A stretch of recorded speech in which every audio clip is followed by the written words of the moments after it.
there we go, to GI folks and primary care folks across the country and across the world, actually. And I always say that I'm doing it to sort of open up my skull and let you peer inside my brain and understand how I'm thinking about these issues so that you can incorporate that perspective as you manage your own patients. You know, and while my practice has a deep specialization in Barrett's esophagus and the complications, the other complications of GERD, you know, folks out there on the front lines like you in primary GI care and even folks in the primary care specialties, you know, medicine, family medicine, OBGYN, there still has to be some familiarity and understanding. And I think we all have a role to play in educating each other, especially in a field like Barrett's that has really rapidly evolved in the time that I've been in medicine. And even from the time that I first started in practice coming out of my fellowship training, it's remarkable.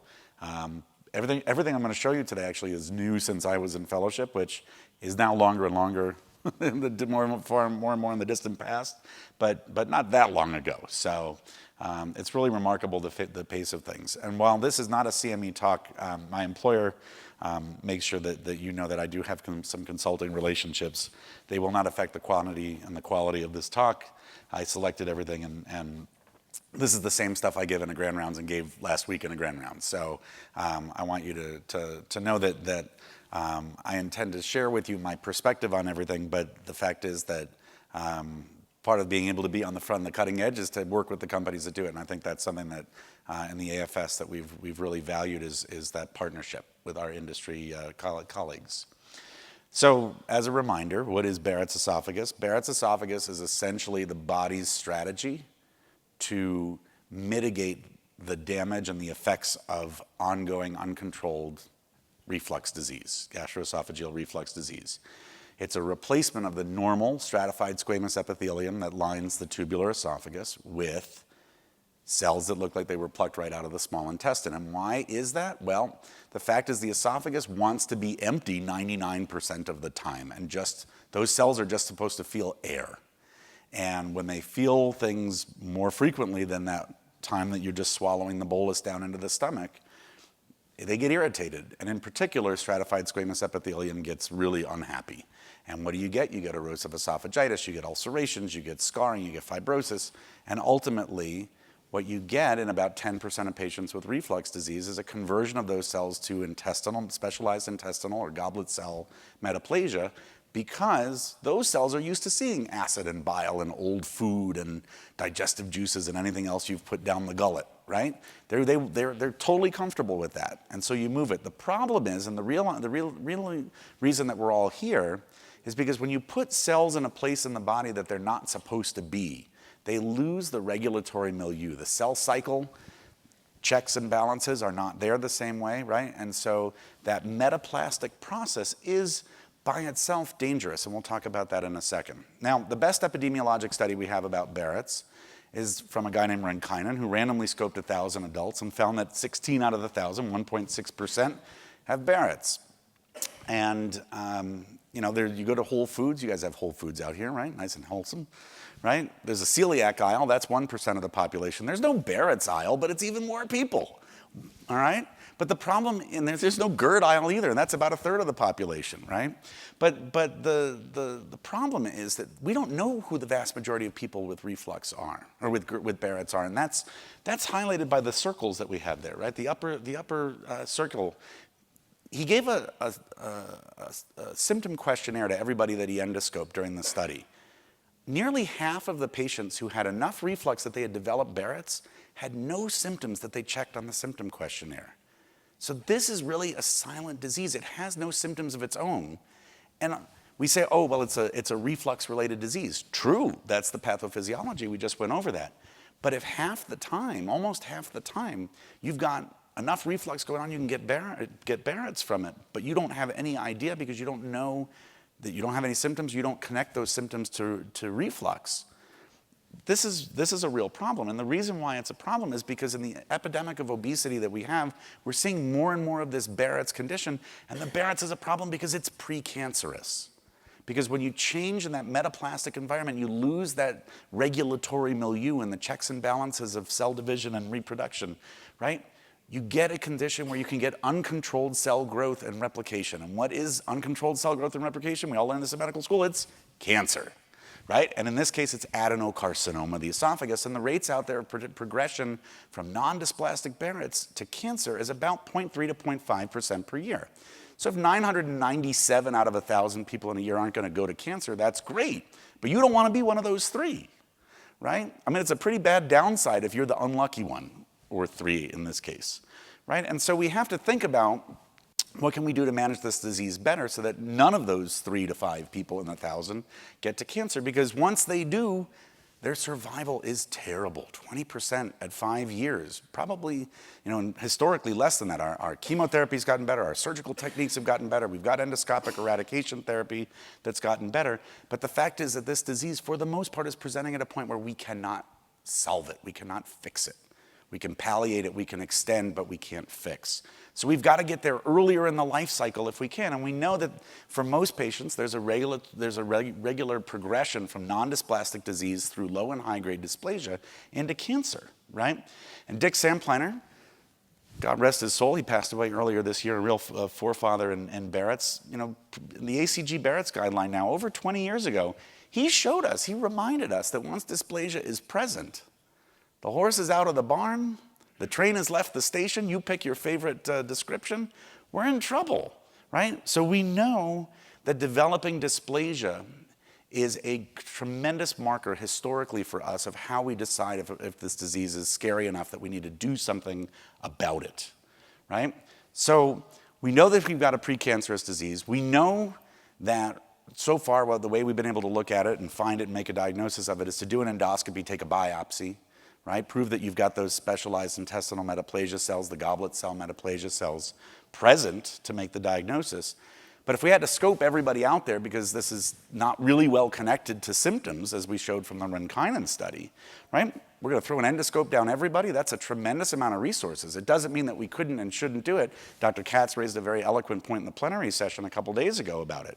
But the fact is, maybe there's some ways that we can focus our endoscopic energy and resources on patients who are more likely to have Barrett's esophagus. And one way that we're looking at tackling that problem and screening more of our population is to use non-endoscopic tissue sampling. So there are 2 methods that are out there that are sort of the leaders in the field. This one is not currently commercially available, but is one that you may have heard of called Cytosponge. I like to call this loofah on a string, okay?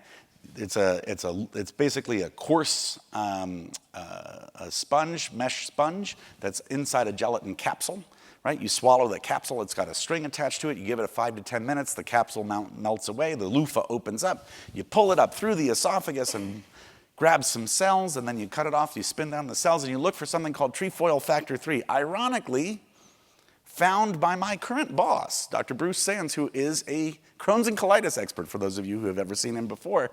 But he found it working in the lab, and here we are in Barrett's. So I've said, when I give my talks at Mount Sinai, let everybody know he's not really an IBDologist, he's really a Barrettologist, he just didn't know it at the time, right? But the fact is that and this study, this detection technique has looked promising. Rebecca Fitzgerald in the UK was really the person driving the development and the initial data on this technique. And it looks pretty good, decent sensitivity and specificity. The British, with their stiff upper lip, seem to be much better at tolerating 2 loofahs, which improved the sensitivity of the test. Yes? Have you ever had this done on yourself? I have not, nor am I looking forward to having this done on myself, because I've used a loofah in the shower before. It doesn't look particularly pleasant. Yeah. But, I think one of the things about this, and the reason why Michael's talking about this is because this is not meant to be done by us. This is meant to be done Yes. mainstream in general GI's office, in internist's office, in OB-GYN's office. How about Quest or LabCorp? Yeah, or any of those. But I mean, I think what would be incredible. I mean, I think about this. It's crazy. I'm not going to mention how old I am, but I've never had an internist. Like, I literally stopped having a pediatrician, and then I kind of just never had a blood pressure problem. Went and got mammograms and whatever. And I always thought to myself, wow, it'd be amazing if the OB-GYNs just asked their patients also if you have reflux disease. That would take care of the women, a lot of the women potentially. and, put this down their nose while, sitting Yeah. there, and then the same thing for internists. But just that the reason why we're talking about this is because this is not a specialized technique. This is No. just something that gets dropped down and pulled right out in a couple of minutes. But I have heard, I've seen people who've dropped many of these, and it's like anything that someone has to put down any orifice, right?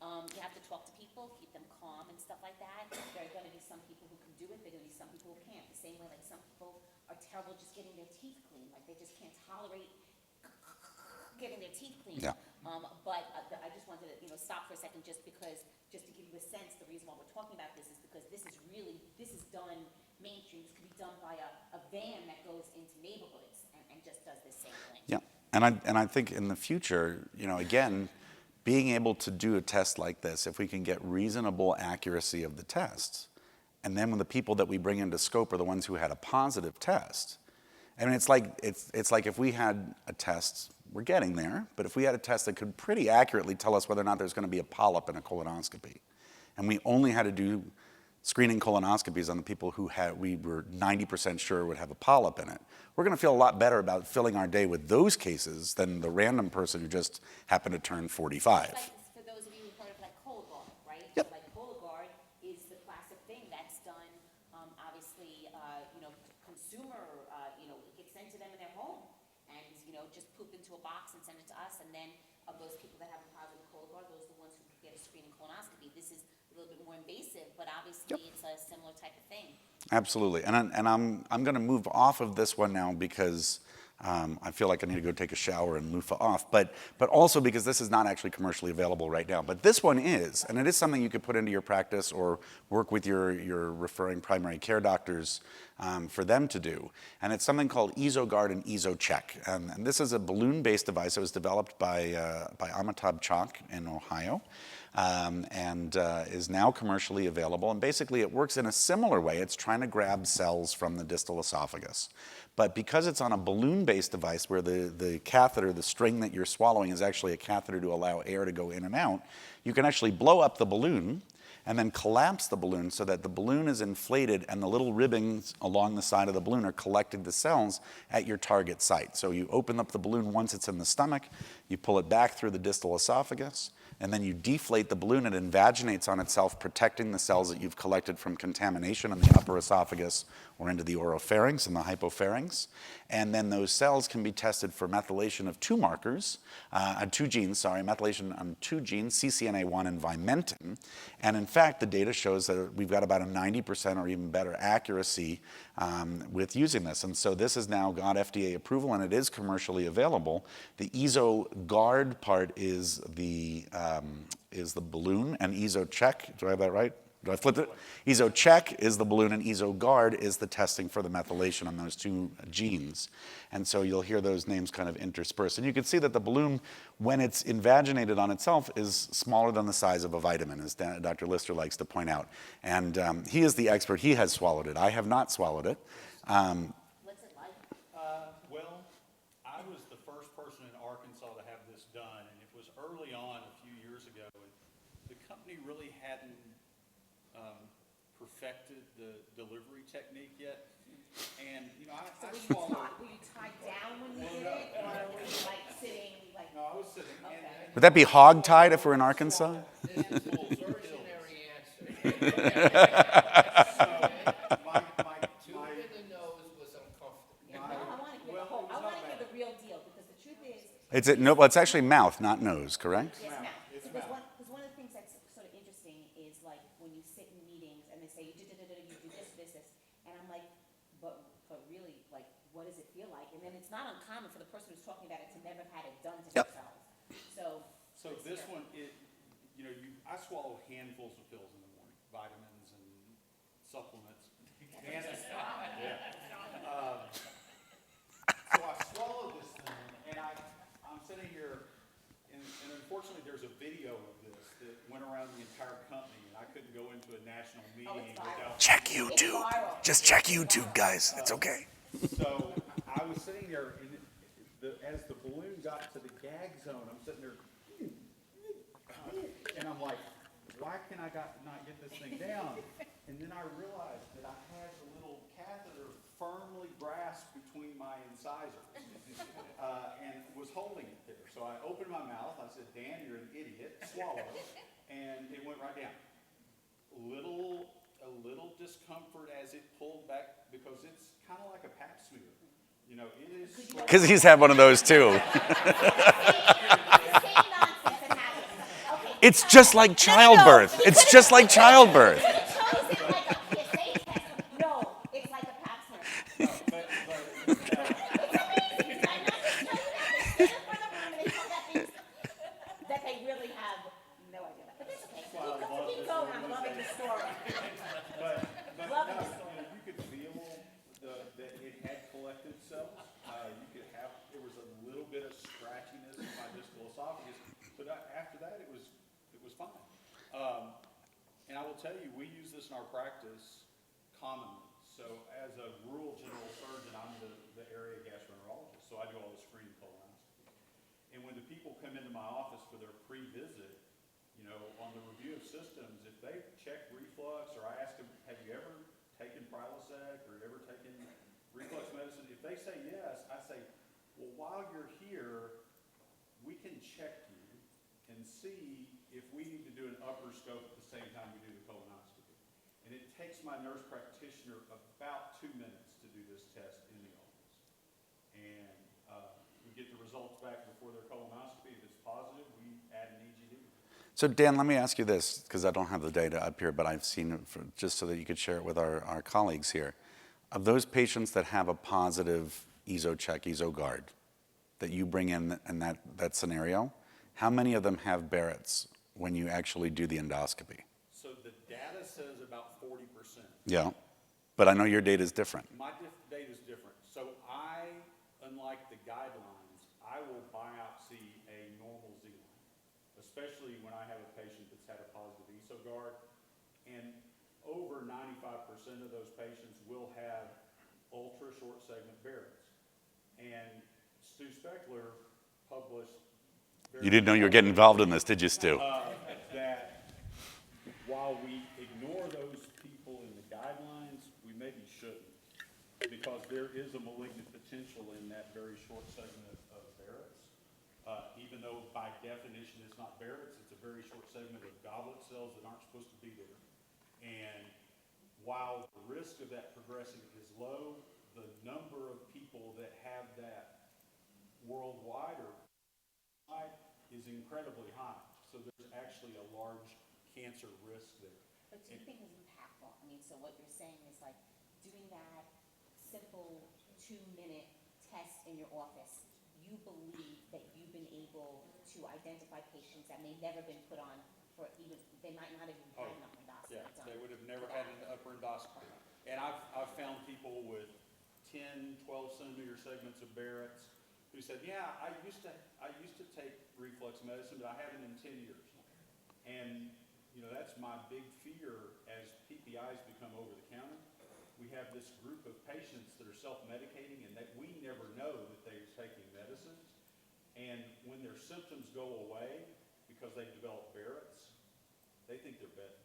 So Dan, do you think that if people that are not the endoscopists, but seeing patients in a primary care setting, if we were able to really get this into that world and normalize this as part of their, have you had your colonoscopy, have you had your mammogram, have you had your gyne exam, have you had your PSA, do you have GERD? If you do, drop this down. Do you think that this would impact the natural history and us being able to get more people in for screening and change the paradigm of esophageal cancer? It would. I mean, we would Yeah. make That's what I'm that, talking we about. would tilt that curve in the other direction. Because Yeah. we can't look at that SEER database data that Mike showed earlier and pat ourselves on the back and say we're doing a good job. Yeah, and I'll just remind everybody that the way Cologuard shakes out, if you have a positive Cologuard and you do a colonoscopy, 40% have nothing, 40% have a small adenoma, and 20% have a large adenoma or a cancer. So the fact that we're looking at similar numbers for this kind of a similar non-endoscopic test as a first step is in line with what we use and what we commonly use. I mean, Lord knows there's enough commercials telling you to go get Cologuard and do it your way. This is a great opportunity to maybe make an inroads. And again, instead of scoping everybody who says that they have GERD, this may be a way that we can focus our resources more on the people who have a much higher likelihood of having this complication. So, yeah, sure. I got 6 minutes left for 25 slides, but that's okay. I can talk really fast. But no, bring up the situation that Dan just said. You get a positive visa check, and then you look down, and either the Z line is irregular or normal, but doesn't meet the criteria for Barrett's esophagus. Yeah. Well, it depends on if you believe that the criteria are the end all and be all, right? And Answer the question. That's the idea. well, no, I think the answer is if you have intestinal metaplasia at the junction, that's not supposed to be there. What would you do? What would I do? I would be more aggressive in my GERD management of that patient. Okay. And I would think about additional testing, and I would probably go back, Would not you necessarily, biopsy? would Would I? you biopsy? Yeah, if they had a positive ESO check, Okay. absolutely. No diggity, no doubt, as they say. One of the talks that I gave, that I had the opportunity to give during this course was a talk on Barrett's, but beyond the guidelines. So something that you might not be aware of is that, there are guidelines that everybody practices within. And so one of the guidelines for gastroenterologists is really when you look down and you think, does this person have inside their esophagus Barrett's, the segment that looks like Barrett's has to be more than a centimeter for us to. There are other things, there are biopsy criteria, but one endoscopic is it's supposed to be more than a centimeter. And our guidelines tell us we should not biopsy it if it's less than a centimeter, okay? Many of us believe that a lot of esophageal cancer probably still comes from this, and a lot of the rationale behind that is cost effectiveness, because the chance of that little segment becoming something bad is very low. But there are probably people who do, and so that's what we're talking about here right now. So I'm gonna piggyback on that for a second, because I'll tell you what I do in my own practice with that, right? If you have somebody where you really want to make sure that there's not Barrett's, and we're going to talk about a digital chromoendoscopy, NBI, in a second, right? But the fact is, if you're looking at a Z-line, Z-lines are called Z-lines because they're supposed to zig and zag. They're supposed to be irregular. So the fact that we call something an irregular Z-line is kind of redundant. But one second, so a Z-line, squamocolumnar junction. but when we look down in the esophagus and do endoscopy, so you go to the bottom and where the stomach and the esophagus come together, it's not like there's a little line drawn endoscopically in the scope when you look down. And the area where these two organs, basically, the esophagus and the stomach meet, is called the squamocolumnar junction, and it's also known as the Z-line or Z-line because it's like squiggly, but just because they don't know what we're talking Sure. about. Because they Yeah. put it down. Of course. So everything that when we do, this is supposed to be a dog and pony show, so I don't want you to think I'm interrupting him, like, we're all just talking together. But I just want to make sure you know what we're talking about, because like, the people don't scope, like, it's like, what are you talking about, with the Z-line, blah, blah, blah. But like, we look down, and then we're supposed to look at that area very carefully, and look for something that looks abnormal, and measure this, we call it salmon colored mucosa, this pink mucosa that goes up, and that's how we endoscopically think that we're looking at something that looks like Barrett's. And that's when we start deciding, does it look like Barrett's? And then Michael, briefly is gonna look at all these other special things that we do with our scope. But as esophagologists, we like kind of pray, like, we spend so much time in this little teeny tiny area, but just so you understand, like, that's what we're looking at, like that. But that's not an irregular Z-line. Right. Can I make one little comment? Please. This is Dr. Philip Katz, and so he's also an extraordinarily well-known esophagologist. Good morning to everybody who's taking their time. I think about this in terms of practice. And really what we're early describing is not true screening, because we're trying to get people with heartburn into the system. So to me, it's really a spectrum of how to amplify an EGD potential. I think that's a decision tree for people who are deciding whether to do this or not, because really everybody should get screened. That's the definition of a screening test. It's supposed to be population-based. That's what the Rinkainen data certainly suggests. Yes. I don't know that we need to philosophize over that, but that's a question for whether we would do it, for example, i.e. anybody in practice, versus maybe what somebody in primary care or Quest or somebody else would do.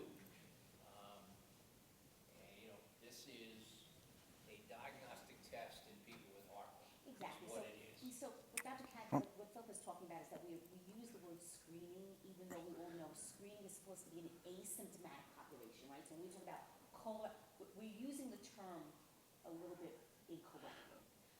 But we talk about screening because they're not yet been diagnosed with Barrett's. But the reason why we get them into that room is because of something about them. And that makes us feel that they're a little bit of a higher risk. So I agree with you. Well, but I'm not sure I'm seeing it the same way that you are, just so it's clear. I think there's a value potentially in this test for everybody when they turn 45. I know, but we don't do that yet. So No, but I'm saying, but I think it's important to sort of show where we're going down the road. And I think the fact is that we are short on our endoscopic resources. There's a lot more pushback from insurance companies about scoping people, even if you write R12, that they have heartburn as their ICD-10 code. And so this may be a way that is more cost efficient, that is more effective in getting to a wider part of the population, particularly, and I'm not philosophizing, but if it's a flip of the coin, whether or not you have symptoms of GERD that give you enough to get precancer from it, then we need to be better at it. And so while our conventional wisdom is to screen patients with GERD who we've deemed are GERD patients or likely GERD patients because of their symptoms, we need to start thinking beyond that. But, and we've talked about that, what we have to figure out is how are we going to more efficiently use our resources if we identify more patients with Barrett's, and we've traditionally put those people in a surveillance program to keep them from getting cancer, to find the cancer or the advancing precancer when it's early enough that we can fix it and cure it, then we've got to be more efficient, because if we're going to put more people into the system, if there's more going into the funnel, we've got to make sure that everybody can get through that funnel and get the care that they need. And that's the challenge, right? And as I said before, dysplasia has traditionally been our best way of determining if somebody is moving toward cancer and becoming a higher risk Barrett's patient. You may know this guy. He happens to be sitting about 15 feet from many of you. He was around in 2002 and made this statement, right? Which basically said is that what's that? Gosh, God. Phew. Oh. Okay. Let's move past that one. But the fact is that there are some people, when you go in and you scope them and you see a large ulcerated area, you see a nodule, you see a mass, right? It's very clear that there's something going on that is progressing out of just a change in cell type that gives you that salmon pink colored mucosa, right? But the majority of patients with dysplasia, even with some of the advances I'm going to show you in just a second, is still not necessarily visually apparent to you, especially if you've got a busy practice and you're doing a whole bunch of endoscopy and you're going to take your time, but still, it's just not there. And I think, Stu, the words that you wrote then, I leave this in every talk of mine because they still ring true today. We're better at it. I put a little asterisk on it now because I think there's a lot more we can see with better optics and digital chromoendoscopy and other things. But still, the vast majority of dysplasia is not readily apparent. And if dysplasia has been traditionally our #1 way of risk stratifying a patient, then we have to recognize that the way that we've been going about looking for dysplasia may need some improvement, right? And if you look at this picture, here's a long segment of circumferential Barrett's esophagus.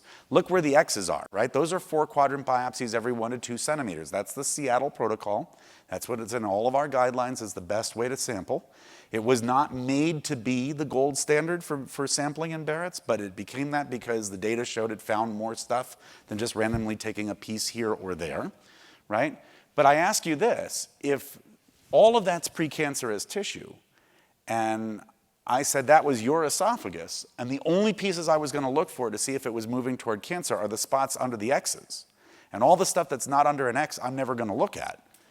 Do you feel comfortable with that? Is me saying there's no cancer developing somewhere? So for people in the room that are not endoscopists and Yeah. not doing this. Yes. So are you trying to now, just to distill it down for us, are you trying to say that the way that we look in the people that we decide to do endoscopies on, Yes. that we're doing endoscopies, what the point you're trying to bring is that we maybe are not doing a good enough job? This is like bringing your car in for an annual inspection, looking at the left front tire, and the mechanic says, the tire looks good. Okay, go back out on the road. We'll see you in a year, or in this case, 3 to 5 years. Okay, so like the protocols that we do all the time, they may not be as good as we want them to be. They are out there because there's data showing they're better than doing nothing, but they have not been shown to be optimal. And so in this case, I want to show you what we're doing now, or what we're supposed to be doing now, even though the data shows about half of the people in regular practice are not even getting the minimum number of biopsies to satisfy just the X's,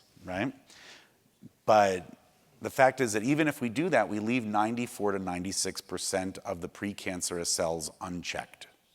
And that in itself is a concerning thing, because Barrett's is kind of a patchy process, and the dangerous pieces, again, not necessarily visually apparent, as Stu told us many years ago, but also because if we're only checking a small percentage and it's just little patches of danger here and there, because it just takes that one cell to get the mutations and start moving to cancer, then we're doing ourselves and our patients a disservice.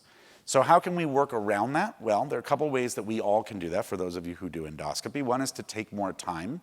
We know from this study that Neil Gupta did now over a decade ago, that the more time that you take, the best is about a minute per centimeter of Barrett's esophagus, that we can find more tissue that is near or at the early stage of cancer, right? High-grade dysplasia or cancer. So that's one thing we can do, is slow down when we get to a spot where we see salmon-colored tissue. We can also use extra techniques, right? So this is what we call digital chromoendoscopy. For those of you who have seen the Olympus system, this is the narrow band imaging, right?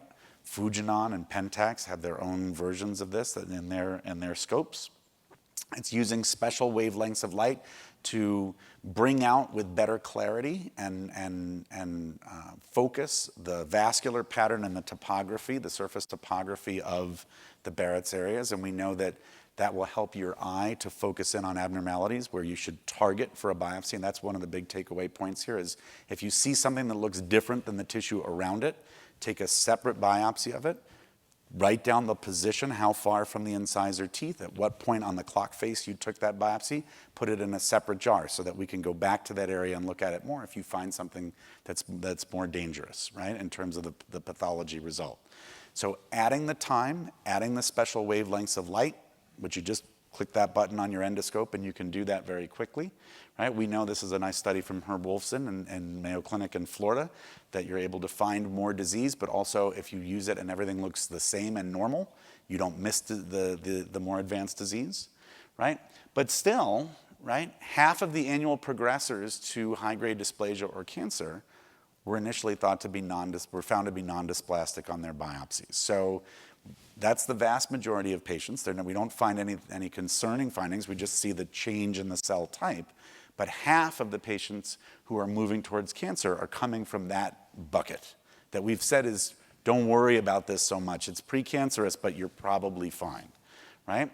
And up to 85% of the people, this is from the Curver study in the Netherlands, up to 85% of people diagnosed by their community pathologist as having low-grade dysplasia were brought back down to non-dysplastic disease on a recheck with an expert pathologist. So we may be very much overcalling the advancing changes, but in that same study, several percent, 5 to 10%, were actually upgraded to high-grade dysplasia or cancer. So the diagnostic accuracy of a pathologist looking at a biopsy is not particularly good, and we'll come back to that in a second, right? And this is the really scary thing, that 1 out of 4 patients who are diagnosed with either high-grade dysplasia or cancer, the most dangerous aspects of Barrett's, right, occur within 1 year of an endoscopy, meaning that when we took our look, we did not check it well enough that we could prevent a cancer by taking an action when the time was there. I know, I only have about 30 slides to go.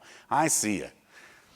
I see you. Let me just go very, very quickly to show you a couple of other techniques that I want you to consider, right? Again, this is the patchy disease within the sampling. This is a special brush biopsy called the Watts 3D system. I don't know if you're familiar with this, if you've seen it.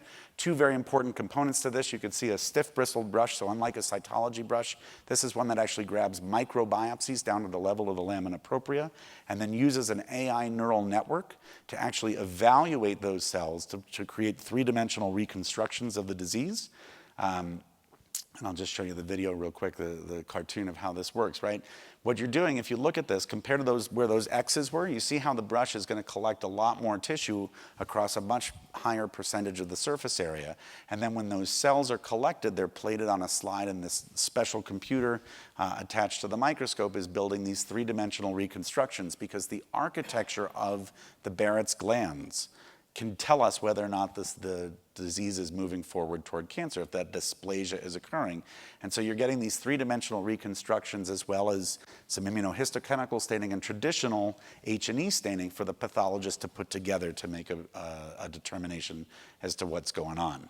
And in fact, what we see is that pathologists, by putting all of this technology together, are more consistent in their diagnoses across each other, so we don't have to worry about one pathologist calling something different than what the other pathologist said and then wondering what to do about it. Right? We saw in a trial of nearly 13,000 patients, we were able to find 150% more Barrett's and 240% more dysplasia by adding the Watts brush to the forceps biopsies as an adjunctive sampling technique. Again, just like Dan said with the EsoGuard and EsoCheck, about 90 seconds more to be able to add this to your endoscopy, so not a major change. And the fact is, in an enriched Barrett's cohort, we were actually able to find over 400% more high-grade dysplasia and cancer with the Watts brush compared to the forceps biopsies alone. That's a major difference. And of those, 19 of the 23 cases where we found it only with the brush had had a forceps biopsy in the past. Why? Because again, if you only sample about 5%, you're going to miss an awful lot of disease, and you didn't get lucky throwing the dart in the same spot. You missed it. The brush helps you to make up for that. And that's a really important thing, and a reason why a number of societies, including the AFS, have written documents in support of using this so far as an adjunctive technique to forceps biopsies to collect additional tissue and evaluate it in a way that makes up for the gap of the Seattle protocol. Right? And in fact, it can help us to look at progression rates as well, because one of the things we talked about is how risky is it that someone's moving toward cancer. Because you've got a better sampling technique, the fact is if you see that someone with Barrett's has no dysplasia on their Watts brush specimen, the rate of progression per patient year goes from 0.3 to 0.5%, which I told you before, down to 0.08%. So you're able to really feel much more confident that a low-risk patient is a low-risk patient when you have a Watts brush in addition to the forceps biopsies. And when you see that they have either crypt dysplasia, which is an intermediate diagnosis that three-dimensional reconstruction can show you, or low-grade dysplasia, the rates are significantly higher, but in line with what we see with forceps biopsies as well. And of course, the study that Arvind Trindad published now 2 years ago, or last year, showed that this is an effect that's independent of segment length. So whether you have a short segment or a long segment, it doesn't make a difference for you. One more thing I want to show you very quickly is the ability to go beyond histology, right? So we've talked so far about what the specimen is that you can grab at that moment from the brush. Can we look at the regulatory milieu and say this thing is all geared up to create a cancer in the future and make a predictive risk that's personalized to the patient? And the way we can do this is with something called Tissue Systems Pathology 9. The brand name is TissueCypher. And what we're able to see with this special ability to evaluate a tissue milieu is looking at particular proteins and cell structures that are related to, and expression patterns of those markers related to known solid tumors that have been worked through a neural network to develop an algorithm using 9 different proteins and 15 different relationships to create an individualized risk profile and to be able to say to a patient, based on what we see are the expression patterns of those proteins in your particular Barrett segment, we can tell you in the next 5 years what your % chances of developing high-grade dysplasia or cancer. So now it's not just because you have non-dysplastic disease or because you have low-grade, it's your individual tissue. This is a really revolutionary thing in our field. And you can get back from the patient. And these are 2 patients, both who were found to have non-dysplastic Barrett's esophagus of the same segment. Based on those expression patterns, 2 very different 5-year risks. You're going to manage that patient very differently. So it's important to recognize that in the era of personalized medicine that we see ourselves all moving toward, this is an opportunity to take populations, subpopulations of Barrett's, and now say to an individual patient, your risk is 7%. Your risk is 52%. It's a very different management than we've been used to before, and really something that's very exciting. Lots of data out there, and I know we're running over, so I'm going to be very, very quick, and I'm glad to distribute the slides to you later if you'd like. But you could see the 10-year risk if you come back as a high-risk candidate based on the scoring system at 45% versus 2.7% if you're deemed low risk at 10 years. Yet those patients were both non-dysplastic to start out. So you see the difference, how the individualized protein expression pattern can really change how you might manage a patient. If you know that they're going to go to cancer or near cancer, nearly 50% of them in 10 years, you're going to manage that patient very differently than if they have a 2% risk.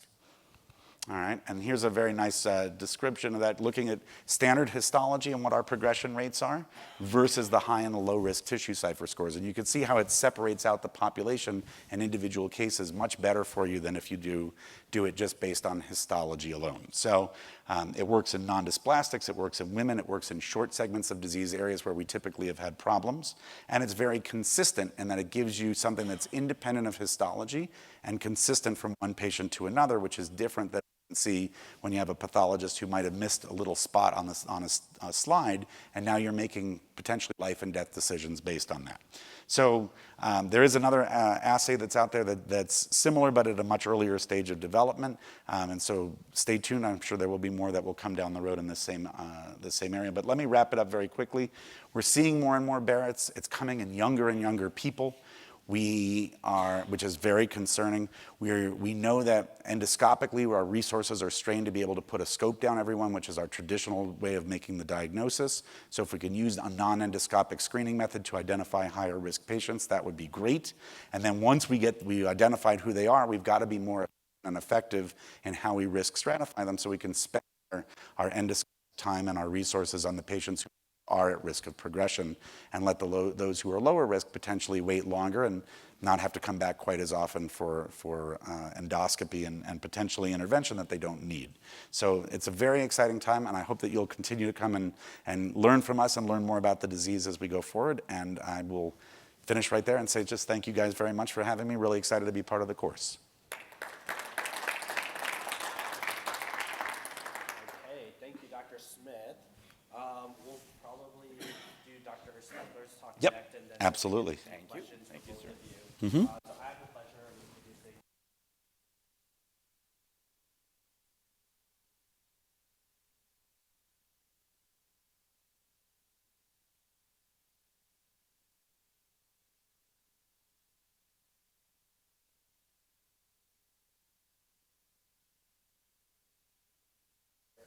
I think we could have picked any topic out of the hat for him to talk about. I think he's going to talk about PCABs though today. PCABs. And so I'm going to just pull up your slides. And Okay, do you want me to, okay. Thank you.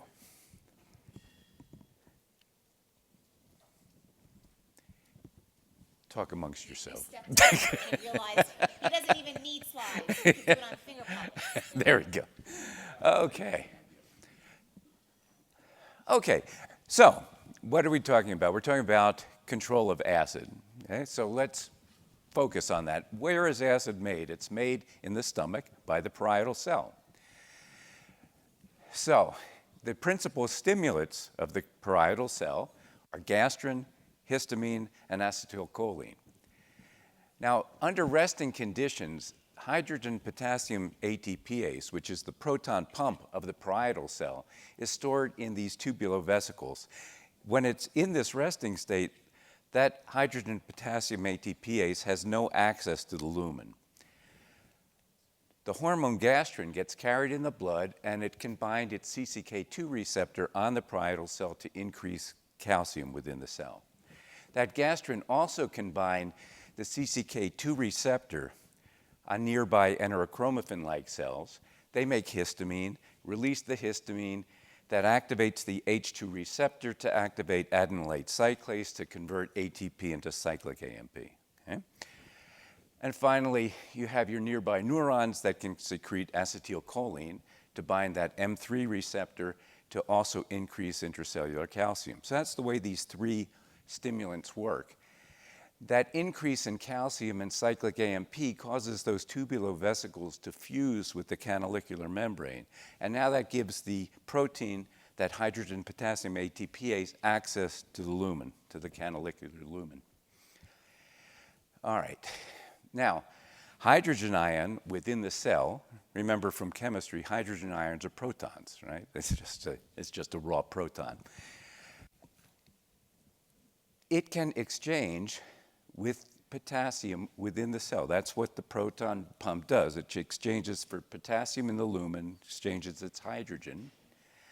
And that's what the final step in acid secretion is. That's how the cell finally manages to pump that hydrogen ion out. And it's pumping against a huge concentration gradient. It uses energy it gets from metabolism of ATP to do that. It's pumping against a million-fold concentration gradient to get that out of the cell. And that's the step that's blocked by PCABs. You can see that an H2 blocker, which works up there at the H2 receptor, is not going to do anything to the M3 receptor or the CCK2 receptor, and so it's not nearly as good at inhibiting acid production.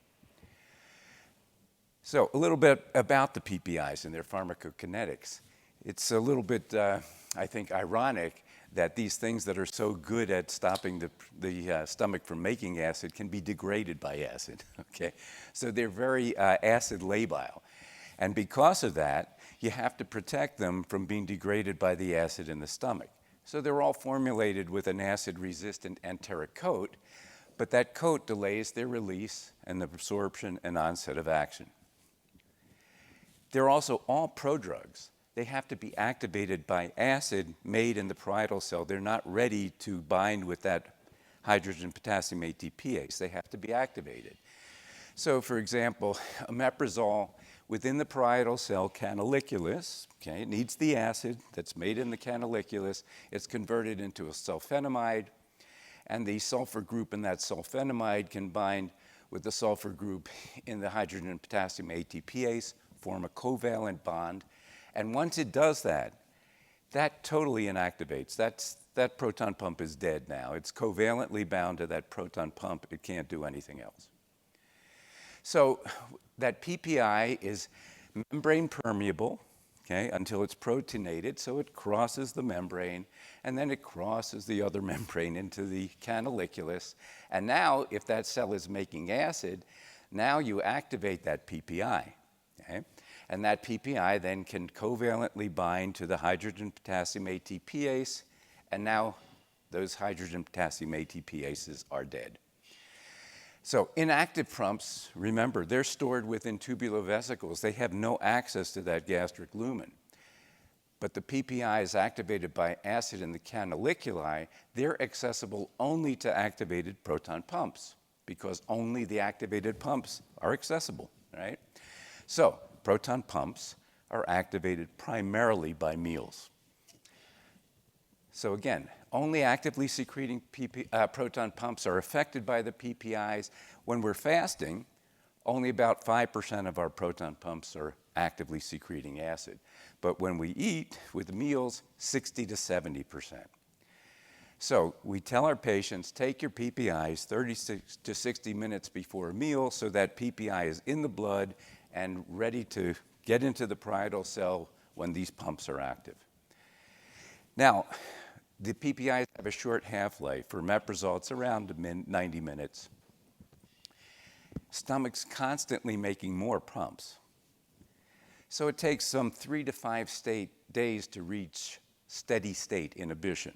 You know, you're not going to give a PPI to somebody who's having heartburn and expect the heartburn to go away in 10 minutes. Doesn't work that way. It takes these PPIs 3 to 5 days. So they're not useful for treating acute or breakthrough GERD symptoms. And they're metabolized by a cytochrome P450 enzyme, so CYP2C19. And there's polymorphisms in that gene among individuals, a lot of polymorphisms, and they can profoundly affect the rate of PPI metabolism. Now, here are some of the FDA recommended doses for the PPIs. Now, I'm not going to go through every one of these. I think most of you in the room know the doses. But I do want to point out one thing. They're all once daily. FDA-approved dosage of a PPI is only once daily. If you're using it twice daily, you're using it off-label. Now, what about the PCABs? That's what you asked me to talk about. They also inhibit that same enzyme, the hydrogen potassium ATPase of the parietal cell.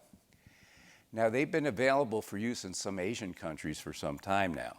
So here's the list of them. They all end in Prazan, right? So we have Revaprazan, Fezukprazan, Kevepla, Vonoprazan is the only one we have here, okay? So that one has been in use in Japan since 2015, so just about 10 years of experience with this drug now. It's the only PCAB that we have available at the moment. And it is far and away the best studied of all the PCABs. There's no question about that. So what are some of their advantageous pharmacologic features? Well, they can inhibit gastric acid production faster, longer, and more potently than the PPIs. They're acid-stable drugs. They don't need that enteric coat to delay their absorption. They're active drugs. They don't need to be activated by acid, so they're ready to go immediately. They inhibit the proton pump, but they do it by binding ionically, not covalently, to the hydrogen-potassium ATPase. And they can bind, remember, PPIs bind covalently only to the active pumps, but the PCABs can bind to active and inactive pumps, so you don't have to time the dose around meals. That makes a big difference to patients, I think. They have a much longer half-life, so they're hanging around in the blood a lot longer than the PPIs, some 7 to 9 hours for vonoprazan. And unlike the PPIs, the PCABs are not metabolized primarily by CYP2C19, so you don't have to worry about the polymorphisms. So they are also membrane permeable. The PCAB, the active PCAB is membrane permeable, can cross the membrane into the parietal cell, get into the canaliculus, and now they're active drugs. They bind ionically to active and inactive pumps. So now potassium can't be exchanged. They block the potassium exchange. They're potassium competitive. That's the reason for the name. And here are some studies to show that vonoprazan does inhibit gastric acid more potently and quicker than esomeprazole. So here we had 20 healthy Japanese men given vonoprazan or esomeprazole, doses both 20 milligrams. That line there is a pH 4 line. So if you want to get your patient above that line, you want the stomach to stop making that acid. And you look at the top line there, vonoprazan, the yellow line, you can see that it's you're raising your pH a lot quicker than with the esomeprazole. And by day 7, pH 4 time is also better controlled with the vonoprazan than with the esomeprazole. Here's a study in US men. Now, a lot of the PCAB studies were done in Asia. And the reason that makes a difference is because there's been definitely shown that there are differences in the Asian stomach versus the Western stomach. And we in the West have more parietal cells, we make more acid. So we would like to see some studies done in Western countries to show that the results are the same. And you can see that the results of this study in healthy US subjects were essentially identical to the ones we just showed you in the Asian population. Again, the pH 4 time, and notice that by day 7, here, these vonoprazan 20 versus lansoprazole 30, vonoprazan was controlling the pH for 88% of the day versus 42% of the day for lansoprazole. Steve, you're probably going to get to this, but I think it's important to recognize that nocturnal acid breakthrough is significantly less with vonoprazan and PCABs, PPIs. And so oftentimes we're stuck with the, what do I do for nocturnal acid breakthrough? You add on Pepsid, and so I think that's an important part to recognize in treating patients. You're probably going to get to that anyway. No, I think it's a really important point, Reg, and yeah, we will get to it, but I'm glad you're in the audience there. That's good. Okay. Okay, now, how are you going to compare the acid-suppressing potency of the drugs? And this is getting a little bit to what you're talking about here, Reg. So the potencies of drugs can be compared on the basis of pH 4 times. pH 4 time, this is sometimes called the acid holding time, but it's the time that the drug maintains the gastric pH at 4 or above over a 24-hour period. This is an important metric, okay? So the pH 4 time, how long is the stomach making acid? And it's important because the success rate for healing reflux esophagitis is directly related to the pH 4 time. The relative potencies of the different PPI preparations can be expressed in what are called omeprazole equivalents based on pH 4 times. So if we give omeprazole 20 milligrams, its typical dose, we're going to call that 1 omeprazole unit. So 1 omeprazole equivalent. Here's how the others stack up. So you can see that in terms of omeprazole equivalents, on a milligram per milligram basis, rabeprazole is the strongest of the PPIs. Now this, I think, gets misinterpreted a bit. Okay, this is popularized by David Graham, and I think it's misinterpreted. What it means that on a milligram per milligram basis, rabeprazole is the strongest PPI. But if you give 40 milligrams of esomeprazole, okay, so you see esomeprazole 20 is 32 milligrams of omeprazole, but we're usually giving esomeprazole 40, so you can double that. It would be 64 milligrams of omeprazole. I'll show you in a little bit more detail because that's probably confusing. But 9 milligrams of omeprazole is equal to 40 milligrams of pantoprazole, okay? So pantoprazole weak, you know, even though that's the most popular, it's weak on a milligram per milligram basis.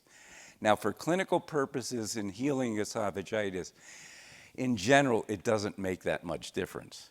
But just keep this in mind in terms of omeprazole equivalents. Rabeprazole here is theoretically the strongest. 20 milligrams of rabeprazole, you would need to give 36 milligrams of omeprazole to equal it in pH 4 time. It's been estimated that vonoprazan 10 milligrams has an omeprazole equivalent of 60 milligrams of omeprazole, whereas 20 milligrams is 60 milligrams of omeprazole given BID. It's about the thing. Here's another way. I think this is a better, yeah. Go ahead. In the test tube, that is not correct.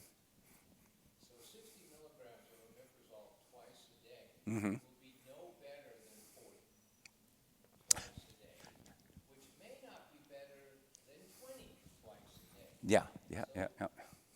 With respect, and for the people in the audience, you can't infinitely increase the doses of these drugs and expect to get pH control, which is why David's article is inherently flawed.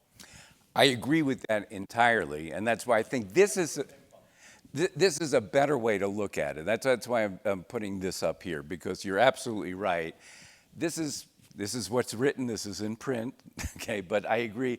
I don't think that's necessarily true, and it ignores the fact what Reg was bringing up for the nocturnal acid control, because tripling a dose of the PPI, you don't get much more bang for the buck. Doubling it, you do. And here, let me just show you these. These are weighted mean pH 4 times and weighted median pH 4 times, so, you know, pick one, okay? It doesn't matter that much. But let me just give you some examples here. So vonoprazan given in a dose of 20 milligrams a day has a weighted median pH 4 time of 85%, meaning 85% of the day the pH is going to be above 4 in your stomach. And maybe not in the esophagus, but in the stomach, that's the case. For esomeprazole given once a day, let's look at the median time, it's easier to do. That means 67% of the day, if you're giving esomeprazole, 67% of the day, the pH 4 time, pH 4 will be above 4. Dexlansoprazole, which has a dual release system, it has a weighted median pH 4 time about 70%. Now, when you double the dose of PPIs, you do get some benefit in terms of extending the pH 4 time. The best one we have, in this table at least, is esomeprazole 40. If you give that twice a day, you get almost as much benefit as one vonoprazan a day. But I think the big problem with the PPIs is there's always this nocturnal acid breakthrough. So no matter how much PPI you give, even to a healthy individual, and Dr. Katz can tell you more about this because he did a lot of the original studies with Don Castell, but people break through. Okay, at least 70% of people will make acid at night, even on a double or triple dose of a PPI. Not the same thing probably for vonoprazan or for any of the PCABs. So they do control things better. You agree, Phil? All right. So, Stu, if we're gonna like try to take, because, you know, going back to this is so important because I think we lose our way in some of this, and some of it is, our hands get cuffed by insurance companies, right? so, you know, when we talk about pantoprazole, and you said it's most popular because of insurance, not because of us, right? Right, So, right. But if we were to be not tied down to anything, and we wanted to understand from this, because you could see the vigor of the PCABs from this, but if we were gonna say to ourselves, of what's available to us from PPIs in a BID, strongest one that we could give our patients would be what? I think if you give them esomeprazole 40 a day, even though milligram per milligram rabeprazole is the most potent, but that doesn't mean we're giving 40 milligrams. You're comparing 32 milligrams of, I'm sorry, you're comparing 20 milligrams of rabeprazole to omeprazole. This is now 40 milligrams of esomeprazole. But the reason why I say this is because I think one thing that gets lost is that not all PPIs are the same. That's correct. Right? And so sometimes when people say they're on a PPI, this kind of brings us back down to like, why do we do what we do, right? Which is one dose versus BID, with maybe moving to a different PPI might give you more bang for your buck. But it's really based upon this. This Yeah. is what it's all based on. Well, look up here at lansoprazole 15, right? Now, the FDA-approved dose for maintenance of lansoprazole is 15 milligrams. Well, you're only controlling acid for 43% of the day, if that's the case. And so it's not surprising that if you compare any of these more potent things to lansoprazole 15, you're going to win, right? Okay, let's get beyond that. So here's a study. This is done in the West. Dr. Katz was part of this study. Anyway, this was a big Western study, 1,024 patients in the US and Europe with erosive esophagitis. They get randomized to either 20 milligrams of vonoprazan or 30 milligrams of lansoprazole, treated for 8 weeks. The 878 patients who were healed at 8 weeks entered a maintenance phase, 24 weeks. Now they get randomized to lansoprazole 15 milligrams. I just showed you the kind of week, but that is the FDA-approved dose for maintenance. And that's versus 20 or 10 milligrams of lansoprazole. I'm sorry, vonoprazan. There you go. All right, at 8 weeks, vonoprazan definitely won in terms of the percentage of healing for all patients, 92.9 versus 84.6%. It was both non-inferior and superior in the analysis. But where it was really good was for the LA grade C and D esophagitis, where you really saw a difference between the vonoprazan 20 versus lansoprazole 30. It was clearly superior in the secondary analysis to lansoprazole. And in the maintenance phase, similar results. It was non-inferior and superior for all patients, but the real benefit was here in these LA grade CD patients, where you did get substantially more healing with vonoprazan in either dose, 10 or 20 milligrams, versus the lansoprazole 15. So the conclusion was that vonoprazan was non-inferior and superior to lansoprazole in healing and maintenance of healing, benefit predominantly in the more severe cases, but largely on the basis of this study, the FDA approved vonoprazan for healing and maintenance of healing of all grades of erosive esophagitis and for relief of heartburn associated with erosive esophagitis. Now, this is in NERD patients. Okay, so NERD, non-erosive reflux disease. Now, if you heard Dr. Foss talk yesterday, one of the problems we have with this whole area is that most of the studies in NERD patients have been in patients who said, oh, doc, I have terrible heartburn. And we do an endoscopy, and the esophagus looks fine. There's no erosions. They say, okay, you've got NERD. Well, is that right? No. Okay. Not in my patient population. I'm sure not in yours either. Most of those patients, in fact, probably have some functional disorder, not really reflux disease. So just because they have a negative endoscopy doesn't mean that they have reflux disease that's non-erosive. But that's what we're dealing with. The better way to do it would be to do some kind of reflux monitoring study, which Dr. Katz is going to talk about next. But most studies, the huge majority of studies on NERD, have not involved any kind of esophageal pH or pH impedance monitoring. And this one didn't, okay? This is the one we have done in this country. There was a screening period up to 5 weeks. Patients who had no esophagitis on endoscopy but had heartburn for at least 4 days in any consecutive 7-day period, got randomized to placebo, vonoprazan 10 or 20 milligrams for 4 weeks. And then they entered the extension period where everybody got vonoprazan. And if you look at the percentage of subjects who had 24-hour heartburn-free days, those top 2 lines are the 2 vonoprazan groups, 10 and 20 milligrams. They're virtually identical, so 10 and 20 are virtually the same.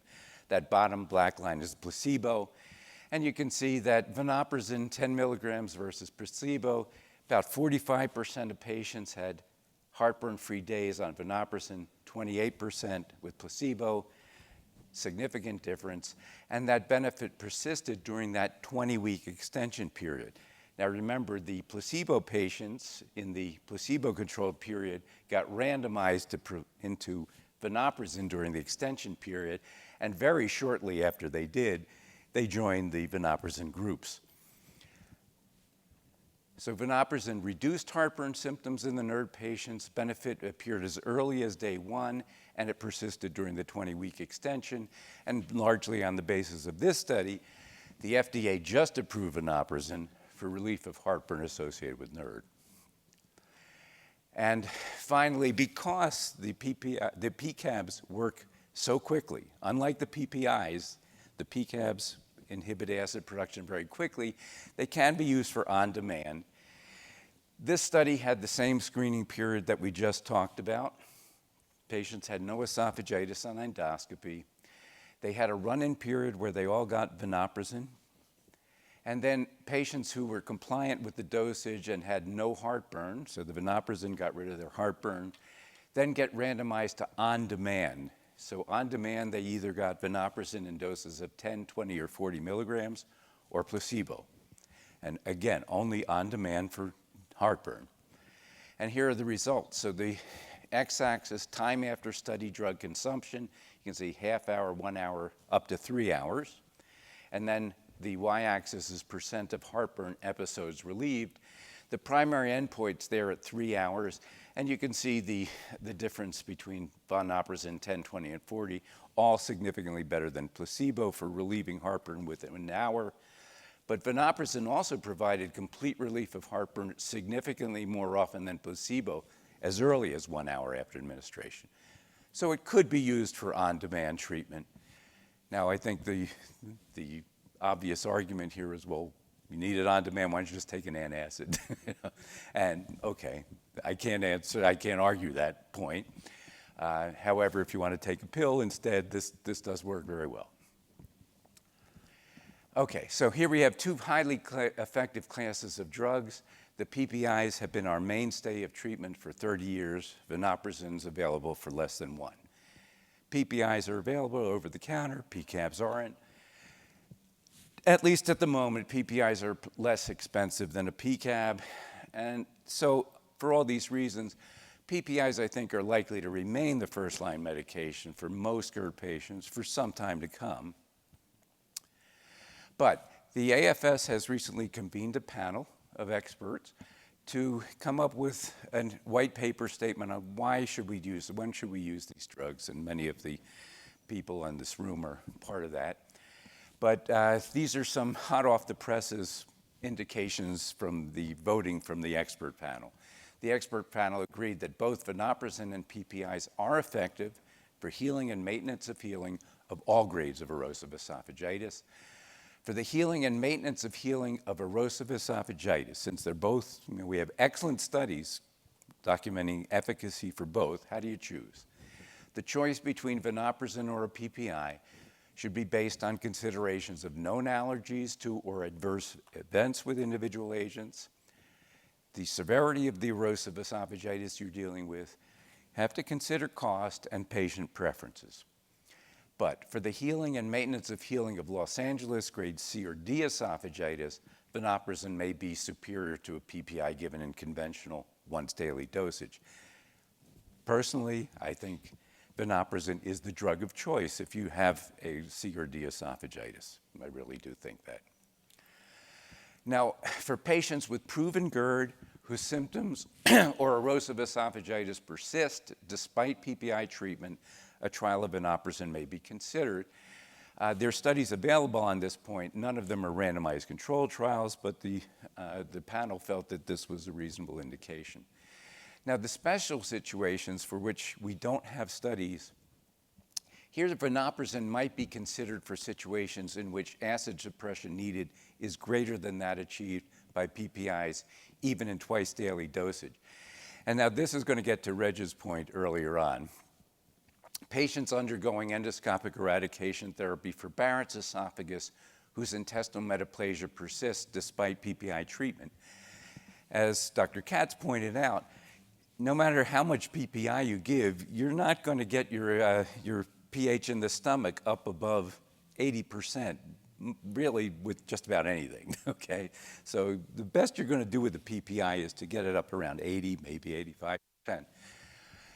If you got really bad reflux disease, and patients with long segment Barrett's have really bad reflux disease, that 20% of the day or night when acid is floating around in your stomach is still going to end up in the esophagus.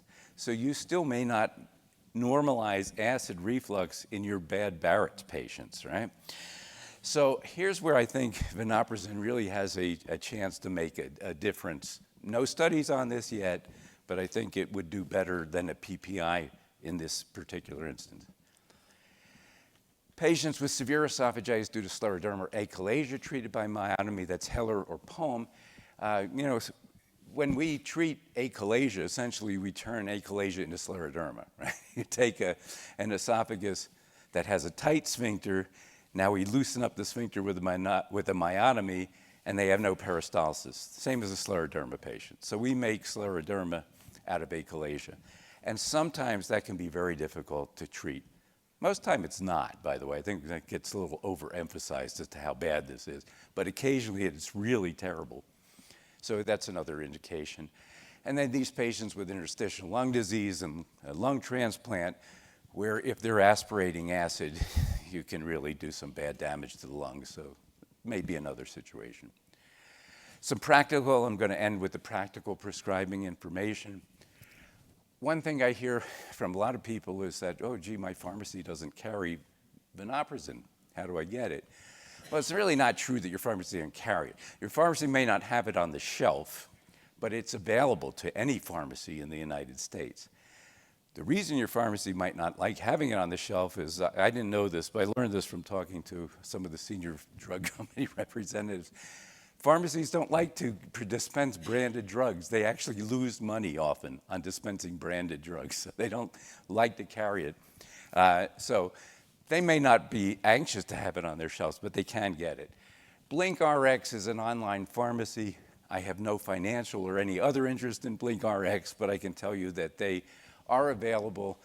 They've made it minimal hassle to get vonoprazan online if you go through BlinkRx. Now, the vast majority of insured patients will be charged only a copay. So, this whole thing of cost, well, expense is relative. I think the retail cost for a month of vonoprazan is about $640. Now, as far as I can tell in medicine, nobody gets paid what they charge ever for anything, okay? We certainly don't as physicians. The hospital doesn't, the insurance company doesn't, certainly not, the drug company is not getting. So cost is a nebulous issue. But the vast majority of insured patients will be charged only a copay. The copay varies with the type of insurance. I'm told that the average copay is about $80 or $90 for a month of vonoprazan. Now, if you instruct your patients to go to this Voquezna website, they can sign up for a copay savings card. And when they sign up for that copay savings card, most patients who have employer-sponsored commercial insurance pay only about $25. So these things are all, things are relative. Most insurance plans do require that the patient has failed a PPI. Now, Medicare patients, that's a problem. The plans generally do not cover vonoprazan. I'm told that if you fill out one of these Medicare redetermination request forms, that they might accept it. I personally have not been successful with this, but I'm told it can sometimes work. If it does work, The copay is determined by the plan, $5 to $100, depending on the plan, and Medicare patients have no copay assistance. And Medicaid patients can get the drug. They generally require prior authorization form, and they have to have failed 2 PPIs, but if it's approved, they have little or no copay. So I'll end that with maybe it's time to consider taking a PCAB. Thank you. So, this was an excellent, I learned in this. Oh, thank you. But just, I know we're using one name of one PCAB. Obviously, there are others coming down. That's the only reason why we're using that one PCAB. Exactly, name yeah. In this, and we could have substituted potentially PCABs for the name specific brand of the medication. And I'm assuming that, so my question to you is, it seems like the future's really bright for this, having this availability. And I appreciate the fact that you showed us all these different comparators. But do you feel that that is sort of what as this opens up and the other PCABs start to get available, that we're going to see this become more available to more patients with just the broadening of this, and that this will probably be the same story like with PPIs afterwards, with other PCABs, maybe some being potentially a little stronger than others and whatnot, but that this is going to be a whole class of medications potential that will open up to us? Yeah, I think that's an excellent point, Felice, and I think that's exactly what we're coming to, because there's a whole bunch of them coming down the line. I think tegoprazan there's a study ongoing right now in the States, and I think it's going to have very similar findings. So we're probably going to have the same situation. When there was a clinical practice update from the AGA that was kind of, I thought, very negative about the PCABs. But I think you could have said the same thing about any one of the PPIs after it came out after omeprazole. Why do we need 6 PPIs? Well, I mean, that's life, right? We have that. We'll probably have 6 PCABs in the near future. We are running a little bit behind, so we apologize for that. But we do want to give a couple, 1, 2 minutes or a few questions just for Dr. Smith and Dr. Speckler before we move into the next 2 talks. Okay. Once we get through the next 2 talks, we promise we'll give you a break. Okay? Stretch your legs, use the bathroom. Yeah. Dr. Bell has that? Yeah. Yeah. So strictures, that strikes me as another potential use, recurring refractory strictures. My guess is many of those people are supine reflexers. As the saying goes, you can hold your finger over a candle for a minute if you do it 1 second on, 1 second off. Supine reflex is like holding your finger over a candle for 1 minute straight. And I just wonder if you have thoughts about, again, no studies on it, but potential for that. Yeah, I think it's a great point, right? Because that's also the severe end of reflux disease if you got a peptic stricture. And if it's clearly a peptic stricture, I think vonoprazan may be an indication there. We need studies to show that it's really better than twice daily PPIs. We don't have any study for twice daily PPIs because it's not an FDA approved dose. But for sure, I think a patient with very severe reflux disease that you're not getting good control with PPI, absolutely. Any other questions? Yes. For EsoGuard, I kind of see this as something that could be very beneficial for my practice. I'm not an LGI. Tend to see a lot of high Medicaid population who don't want to take off work or can't take off work even to have those extra scopes for like their long-term, GERD to just be screened. Kind of like Cologuard, which was mentioned, that's done every 3 years if it's negative. Are there any recommendations, or I know there's not really specific guidelines really for how often, if you did do EsoGuard in somebody, to like keep checking them over time? Yeah, so the question, just because we're recording this, is what is the value to longitudinal testing with EsoGuard, EsoCheck as a or a similar non-invasive, non-endoscopic screening method? This is a relatively new technology, so we don't have long-term data, but I think the feeling is that depending on the age of the first test, right, if someone's had reflux, the thinking is 5 to 7 years of uncontrolled reflux is probably what you need to develop Barrett's. So if your screen is negative and you've got somebody who's had 20 years of heartburn, you're probably going to feel pretty good in saying you're maybe a one and doneer. Whereas someone you're catching a little earlier, for example, that age 45 before your first colonoscopy, maybe 10 years from down the line, you might do it again. I think we don't have enough data to say that yet, but I do think that depending on the patient, depending on whether or not their reflux symptoms are controlled. If it's that part of the population that we're talking about, that may be an opportunity for longitudinal screening every several years. But I don't think we have enough data right now to answer it. If you got a 65-year-old who refuses to get an endoscopy and wants a Cologuard and an ESO check, and they've had bad heartburn, or at least their wife tells you that they've had bad heartburn for 20 years, and it's negative, you're probably a one and done. I mean, hopefully in the future, what we would love to see is to be able to combine the EsoGuard or non-endoscopic with the tissue cycle. So imagine the power of, That's you the get a best positive freaking EsoGuard, parietal cell slide I've ever seen. Thank you. I mean, it is so cool. You don't even need to tell you how many allergies. Just do another EsoGuard Wouldn't be, it'd be 3 years fun. down the line. And keep doing that until they become intermediate or high risk.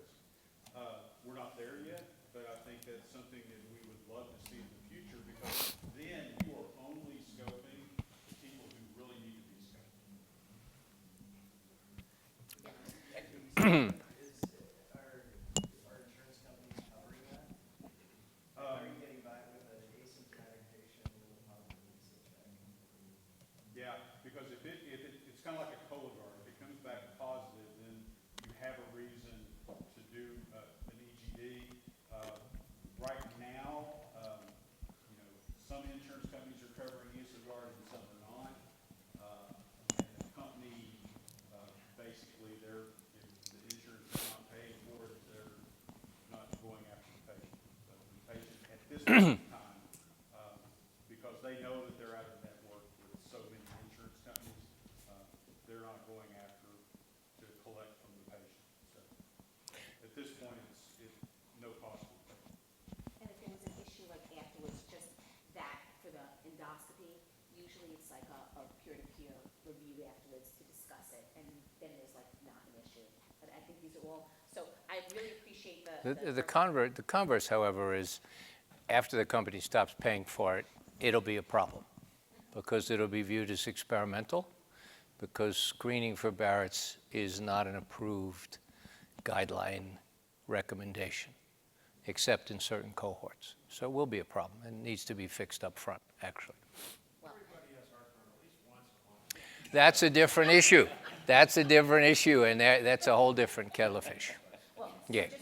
we're gonna move on, just because like I was sort of like in the vision of how we were creating this course, so just my perception of things, and we appreciate also you being here, because this is actually our inaugural experience with this, and just, understanding how much of what happens really happens in the front line with, generalists and whatnot. But what we just sort of heard about were 2 talks that really spoke about all novel things. Like everything that really was coming out of those talks were novel ways that we look endoscopically, novel things we could do with the specimens that are there, and actually novel medication. So the future is really bright. This, I'm going to allow, or I can introduce it. I'll have Dr. Ghosh to introduce Dr. Katz, but that we're now going to move into a little bit more of some of the basics of how we get these patients sort of into the endoscopy. When we move them in, why are we concerned about them? What are some of the basic studies that actually happen in the laboratory setting? Yeah, so I have the pleasure of introducing another one of my mentors and now partners at New York Presbyterian Cornell. This is Dr. Philip Katz. He has worn many hats in his long career in GI, and he has been a division chief, a president of the American College of Gastroenterology. Currently, he serves as the co-editor-in-chief of our Foregut Journal. He did a lot of the seminal work on pharmacodynamics of proton pump inhibitors and reflux testing, so no one better to give a talk like this on pH testing. Thank you, Dr. Ghosh and Dr. Schnall-Sussman, for an incredible idea. I'd like to tell you actually that my major position in life right now is that I'm Stu Speckler's father.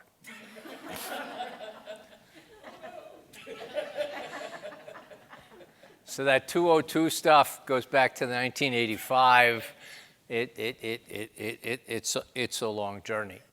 Now, I developed this talk as it is labeled with the idea that there would be room for interaction.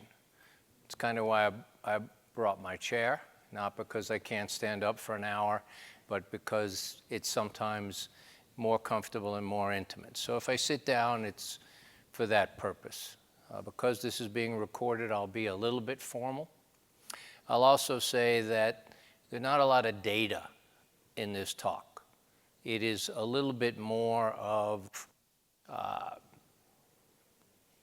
an expansion of guideline and best practice recommendations that are developed from data and from expert consensus, to put that in perspective. So unlike what you've just heard, this will be a little looser to some degree. So the case to focus on, which is not going to be presented in depth, you can read for a second. A person who is above 50, not in a traditional employment situation as a shift worker, and in the background has a little bit of medical knowledge. Whether it's correct or not, has a little bit of medical knowledge. The person has some typical symptoms, heartburn.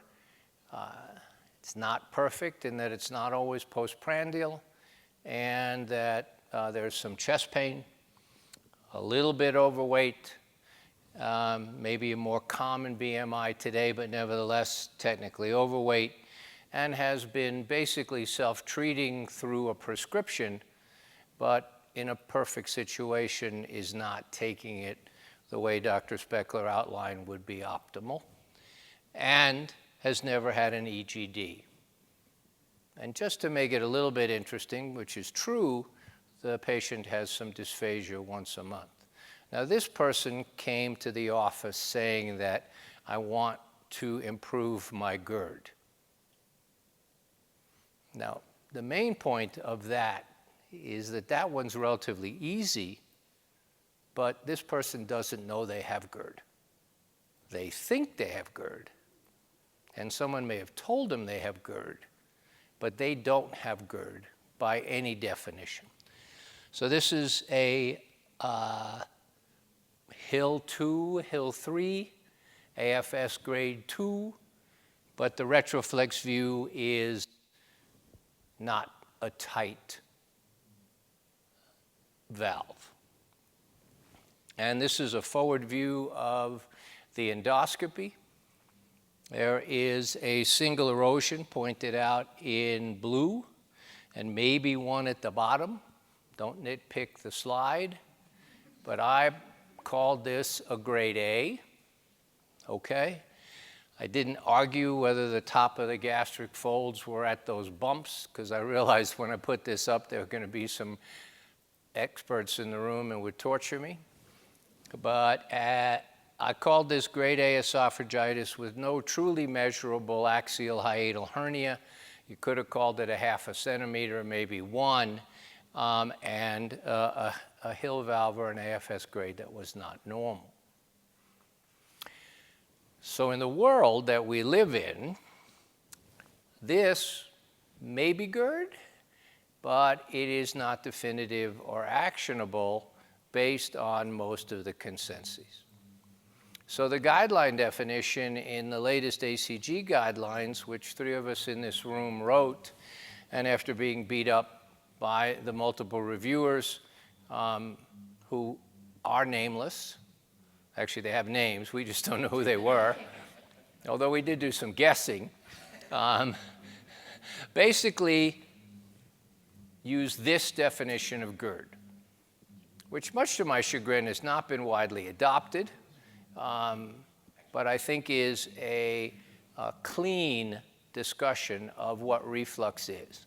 And it implies that you have symptoms resulting from reflux, but that if you want to objectively define it, you need to have evidence of an endoscopic abnormality that is either definitive or actionable, or you want to have an increase in esophageal acid exposure based on a monitoring study.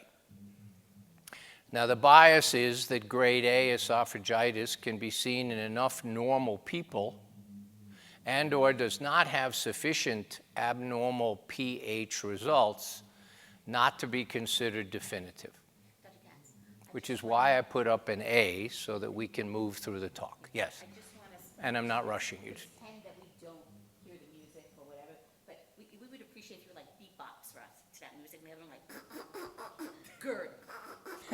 Just because I know it's like, we're going to take care of the music or whatever's on the other side, but Is that from the flip course? pretend that it's not, that we pretend, I don't know what it is. If that's is that from the flip course? I knew they were going to lower it, so You got to be kidding me. I knew they were going to lower it, so I just wanted to, Y'all want to give me a minute or two? yeah. No, I'm going to go take care of it. But you're pretending that you don't hear it, and like you're pretending, and I'm just like, and you knew we were taking care of it, so I just wanted to give us a second. But it'd still be cool if you were to like break down for a second, but whatever, we'll go. Okay, so the next part of the discussion is what makes a definitive or an actionable diagnosis of GERD. And I put in actionable predominantly because of what the Lyon consensus and its popularity uses as what I think is quite a nice way of discussing some of the results of our testing. Meaning actionable, you're going to do something about what you get.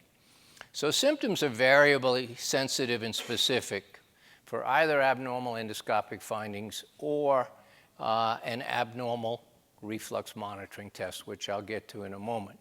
Bottom line is we can give empiric trials, and we do it because it's practical, but depending upon your judgment of what is good sensitivity and specificity, and I don't ever like to be wrong, which means that 75/75 is not useful to me.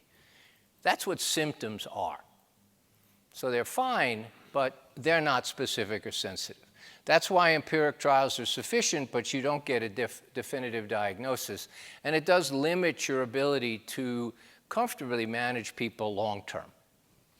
Endoscopic findings are often normal, and I put normal in quotes, because normal just means you don't have an erosion that is B, C, or D. A is a variation of normal, but may be abnormal, and things with hiatal hernias and abnormal Hill or AFS graded valves, those are not normal features, but it means no erosions. Even when performed off acid reducer therapy, which is a caveat for all of us to remember that endoscopy on a PPI limits the value of the intervention. And then finally, biopsy has limited to no value in definitively making a definitive or an actionable diagnosis of GERD. So taking a biopsy at the time of an endoscopy for heartburn is arguably beneficial to the pathologist, but not to the rest of us. And we won't digress into EOE in this talk, but maybe when Ghosh does. Now, I put together, actually in an editorial that I wrote with the guy in the back room, American College of Gastroenterology Guidelines, AGA most recent best practice statement, and the Lyon consensus recommendations, and tried to coalesce them. So in general, the optimal testing strategy for evaluation of frequent heartburn, and by extension, the diagnosis of GERD, is going to be a reflux monitoring study. And that an endoscopy should be performed off an acid-reducing medication. The 7-day number is the washout for a proton pump inhibitor. It probably could be shorter for a PCAB, but nobody's going to do that for a while. And H2 blockers disappear in basically an hour. So if you take them off, if you keep people off it for a day, you're in good shape. So 7 days gives you the opportunity to have relatively normal acid production. 2 to 4 weeks gives you a shot at seeing erosions. And that comes from Kerry Dunbar Stewart and group study now a whole bunch of years ago, showing that people, particularly with grade C, can relapse fairly quickly in as short as 2 to 4 weeks, okay? Currently, prolonged reflux monitoring study, if the EGD is not diagnostic, that is the procedure of choice to make a definitive diagnosis of GERD after you fail a short-term PPI trial. And it's kind of a nice way of supporting guideline statements that for now, close to 10, 11, 12, maybe even 20 years have thrown that in, which I 100% believe is for practicality. Because no matter how much hubris I have to say that you should endoscope everybody with heartburn, would keep us very busy and may not be practical. I'm going to skip that. Okay? So if you do an endoscopy and you see grade B, C, or D, that is definitive or actionable GERD. And if you stretch the data, you might see that in about 30% of patients if they're off a PPI. If you crudely extrapolate from lack of healing in 8-week clinical trials, if you do it on a PPI, then maybe 10% will be unhealed, so you might get 10% yield. Not very exceptional, the point being that most endoscopies for GERD-related symptoms are going to have no erosions. And that's heartburn, which is the most classic symptom. If you include chest pain and LPR symptoms and cough and dyspepsia, the numbers probably go down but haven't been studied. Okay?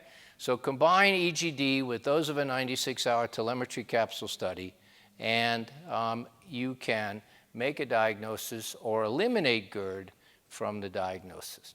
So ultimately, whenever you see a patient with suspected reflux, you have to decide if that suspected reflux really is reflux, and that's where a prolonged reflux monitoring study today with either an alpha-1 device or a Bravo device is going to be what I believe, and I believe the expert consensus is now, should be done wherever you practice endoscopy.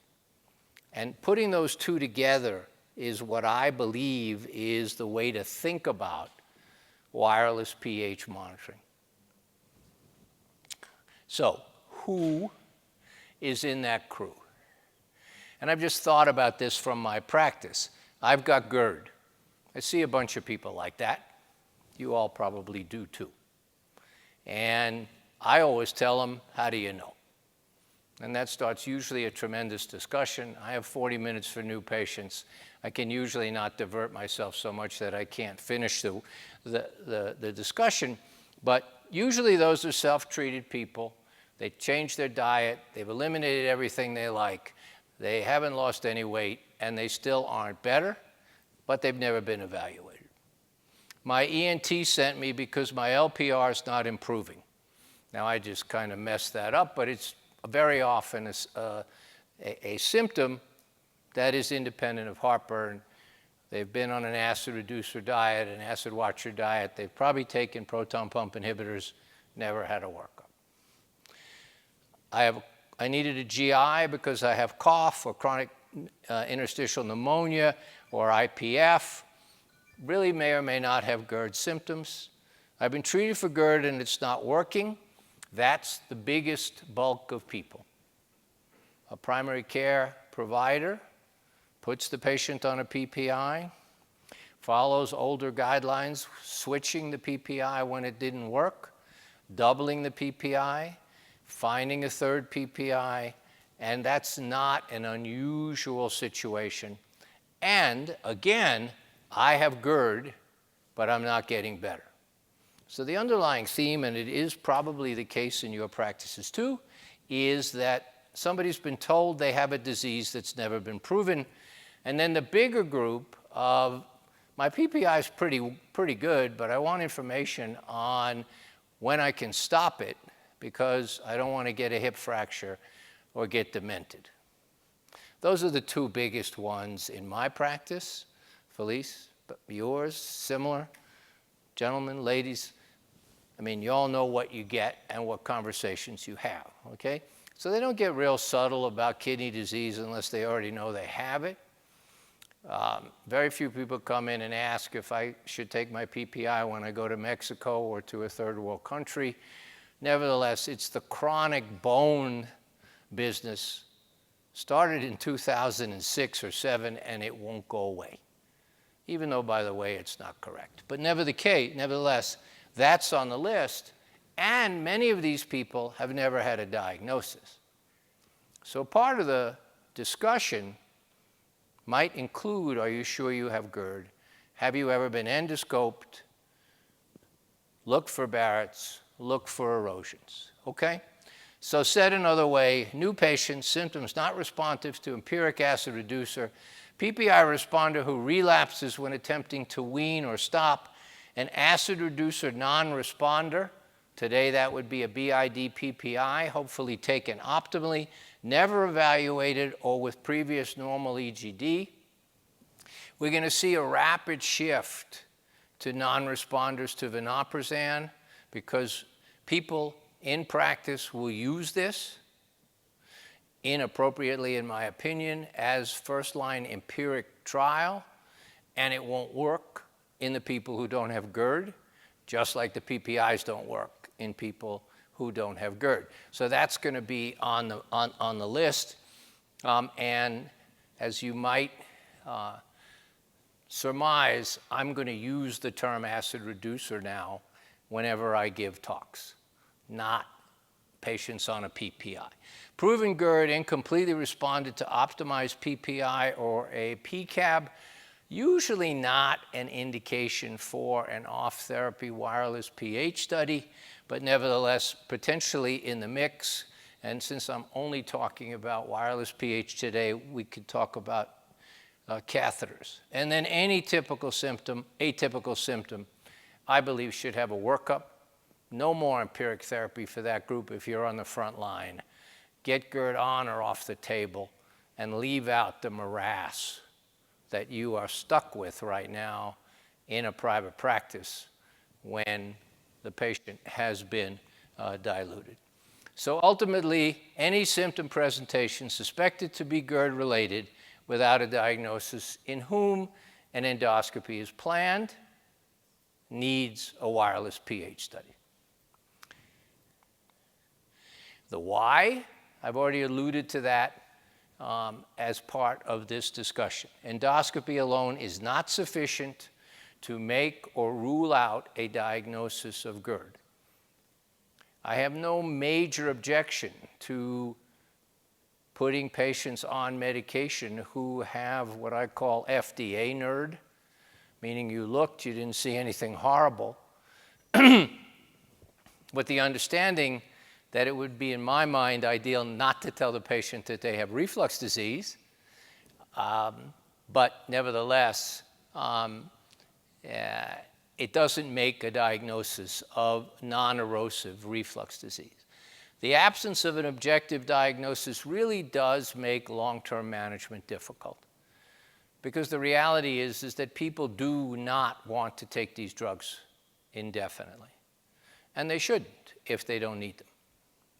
And weaning a C or a D is honestly a waste of private practice time. Unless you have an extensive network of providers, advanced providers, nurses, technicians, medical students who are learning from you, to talk to patients about weaning, it is a time-intensive business, and there's no good way to wean that's ever been published. So C and Ds will relapse 95 to greater % of the time. It's simpler to keep them on maintenance, okay? Either long-term medical management that's incompletely effective, diet, lifestyle changes not needed, increased costs of repeated EGD of limited or no value.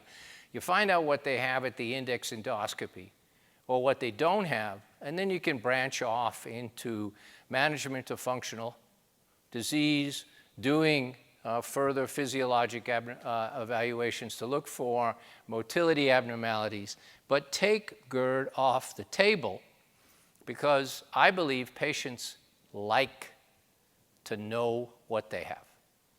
And all the evidence that you can glean from the literature is a diagnosis makes people feel better. So that's why we prepared these algorithms that have been modified or were modifications of other algorithms, that if you have clearly typical symptoms with no other alarms, dysphagia, weight loss, bleeding, or other real co-finding, and the symptoms are sufficient to impair quality of life, you put that patient on today, still a proton pump inhibitor trial once a day. If relief is complete, we'll give you that GERD is likely. May not be correct, but for the purposes of logic, that's reasonable. But the algorithm then implies that you stop the drug to really see what kind of symptom recurrence the patient has after they understand what it's like to feel good. Then if the symptoms come back, work the patient up. And that's to do an endoscopy off a PPI, 2 to 4 weeks. In our practice, we tell them they won't die in that 2 to 4 weeks. The evidence is very clear that nothing bad will happen to the patient. They won't bleed. They will not get in any trouble. They will not be comfortable, all of them. They should not take an H2 blocker if you can get away with it. An antacid or a TUMS probably won't affect healing in any way, shape, or form, so we use that. And honestly, a lot of people just won't do it. So we compromise on the 7 days. And we pray that they will actually do that too. Okay? Anything less than 7, I might not gamble putting the thing in. 6, maybe 5, probably okay, but taking a risk when you're looking for definitive. Okay? Even with prolonged pH testing that we have now, I mean, I can see 48 hours doing the 7 days. We've done a couple of patients where we said, okay, do it for 5, and then the first 2 days are questionable, but the second 2 days are beyond that 7 days, right? And I think that's fine if you have a comfort level in interpretation. And not that this talk can't speak to clinical interpretation of a test, but the positive, negative part of the interpretation is tricky. But I think that's a very excellent point, that with a 4-day test, that you could do 5 days, you could probably even do 4 off the PPI, and hope that your last day it didn't fall off and that you would get reasonable data. And again, as we talked about screening and EsoGuard and the like, the colon cancer mantra was any screening test is better than none. So a wireless pH study is ideally better than none, even if it's adapted. Yes, Dr. Speckler. Yes, my son. The other reason, though, to stop the PPIs. Well, you started it. Well, yeah. But the other reason to stop the PPIs for at least 2 weeks is these patients, EOE can be hiding in these patients. Yeah. And if you don't stop the PPIs for 2, I think you need the 2 weeks at least for the PPI. Forget about the PPI. The anti-secretory effect will wear off after 5 days or so. But if you stop it for 2 weeks, you can probably bring out EOE. See, and that was the one thing I was gonna say, because if I have a patient that has dysphagia as part of their symptom complex, and they've never had an endoscopy or whatnot, I might not even do an endoscopy then, because I want this a one and done test, and that might be the one time to make a diagnosis, because then they've had enough endoscopy, and they've been told that it's normal, and the dysphagia is gonna wind up becoming functional dysphagia, like you know how it goes down that line. So that group, if in the back of my head, especially if there's any atopic or it's a man, but like, I will say, no, the 2 weeks, I want the 2 weeks. And what I really try to do is really explain to them the why, and then you get into it, and I agree with Dr. Katz, like, a lot of people are like, I can't, and then, but I say to them, I just don't want us to tell you it's not something, and then miss the one opportunity to make a real diagnosis. I think those are excellent points, and get to kind of a secondary stage of why we're doing endoscopy and what the symptom presentation is, and whether in the absence of dysphagia your approach to biopsies is different. If your plan is to look for EOE in everybody who has been on a PPI and has not been successfully treated, then I completely agree. You got to have it 2 to 4 weeks so that you can get a good shot at not missing eosinophils.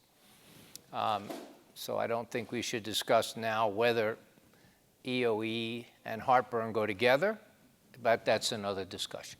Okay, so the algorithm was carefully developed and predominantly designed by Dr. Schnoll, that the empiric diagnostic test is really only in typical symptoms with no alarms, and that it should be 8 weeks. And if you read the document, there's no mention of a recommendation to double, even for an incomplete response. Clinically, nobody can quarrel with that, but I think you're going to get to an endoscopy anyway. So if you are the primary intervener or the primary visit, quote unquote, the first visit to treat the patient, I think one and done.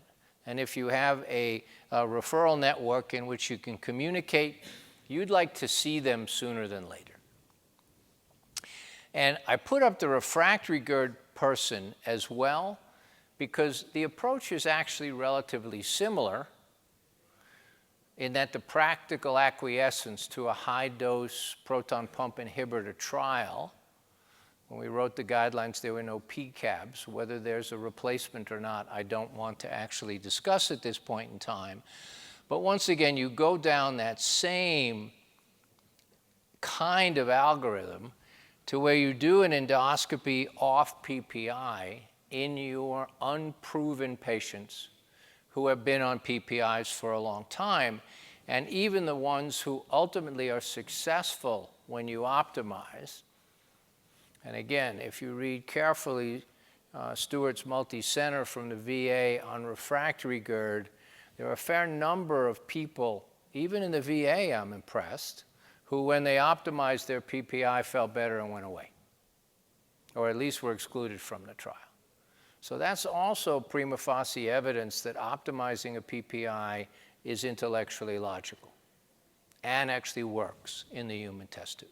Okay. I would say also, I was amazed that that happened, because a lot of these patients had been on PPIs, quadruple dose for years. Mm-hmm. And when they finally took the drug right, it was a small number, but Yeah. substantial. Well, you always had about 10% that you threw out. I mean, that's not that saved a lot of money, or cost us a lot of money if you're looking at professional fees. But, But I think that, just amongst us, you can't overemphasize how important it is to talk to patients about how they're taking those medicines. And just, to share just the way that I talk to my patients about it. So like we have a tendency to open up the note and the med list is there. And then you'll be like, oh, I see you're on esomeprazole. I see you're on vonoprazan. So I don't do that. What I do is I say to them, oh, tell me what medicine you're on to control your acid. And like, I really have to be honest with you, if they don't know the name of the medicine that they've been on for 3 years, like it makes me almost question something about when I'm taking it. And then I say to them, please tell me how you're taking it. Because what people normally do is they say, oh, I know you're taking it 2 times a day, right? I don't say that to them. I don't give them leading questions. I make them actually use the words. I actually take esomeprazole a half an hour for breakfast and until they say those words to me, I assume they're not taking it the right way. And like that is really, like I really give them leading questions and I make them actually say the words to me. And then all of a sudden, it is so common to find out they're not taking the medicines. I'm sure you do that, but I just always like for us to just say it out loud because it's shocking to me how, especially people who've been taking it a long time, they just forget. Like they get other medicines, they just forget all these wonderful instructions that we've given them over time. It just gets mixed up with the thyroid medicine and the blah, blah, blah medicine, in the whole mix. Okay, so I'm going to go through the remainder of the talk in the interest of time, and then we'll take individual questions as time will allow or at breaks. I put up this slide. I'm not going to go through it. It's because most people don't read Elementary Pharmacology and Therapeutics because they don't get it as part of a society journal, or they just don't have time to read it. Dr. Gaiwali is going to probably show a slide that's either a modification of that, and probably is better than mine because he made it himself and I stole this. But if you're interested in things like this, we'll be able to give you this kind of slide so that you can look at how this is interpreted in terms of literature, okay? So the when is gonna, for me, be always, but if you think that the patient has GERD and you're gonna do an endoscopy, I believe you should be prepared to do a reflux monitoring study.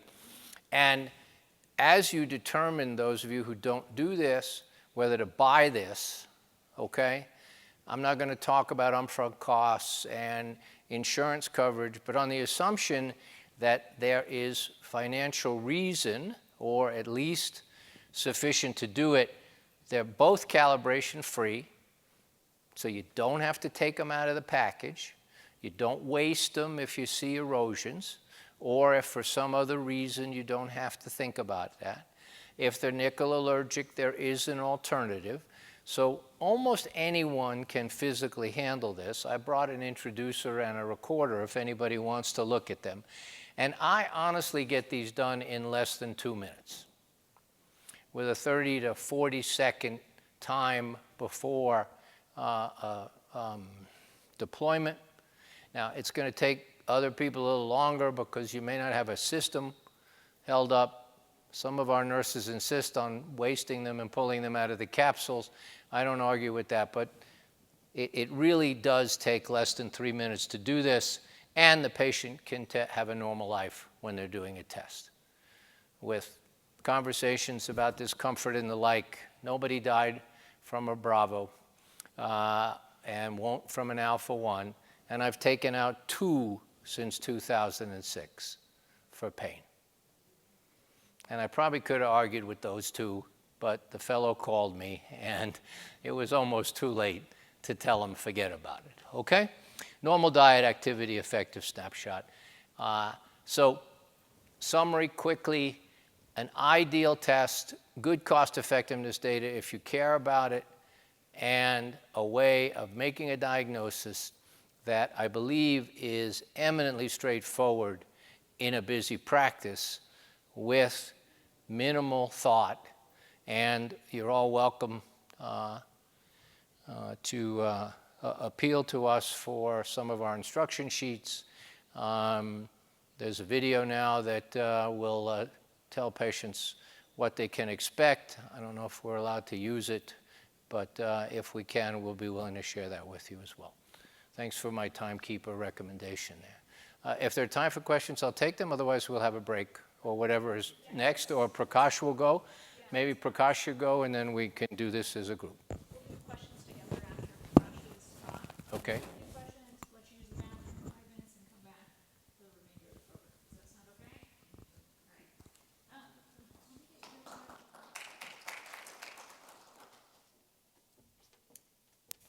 I'm going to introduce Dr. Prakash Gaiwali. If I just say that fast enough, do I say it right? That's correct. And we're really excited to have him. If you recognize his name, you should. He's published, hundreds of publications. A few. And not only that, he's a busy gastroenterology. He's director of our neurogastroenterology group in St. Louis at Washington University. You're also director of the fellow program too. So busy guy. We're happy to have him and share his knowledge with us. And then I'm gonna get your talk here.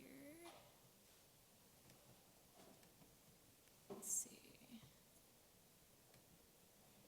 Mine's the blue one. Blue. Okay, perfect. Thank you. There we go. Thank you so much, and thank you very much for having me, and thank you to everyone who've given up your Sunday morning to be here. So my job is to talk about the how part, the how. And let me start by showing you a slide that was made by my mentor, Ray Klaus, when this technology was first introduced, because we were a very early adopter of this. So this has been around since around 2000. And so this was probably from about 2002 or 3 when we started talking about it. So wireless pH monitoring, a capsule with a pH sensor that transmits pH data by radio telemetry to a pager-like device that is worn at the waist. So that was how we had introduced it. And at that time, these were the 3 methods by which it could be placed. Now I'm going to strike one right out because that was brutal. We did it for a few people and they had epistaxis and it was very uncomfortable. The only place I know that continued to do it for a few years was Lipum's place. I don't know if he's still here in the room, but USC, yes, USC. So transoral. Back to the Easter retired, John could relax. Yeah. Now, you can once in a while do transoral without endoscopy. And these are in patients where you've either documented the esophagogastric junction distance on endoscopy previously that you can use, or if the Bravo has fallen off very early and you want to put another one in, because you have measurements from your last endoscopy, or with manometric distance, if somebody has already done an endoscopy and you have a manometry. So the manometric distance is a little tricky. You have to do a subtraction of 9 to get to that 6. 6 above squamocolumnar, which is really 5 above the lower esophageal sphincter. So not done very often, but transoral during endoscopy is the standard for placement of a wireless pH device. We have a demo in the room. Phil, do you have the demo? And we can pass it around if people want to see what the demo looks like. So there is an introducer that has the capsule attached to it and a receiver. The receiver looks a little different now. This is the original version. And then we have the Alpha 1 device. The premise is the same. The premise is the same. Eventual interpretation, we'll talk about what the images, what the lines look like. But again, the premise of both these devices is the same. All right? So how does it work? So the introducer has the wireless pH device attached to it. The device has a little well, and that well is connected through a channel to the outside. And so you connect the channel that is connected to the outside to suction. And when you connect it to suction, a little bit of mucosa gets sucked into the well. So you hold on suction for 30 seconds, and then when you deploy, a little pin that is within the capsule gets embedded through the mucosa that's sucked in. And then when you disengage, the catheter gets disengaged from the capsule, and the capsule stays in place.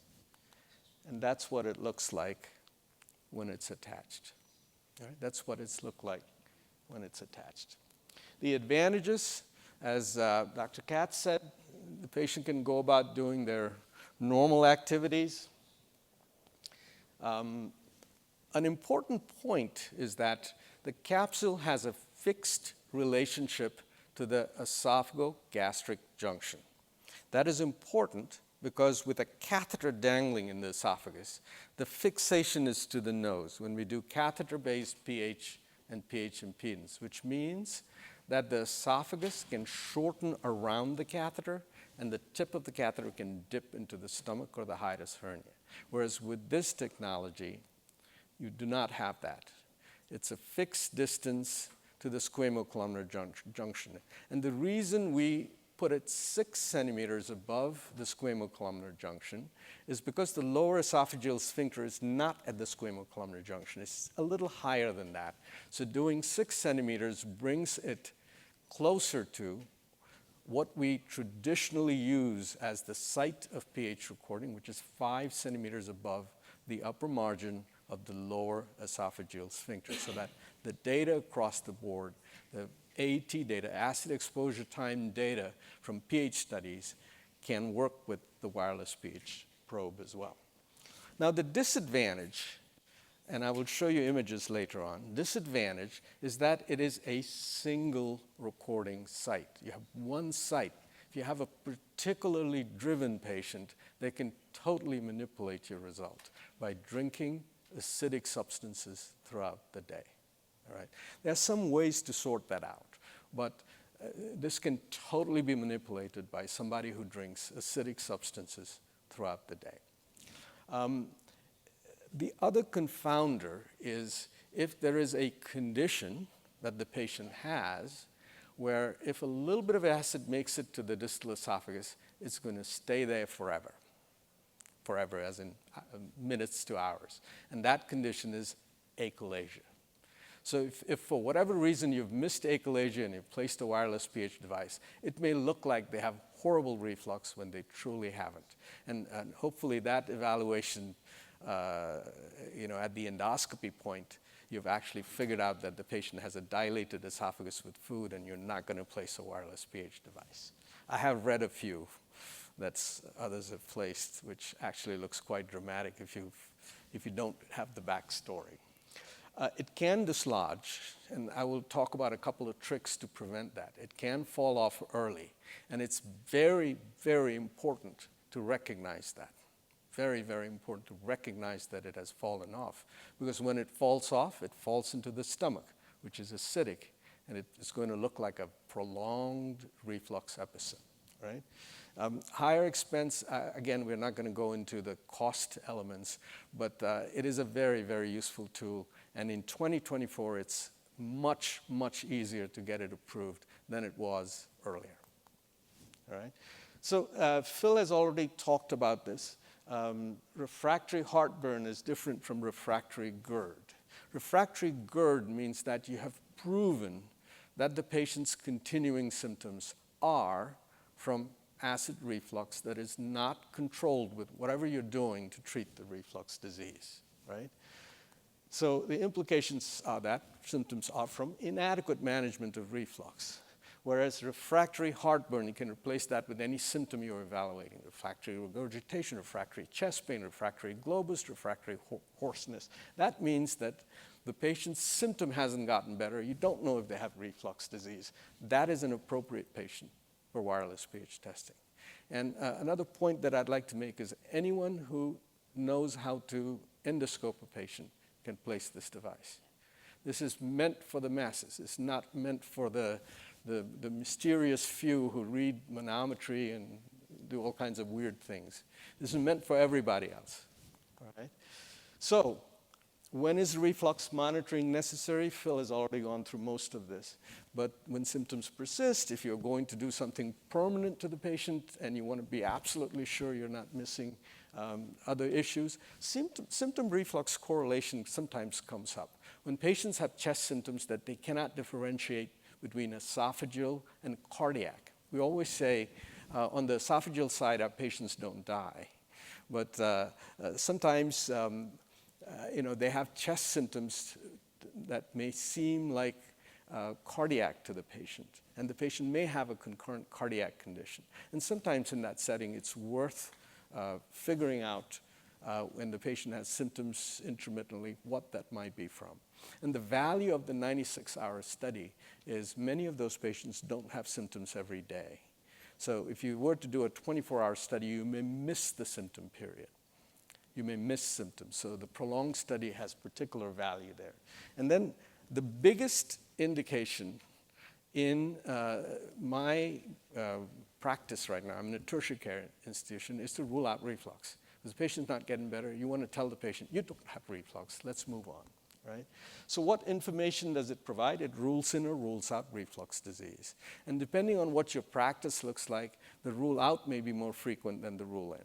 Okay, the rule out may be more frequent than the rule in. In proven GERD, if the patient has persisting symptoms, this is probably not the right tool. You probably want a catheter-based study on optimized therapy. And then finally, to determine if symptoms are functional or not reflux related. So these are some of the questions that you want to answer with further investigation in a patient who had persisting symptoms. And you can see that many of these questions can be answered with a wireless pH study. You can't answer are symptoms part of a motor disorder, you need manometry for that. And you can't answer either are there psychological triggers, that is the history and physical, before you decide on the test. Another pet peeve of mine is make sure you know what you're going to do with a positive test, what you're going to do with a negative test, what you're going to do with an equivocal result before doing the test. Otherwise, if you're just going on a fishing expedition, the test is not going to give you as much value as it will if you have a particular management theme in mind based on what the test shows. I'm not going to dwell on this very, very long, but this was a study that we did many, many years ago to show that if you were trying to prove reflux disease and you do the test on therapy, your yield is going to be exceedingly low. So if you're trying to prove reflux disease, the test should be done off therapy. You can see that the no evidence, the blue bar, is very tall in the on PPI group, and this includes both catheter-based and wireless pH testing. So on the endoscopic side, these are the endoscopic phenotypes that you might encounter in the context of reflux disease, right? These are the endoscopic phenotypes. These are the various abnormalities you might encounter in the context of reflux disease. And in the settings where wireless is useful, the conclusive reflux, you're probably not going to need to do any kind of reflux monitoring. So LA grade A, or a normal esophagogastric junction. When I teach my fellows, I tell them, learn how to recognize a normal esophagogastric junction, because that's what you're going to see most often in your careers. So the inconclusive endoscopic phenotypes are appropriate for wireless pH testing. And that is the reason why that index endoscopy is probably the best time to consider this. All you have to do is make sure the patient's off their medicines when they come for the endoscopy. And you'll get a dual advantage there. If there is going to be endoscopic evidence, you're going to be able to pick it up. If there isn't, you place a wireless device. So, Barrett's esophagus is a reliable indicator of abnormal acid burden. This is Barrett's, Question? yeah. Just for you when you're bringing a patient for endoscopy, Yeah. are you consenting them, just in the conversation, you're saying to them, I'm gonna do an upper endoscopy, a diagnostic upper endoscopy. If I see definitive endoscopic evidence of gastroesophageal reflux disease, I will not be placing a wireless pH testing, but if I don't, I will. then I will. Yes. And you do the consent in advance, and Yes. that's the conversation with Yes, the patient. Correct? yes, they have to be booked, in my practice, they have to be booked into a Bravo slot, because my manometry nurse will come into the room, and they have to not be doing other motility stuff. So they're all consented in this, if they are of that category, they will know that they may or may not get a Bravo based on what I see or don't see. And just because we're saying, and I agree with you, that every gastroenterologist can do this. Yes. Right? Yes. And so, but you do have to think differently about the time in your practice, because Yes. it does add some time, even though, we no longer have to, Calibrate. calibrate the equipment, so that obviously is a time saver. But consenting the patient in advance, talking with them about it in advance, making them understand, watching them, that they're off of their PPIs in advance, Yeah. but there's a little, but it's a one-time thing, and that really saves money. You don't have to bring the patient back again afterwards. Yes, yes. The important point there, practical point, is in your practices, it's useful to identify a point nurse, a point helper to get in-serviced on this, because there's a little bit of patient education involved, and it will save you time, because the assistant can do it. They can show the video on an iPad. And then we have them fill out a patient diary so that it can be reconciled back if they forget to press their buttons. And so having a point nurse who's in service is particularly useful. That will save you time. Not that you can't do it, but that will save you a lot of time. So this is just a slide to show you that short segment Barrett's esophagus, SSB, long segment Barrett's esophagus, LSBE have very high acid exposure times. Erosive esophagitis also has high acid exposure times. You do not need a wireless study for them. Here is another way of looking at that. LA grade A, non-erosive reflux disease controls are the ones who had normal acid exposure time. The others had high acid exposure time. All right? So important to do a high quality endoscopy. So here you have LA grade A, a single erosion at the esophagogastric junction. On the other side, you have two small islands. I usually biopsy these sometimes, especially if the person is a male. But if I just see tiny islands like that, to me that doesn't tell me that I cannot place a wireless device. I will still need a wireless device. But if you have any length of salmon mucosa, then maybe your study is going to be positive, right? That's the retroflexed view. Here's another one, no visible abnormalities, intact esophagogastric junction. This is an appropriate patient for wireless monitoring. So what do? I don't measure on the way in. I finish my exam, decompress the stomach so that the patient doesn't burp while you're trying to take your measurements, and then leave the endoscope right where the squamocolumnar junction is and measure the distance to the teeth or to the bite block and call that distance out to the nurse who's helping you, all right? So that's how I start my wireless placement technique. So high quality endoscopy, record distance to the squamocolumnar junction. And then the nurse is going to take the introducer. Hopefully people have seen this. So the nurse who's helping me is going to take the introducer. They're going to open the package, and then they're going to make it connect to the receiver. It takes 2 seconds. The receiver will blink, and then you can get it started, right? And then they're going to place a tape at 6 centimeters above the distance that you've called out, okay, 6 centimeters. And then I'll show you what I do. After that is recorded, I apply lubrication only to the outside. I don't want a little bit of lube to get stuck in the pH recording side, only to the outside, right? And then I insert it.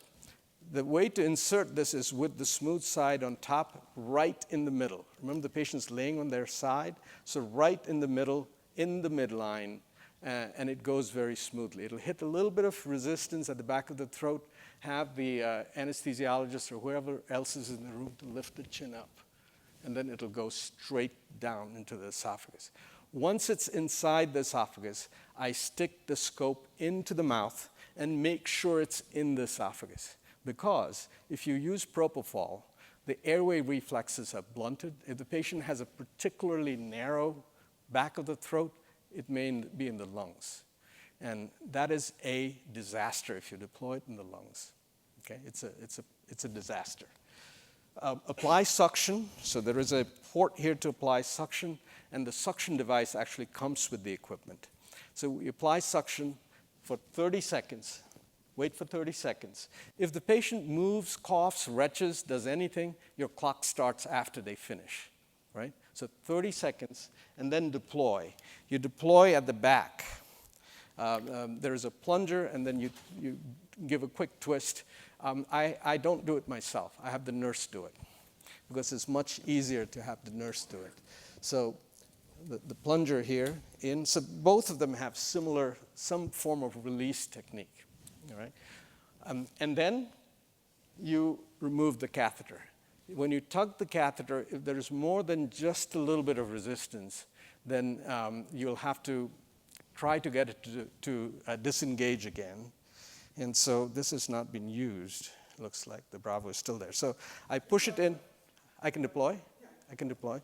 So push it in like that. So you can see that it went out. If it didn't release, you'll get resistance when you pull back. Then you do this a few times, right? Still doesn't release. Can I do it? You break it, and then pull the wire, and it'll fall off, okay? You knew exactly what I was going to do. Yes? Sometimes it's just that this didn't even go up. If you even put it up a little bit, it'll go. A little bit, yes. You know, Yeah. and this is like a 2-second flip. Yes, It's like yeah, but yeah. I agree, Prakash, the way it's initially in the initial teaching of how to deploy them, Yeah. it's supposed to be done by one person, your one Yeah. finger, your thumb. I don't Yeah. know, It doesn't I work. have small hands, and I just, it's a 2-second thing that I want to Yeah. go well. Yeah. And so I actually have, when we do the procedure, I actually have someone, we have the scope in. We watch the whole time that we're doing it. Yes. But so I have someone hold the Yeah. scope, Yeah. I have someone da-da, and Yeah. I just do this thing, because Yeah. it's a 2-second thing, and I just don't wanna mess it up. Yeah. And I need my, Yeah. I don't feel comfortable with just doing with my thumb, so I do with one hand. Yeah, and I will give you a reason not to have the scope in. If you distend the esophagus, there's a big chance it won't attach, So weave so. and it will drop quicker, right? There's a big chance it won't attach. It's important to reinsert scope to make sure it's attached, because if it hasn't and the patient retches, it'll be in the back of the throat, and they can aspirate it. Right? So make sure that the cart has Kelly clamps, Kelly forceps in there, so that the anesthesiologist can go back there and grab it out if it comes back up to the back of the throat. You know, what we do is, after we deploy, before we take the thing out, we look. Yeah, that you can do. That's what we do. After you, and I actually reinsert scope Yeah. after I pull the insertion catheter out. Yeah, because the reason we do it, though, is because by doing that, Yeah. we did have a patient Yeah. who got into the airway Yeah, that way. yeah, and it's, airway is bad. What happens next? The patient brings the device in 4 days, data is downloaded, the diary is reconciled with the study so that when the patient says they ate, the markings are correct, that they have pressed the buttons, and then you interpret and create a report. The Bravo falls harmlessly off in 7 to 14 days. This is the probe in the ileum on a colonoscopy that my good friend Walter did just a couple of weeks ago, a couple of days after the wireless was placed. You can see that it's harmlessly making its way out. When the device was first introduced, people were straining their stool to make sure that it was gone. No, patients don't need to do that. If the patient report, I'm sorry? Yes, yes, they used to bring it back, yes. No, you tell them, don't look for it. If the patient reports pain, they can take antacids, but they have to record that they have taken antacids, right? Sometimes eating helps pain. If they eat, the pain will go away, just mark eating. Rarely, the device needs to be removed, rarely. And this is our data that we published a long time ago for device removal. Our rate was 1.8% at that time. With the new device, it's much, much, much lower. I have not taken one off in like 5 or 6 years. I had a lawyer once who just freaked out because they had one episode of pain, and I had to come in on a day that I was not supposed to scope and take it out. How long do you hold the suction? 30 seconds, 30 seconds. If you hold it too long, it gets attached too firmly, and you don't want that, right? Personally, the pain with the Bravo is great for functional. Yes, and I'm coming to that. Once in a while, endoscopic removal. If it doesn't fall off, that's the second category. And once in a while, it has happened that for whatever reason, the patient got a chest X-ray and the Bravo is still there. At 3 weeks, 4 weeks, it's still there. And so now you have to remove it. There was one patient who the radiologist wanted a chest X-ray because she was getting an MRI, and it was still there at 3 weeks. So in those instances, you may have to remove it. Once in a while, it'll work if you have them eat something very dry and hard, like a bagel. And in many instances, when it's fallen off, it's after a meal. So meals can dislodge it. So if you need endoscopic removal, gently push the probe with the scope tip. But the one thing you want to avoid is this, mucosal avulsion, because they're going to have pain and discomfort if you avulse the mucosa. So the trick is to move the probe towards the lumen and not down when you're pushing with the endoscope. So try to jimmy your scope between the probe and the wall, and then push it towards the midline. We published a paper about this many years ago. So you can use a snare if it doesn't come off. And there are two places to snare this. One is the attachment point. So you put the snare between the Bravo and the mucosa, tighten it, and then push out. That's one way. And you can see that that's what we did here. The pictures are not great, but we pulled it off. You can see the little bit of mucosa that was sucked in. The other technique is to snare the distal half of the Bravo and pull up. Not down, but up. If you push it down, you may get mucosal avulsion. All right, let's talk about interpretation in the next few minutes. These are reflux episodes. How do you recognize reflux episodes? They have a sharp drop in pH with a stepwise return to baseline. So that's a typical reflux episode. I looked through the whole study, make sure they all look like that. We calculate, or the machine calculates for you an acid exposure time, which is the cumulative time below 4, pH below 4, reported as a percentage of the duration of the recording, right? And it's a little tricky with Bravo. Do you use the total duration of the recording, or do you use per day? It seems it is best or better to use the per day recording rather than the total acid exposure time, but you can do it either way. So how do we know what the normal is? It's based on 3 or 4 decades of pH data from catheter-based recordings and a few studies with normative data with wireless. The upper limit of normal in healthy controls, this is the range. And from that, by expert opinion, we've decided 4%, right? Below 4, it's conclusively abnormal, conclusively physiologic, conclusively normal. If you take patients with GERD and esophagitis, do pH studies on them, you get very high acid burden. If you take GERD without esophagitis, the burden is a little lower. And so there is a gray area where there is overlap between reflux disease without esophagitis and healthy controls. And that's the reason, and these are the wireless data from healthy controls, and that's the reason why we have that inconclusive 4 to 6% range, all right? And so the pH thresholds, as you can see, are rather arbitrary and based partly on expert opinion. So it's important to recognize that, and that is where the multiple day value is higher than the single day value that you get out of a 24-hour study. And this is data from a very high number of healthy volunteers from around the world. And you can see that the acid exposure time in healthy people is very low. It's not 0, but it's very low. Why is it important to document acid exposure time? If you have somebody with heartburn and a positive pH study defined as acid exposure time, look at their response to acid suppression. Exactly the same as what you'd see with erosive esophagitis. Not so if you don't have that information. All right? That's because of the overlap of other conditions and functional disorders in them. Here is another high value of wireless recording, 4-day recording. In this particular study,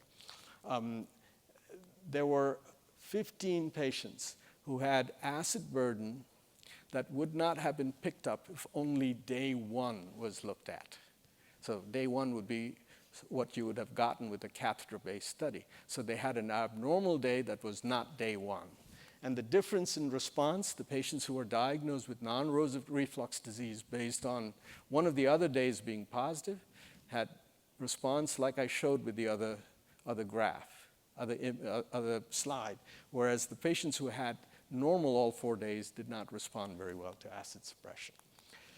So these are some of the data that we published a few years ago showing that day 1, worst day, best day, not good enough to describe what their acid burden is. And so the paradigm that we have used is dominant, meaning more than or equal to 2 days of the same pattern, whether that be pathologic or physiologic.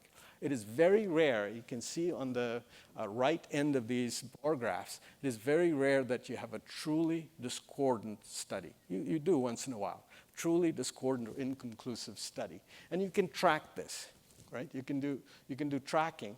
And this was a study from the Northwestern group where they tracked the number of days that were abnormal.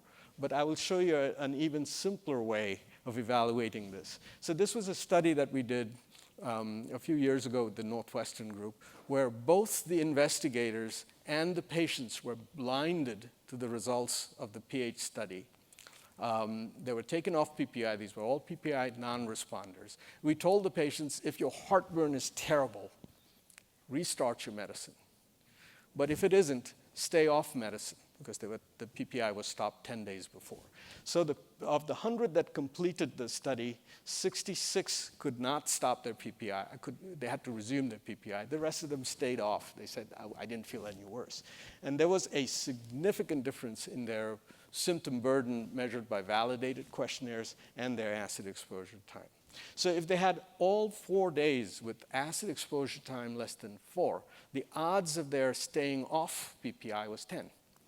And the opposite, if their acid exposure time was high, the odds of them needing to go back on the PPI was 5. Okay? And so in the ability of wireless data from wireless, 4 days of wireless data to predict who could stop PPI, 1 day, 2 day, and you can see at 3 days, the RSC curves start looking better. And 4 days. In order to get 3-day data, you have to plan for 4 days because some of them will fall off on day 3. So physiologic acid exposure time, all 4 days, will rule out reflux disease. And many of your patients who say, I don't get better with the PPI, will fall into that category. All right. The other element that you can get out of these studies is reflux symptom association. If they have the symptom within 2 minutes of a reflux episode, that's considered an associated symptom. And we use 2 types of tests to decide if there is association with reflux and symptoms. And the software will do that for you. All right. One is the symptom index, abnormal if more than 50%. The other is a more statistical test that divides the entire study into 2-minute blocks and determines if there is reflux symptom, no reflux, and no symptom for each of those 2 minutes, and you do a statistical test. And if the p is less than 0.05, that means the symptom association probability is more than 95. It's just 1 minus the p-value, right? And so if they have reflux symptom association, the likelihood of them responding to reflux therapies is much higher than if they just have acid exposure time abnormality or if they just have reflux symptom association. All right, so if there is abnormal burden plus reflux symptom association, the response is better. So this is the Lyon 2 figure. The conclusive evidence for pathologic reflux has been updated in Lyon 2 to include wireless. So with wireless pH monitoring, more than or equal to 2 days with abnormal reflux burden is conclusive evidence for reflux.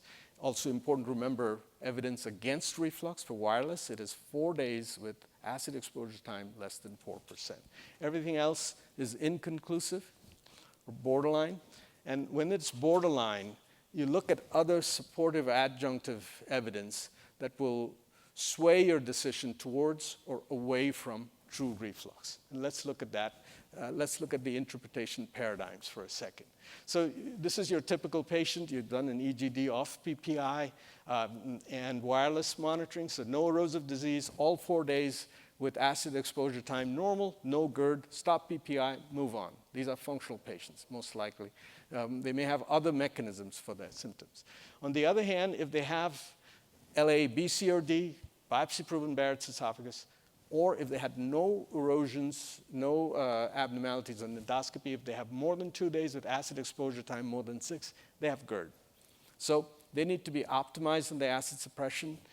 They need to be treated with all these lifestyle measures. And there is a category within that that you may not be able to fix with medicines, and I'll mention that in a second. Everything in between, inconclusive GERD, we'll talk about them in a second, because those are the patients who may need not just acid suppression, but something else. Sometimes they need neuromodulators. They may need a lot of adjunctive approaches. Now, if they have LA, C, or D esophagitis, or if they have bipositional reflux, very high acid exposure time, both while upright and supine, that is probably not in the medical realm of management. Those patients may need anti-reflux surgery, especially if they have a large hernia. All right? So inconclusive reflux, you're trying to decide if your confidence in reflux is high within that 4 to 6% category of acid burden, right? And so if your confidence is high, you're going to escalate reflux management. So a hiatus hernia or a high symptom score of some kind may help.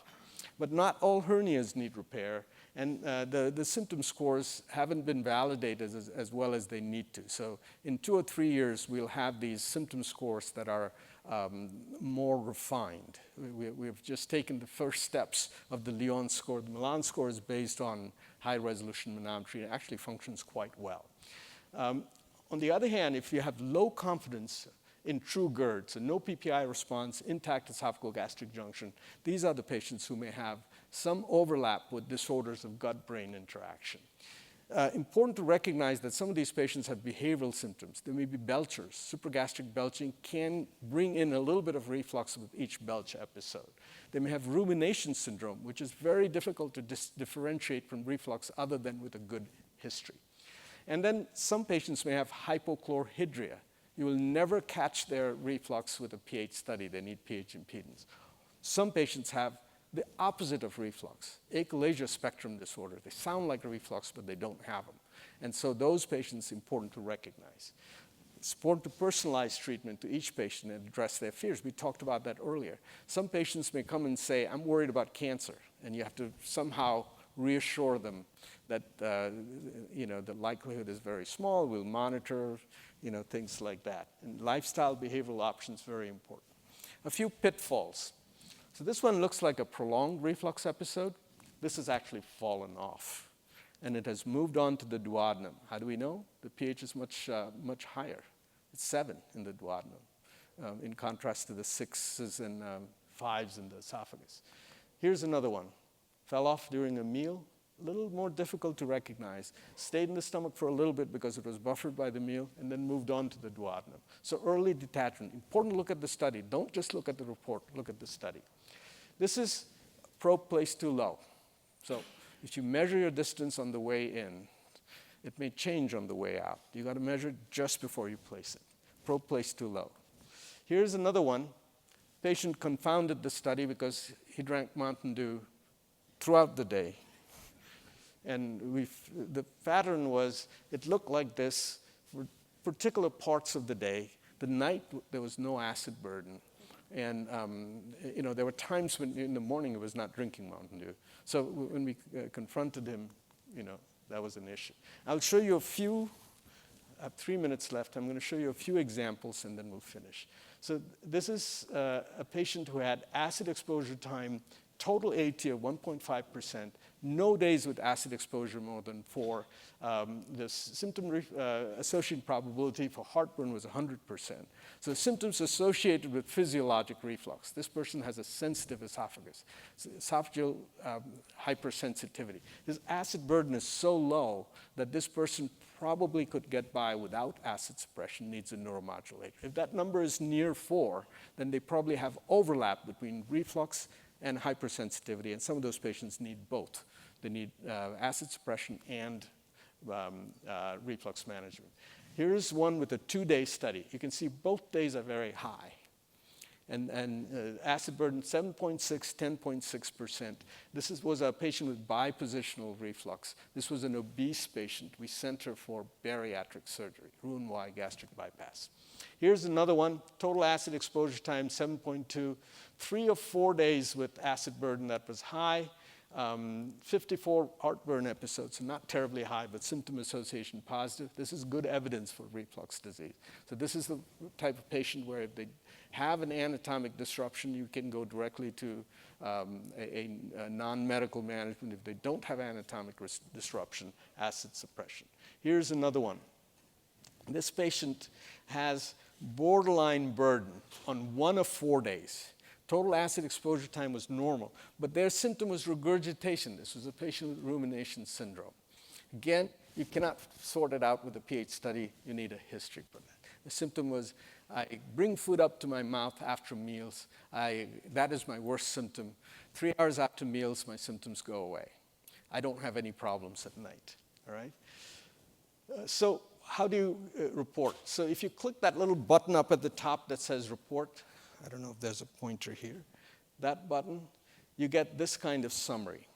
The box opens up and you get this kind of summary. This is the total acid exposure time, longest reflux, symptom association summary. You see the symptom index here, which is negative 36.8, symptom association probability positive 99.7.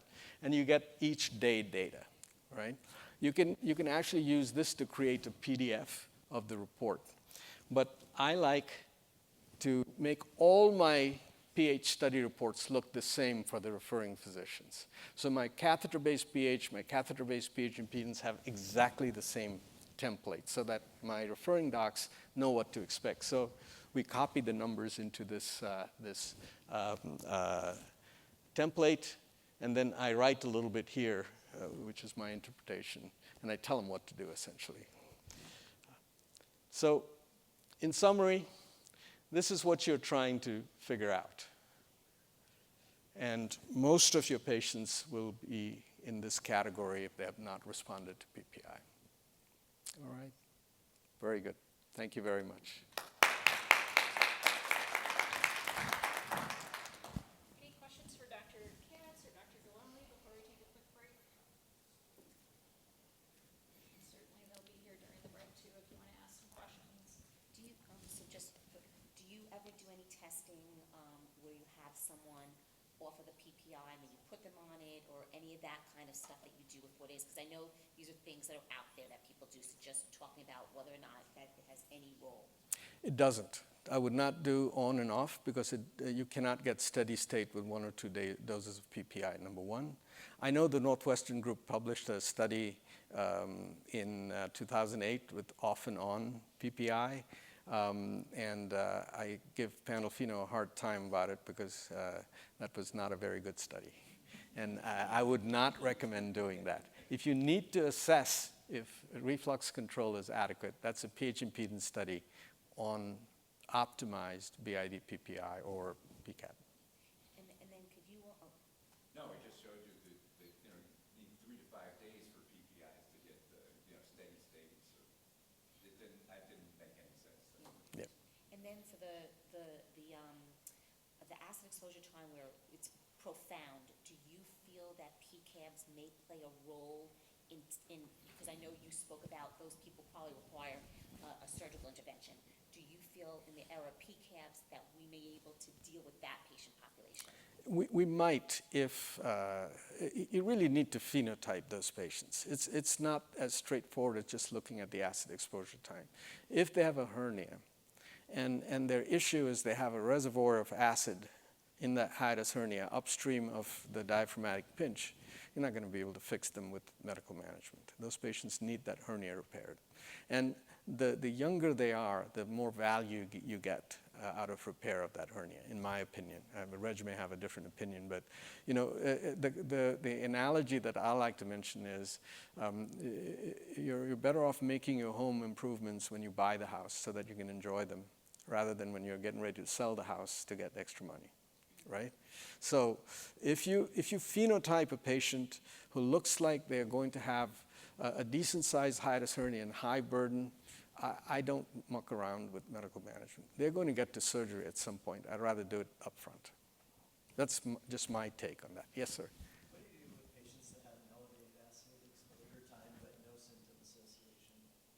Because I see that. Yeah. And And I mean, unless it's the one that pushes the button 196 times. yeah. Yeah, that's okay. That's actually one of the phenotypes. That's good GERD evidence, good reflux evidence, even if they don't have reflux symptom association. We're not great at understanding why some people are more symptomatic and why others are not. But one of the things that goes with the esophagus not being as perceptive of sensation is when it's a little hypomodal, or if the patient is a man.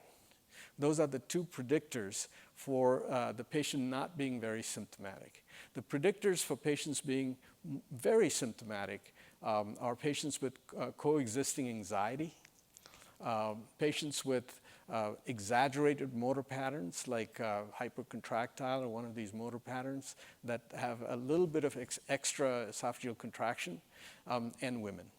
So those are the predictors, and younger people as well. So those are the predictors for patients who may have a positive SFP. But not having a positive reflux symptom association does not detract from a diagnosis of gastroesophageal reflux disease if some of those criteria, some of those thresholds are met. Yes? I think there's probably a subtlety too that we don't really get to measure from old Bernstein studies, tests showing that once your pH got above 2.5, that you didn't feel symptoms quite as much as you did when they were 2.5 and below. And as you know, the technology doesn't discriminate. Yes. So some of the pH 3s get in there. But, Yes. you've done more with the symptom index and SAP Yeah. than we have, so it's tricky. Yes, but if they have positive reflux symptom association, it can mean one of two things. One is that you have an explanation for whatever their dominant symptom is, and whatever you do to treat reflux will improve their dominant symptom. That's one scenario. The other scenario is they're hypersensitive, and so they're feeling symptoms to an exaggerated degree, and that person will have exactly the opposite response. You fix their reflux, they'll still be symptomatic. So, as you can see, pardon my French, but it's a crapshoot. And just from a practical standpoint, what do you tell patients to do with their diet during Bravo? Do you tell them to, because sometimes I find what happens is patients do a test and it's like the best diet they've ever had during the Bravo test. Like it's, I don't know, they're being good for you or something like that, which No. is just bizarre. But if you could just give us all the practical goodies, Yes, like yes. of what you do with that. So what we tell patients is have defined meals. Don't keep snacking, number one. Number two, eat what you would normally eat. If you're going to be bad, this is now. This is the time to be bad. But don't eat all the time. If they eat all the time, it's a problem because if they don't record it, that could look like a reflux event if they eat something acidic. So eat defined meals. Okay to drink coffee or do whatever they normally do. They don't need to make any special adjustment to sleep for the duration of the study. Do what you normally do. Sleep with the end of the bed raised, fine. If you don't, fine. Because we want to find out what their average acid burden is across 4 days. And there will be day-to-day variation. It's very unusual that you have patients with all 4 days that look exactly the same. All right, let's adjourn, and it's 10:52. We can come back right at top of the hour.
Thank you. Thanks, Mike. Okay.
AFS grade, which is very hard to memorize.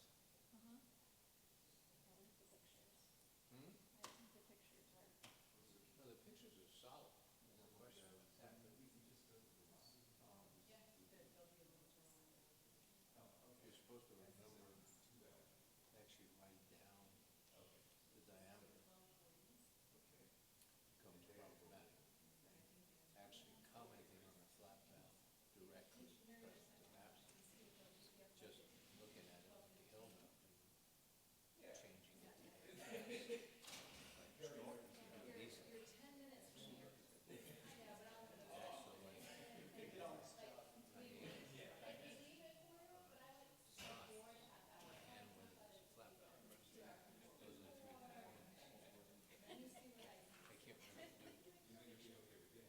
Yeah, we have probation.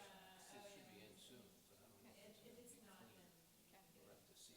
Yeah, you still have to think about those things and write it out, write it. Correct. It'd be so nice that we could verbalize Unless it you're, all your unless you're prompted. use that. Well, you can use dragging probation like you told us. I know, I like that too. I would just love to be able to say things out loud while you're still. You probably could, just probably nobody knows how to say it. All right, is everybody getting settled in? Well, I'm excited to introduce the next speaker. If you don't know Reg Bell already, he has been a huge teacher to a lot of community surgeons. So he's been bridging the gap between academic and community surgeons his whole career. And that's how I got into the Foregut Society about 11 years ago, is hearing about Reg Bell, having somebody in the community working, dealing with the challenges that we deal with are different. And there's more physicians in the communities than academic. And so translating that knowledge that we get from our academics to how do we practice it in real practice is really important. And when you think about it, every physician touches 1,000 patient lives. So when you are directly impacting one physician, it's a huge impact to all the patients we serve. So for that, I'm very proud of all the things you've done. You've done a ton of publications. The list goes on, but that's what I'm most proud of, the impact you're doing for physicians, in particular surgeons. Well, thanks. Thanks so much. You're very, very generous. So, are all of you from Colorado? I think I probably know all your names, but I haven't all met you. So, and I don't know if you've gone around and introduced yourself. I think you know Phil. Rhonda, tell people who you are. Hi, Rhonda Souza, Dallas, Texas, gastroenterologist. Yeah. Stu, I think you've already met. Clinical nurse practitioner here in Denver. Cool. With which group? Rocky Mountain Gastro. Okay, cool. I'm a resident from Brooklyn. Cool. Brooklyn. Yeah. Lisa, UT Austin, nurse practitioner. Primary care. Great. Glad to have you here. Debbie, I'm in scientific communications with the drug company. Yeah. Okay. You've met Courtney Garav. Have they met you? I can't remember. I came in a little late. And we've got someone from library back here. Go ahead. Just everyone we all ought to know who each other are. I consider myself from Colorado too. Yeah. I went to see Boulder, but Yeah. currently I'm with Sanofi. Yeah, that's right. Brian Williams, speaking gastroenterologist. Yeah. You don't get out of it either. Yeah. Yeah. Yeah. We're introducing ourselves. Yes, Lindsay Kane Okay. with doing communications and social media with Weill Cornell in Yeah. New York City. Okay, cool. So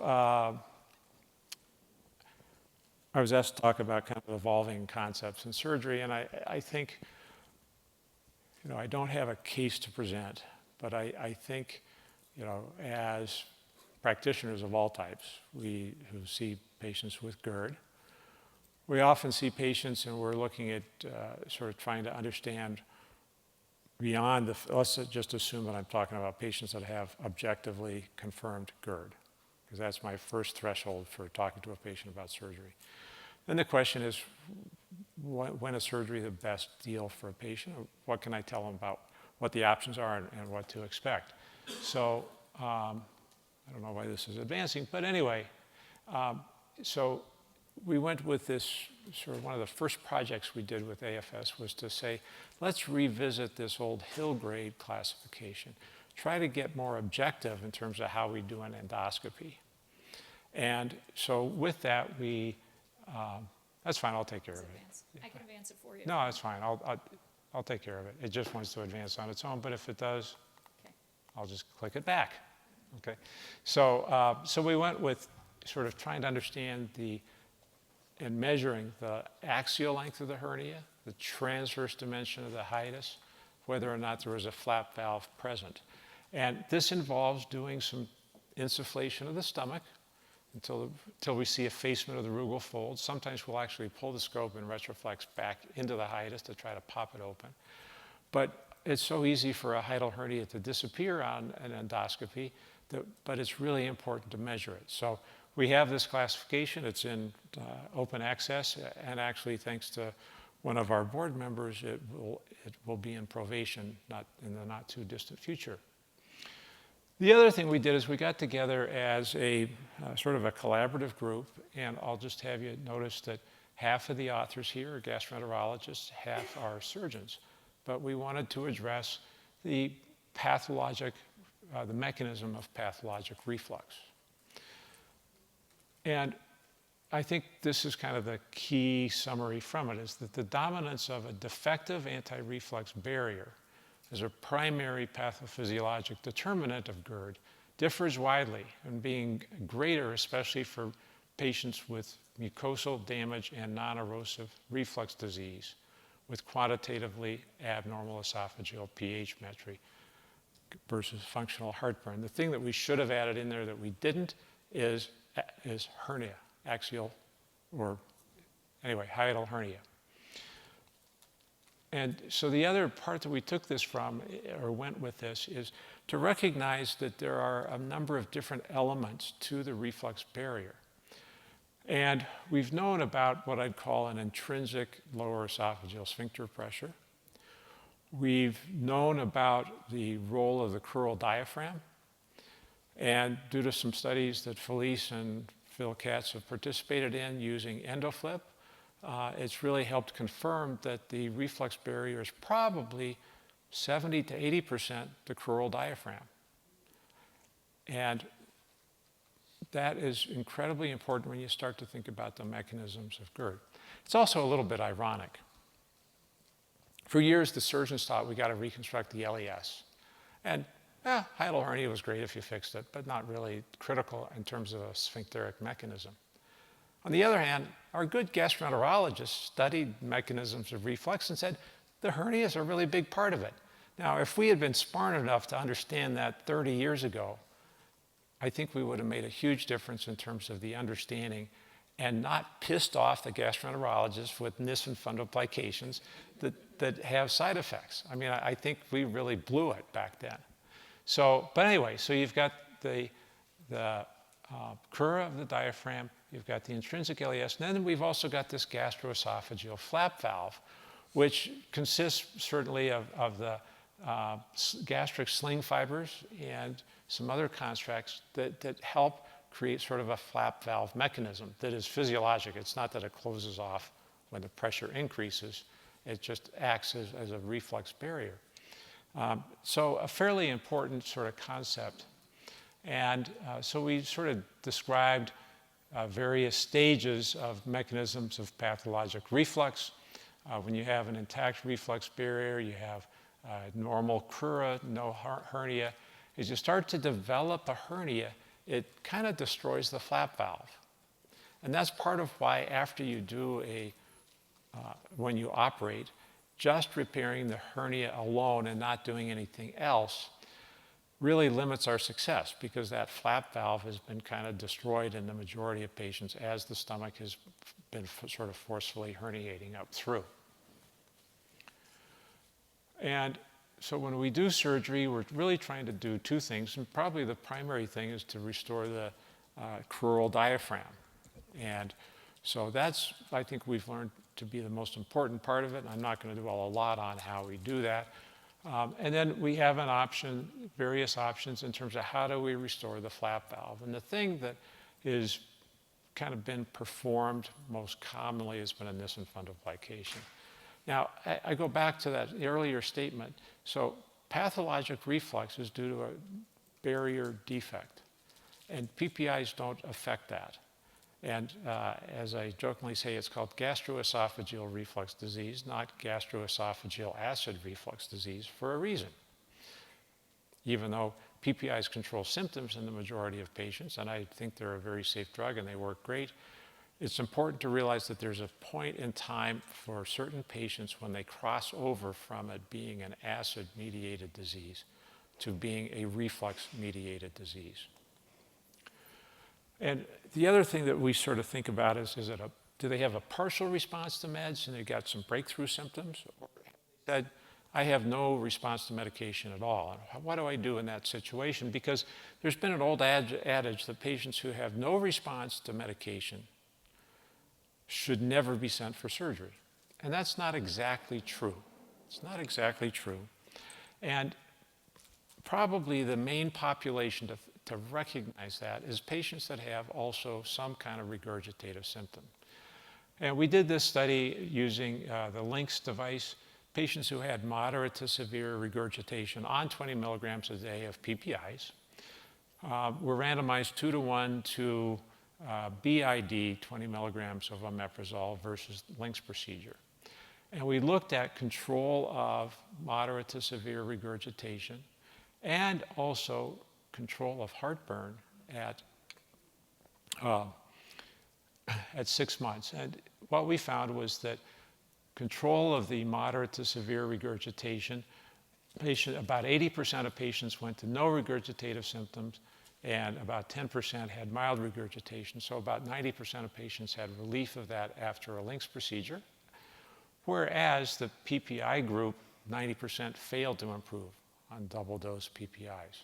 So regurgitative symptoms are clearly one aspect, and I think we started to sort of make that more clear. The thing that got kind of ignored, in a sense, was we asked, so can we differentiate the heartburn symptom in terms of those that responded to PPIs and those that did not? Because we obtained baseline HRQLs, which is 6 questions on heartburn, 2 on swallowing issues, 1 on how meds affect life, and 1 on bloating. So, but heartburn's the predominant component to it. And so we asked, can we and we got this quality of life in patients both on and off acid suppressive medication, and they did stop their PPIs for at least 7 days beforehand. So we looked at what happened to the regurgitative HRQL in those patients based on responders or non-responders, and these were non-responders, patients who had were outside of 2 standard deviations. And the interesting part on the slide is that in terms of response of heartburn, it really didn't make any difference whether the patient had a response or not in terms of heartburn. They still had their heartburn go away with LINX, whereas they maintained having heartburn in the majority of patients on PPIs, even on double dose. Well, as we have started to evolve our techniques, I think one of the things that I feel strongly about is that taking a patient from uncontrolled on medication to controlled on medication is really a therapeutic victory. But we've never used it as an endpoint for trials comparing PPIs to surgery. And I think that's, I won't say been a mistake, it's an easy endpoint to measure. But it's okay to not be totally successful with surgery. And part of that is that there are a few patients that really need a 360 fundoplication. There are a few, long segment Barrett's, refractory strictures, aspiration, those are, so I do about 2 Nissens a year out of 200, because most patients don't need that much of a supraphysiologic valve. And so we've asked, can we have patients with LAC and esophagitis? So our goal has been to say, how can we decrease side effects? And if you want to decrease side effects, you have to understand that you may need to compromise in terms of some breakthrough reflux. The other thing that I think oftentimes is I guess it's a frequently thought of by gastroenterologists and actually many surgeons, is that surgery is not durable. And I will say in many of the studies, surgery is not proven to be durable because they have not been done in expert centers all the time. So the key thing is you need expert hands to get expert results. And this study from Luigi Bonavina looking at LINX showed that, if you go out 6 years, he's got 30 patients, over 30 patients with GERD HRQLs that have improved over 50%, and that's a measure of success. So above is successful. And even at 12 years, even though it's a small population, they're doing great. So surgery can be durable, and I could show you other slides from fundoplication and so forth, when it's done in expert hands that show very similar results. So they don't all fail. It's not like the warranty on your car, it stops at 5 years, and at 5 years and 1 month your car breaks down. It's not like it's a slope that goes boom. It's a parabolic survival curve. But the further out you get, the more it plateaus. So I'm just going to show you kind of how we do some of these procedures, just because many of you have not been in the operating room and may not know what this looks like. So here we're taking the stomach, which is on the left-hand side. We've already repaired the hiatus. And we're taking the fundus of the stomach. Right here, we're doing a stitch that kind of accentuates the angle of fist. So we've taken esophagus here, stomach here. We're starting to kind of coapt it like this. And then this is an anterior fundoplication, what we call a Watson. And so we're going to fold part of the stomach over top of the esophagus. So we're not going to go all the way around. And Philip Woodworth, my partner, and I have done over 800 of these. We've had great results with it and very little gas bloat. almost minimal. And the nice thing about it also is that it's really, if we needed to, and it's rare that we have needed to, but if we need to take it down, we can, because it's just anterior. We haven't done a lot of dissection. It really actually, of any of the fundos, preserves gastric anatomy as much as possible. And so here we're taking bites from the stomach up to the diaphragm. So we're starting to oppose the stomach up to the diaphragm. This is all done now for many surgeons robotically. So I don't know if you had a chance to, for those of you who've been here, see the robot in the exhibit hall, but we sit at a console, we move our hands, and the robot moves for us. It gives us a lot more precision. And what we're doing, we get to see in 3D as opposed to 2D. When I started doing laparoscopy in 1990, I had a 640 by 480 screen, which was dim all the time because the light cords got broken. And we still struggled through that. But when I look back, I don't know that I'd ever dare do a procedure with that again, given the technology that we have now. We have great magnification. We have articulation of the instruments at the end. And that's super important in terms of being able to place sutures properly. When we did surgery with laparoscopy, we didn't have that articulation. So it's really improved our skill, ability at doing things. So Reg, should for those of us that are referring to surgeons, I mean, in your opinion, is it better to do this robotically? I mean, just so we understand. So there are a couple of studies that suggest that the outcomes of robotic surgery are better. I don't know that there are many at this point. So I guess I'd say for most surgeons that have started doing things robotically compared to laparoscopically, they say, I'll never go back.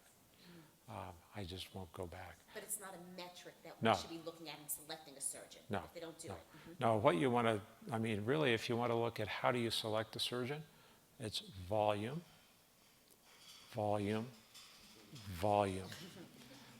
And then outcomes, both short-term complications, and most surgeons don't measure it, but long-term outcomes in terms of improvement in quality of life. So those are really the primary metrics, but really the first thing is, and what I tell people in a group of surgeons, I say one or two of you ought to be the specialists in this. It's the only reconstructive procedure. First off, as general surgeons, we're used to just yanking parts out. So this is a reconstructive procedure based on physiology. It's the only place in the GI tract that we do that. And so it's incredibly important to have not only a skilled surgeon, but one who understands the physiology of it. And that's pretty hard to do amongst 10 general surgeons. So specialize. And if you're a gastroenterologist, choose one surgeon that you want to send your patients to. We have patients sent down from northern Wyoming by a gastroenterologist who won't send them to anyone else because he believes in the need for expertise and volume. So that's what this looks like afterwards, endoscopically, and we'll be putting out a paper shortly that sort of details what the endoscopic appearance ought to be post-operatively for procedures. Link's procedure. This is an explanted pig stomach showing that as you distend the stomach, this explanted lower esophageal sphincter gave way at 11 millimeters of mercury pressure. This is an unclasped links, the early kind that used to be tied together. So it's not like links falls apart when you do this in a normal person, but it gives an easy way to show that the links is like a pressure release valve, and boom, at 28 millimeters of mercury pressure, it's a pressure release valve, it opens up. In this case, it fell apart just to make it easier to see it. It won't fall apart in your patient. I describe this as different than a fundoplication. A fundoplication is a flap valve. This is like a pressure release valve. And so it's why most people with a LINX find that, a large majority find that they can belch and vomit. And so this is just placing the LINX around the esophagus and then clasping it. So once we get the hernia repaired, it's a pretty simple procedure to do. We have to measure it and size it and so forth, and then we struggle with clasping it at times. It's a locking clasp. But that's it. And then we also have the CTIF procedure, so combining a hiatal hernia repair with a transoral fundoplication, the esophagus device. And We did a number of these early on when it was just a pure TIF procedure. We actually had pretty reasonable results. Other surgeons and gastroenterologists have taken a step further and repaired the hiatus as well. And recent publications have shown really excellent control of pH. It's a partial fundoplication. But here what we're doing is we're opposing the cardia and of the the cardia of the stomach against the esophagus. And once it's placed like that, little fasteners come out like following stylets, kind of like on a monorail. And one end of that H fastener pops off and stays in the esophageal lumen, and the other one is pushed out and pops off and right angles in the gastric lumen. And so it creates a full thickness apposition of the two. And because it's full thickness, you get some bacteria migrating along the proline suture. And that's actually intentional because that creates some inflammatory process that helps fuse things together.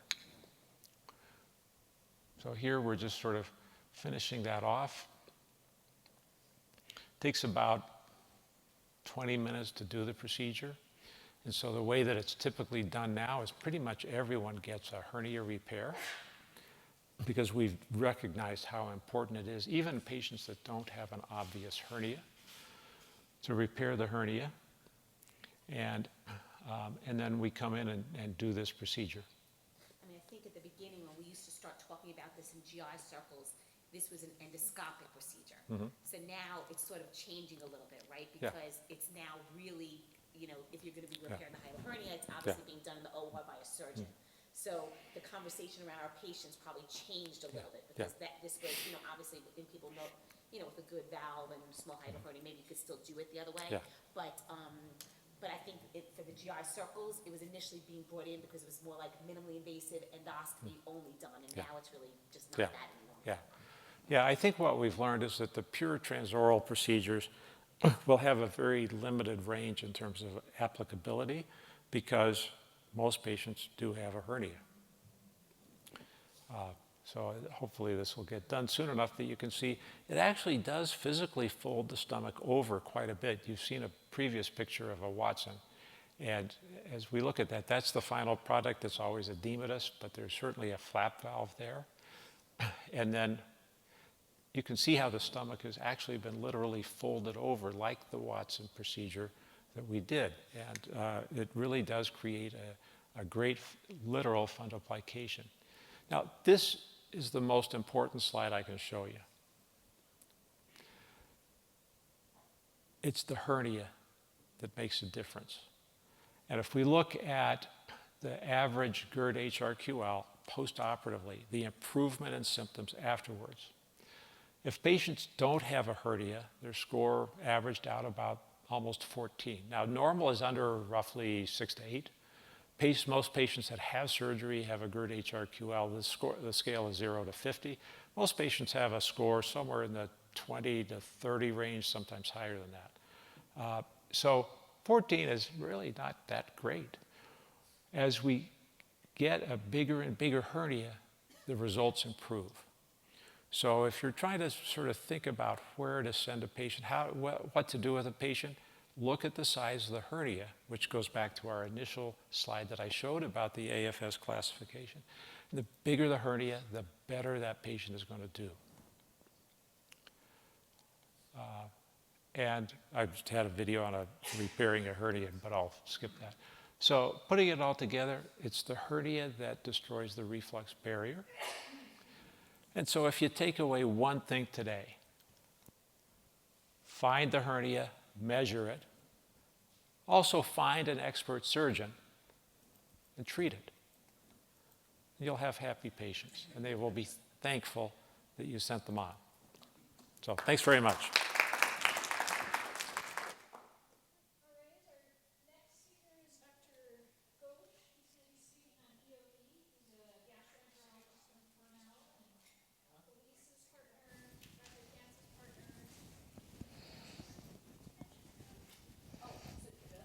Oh, about me? I'm just going to pull up the slides.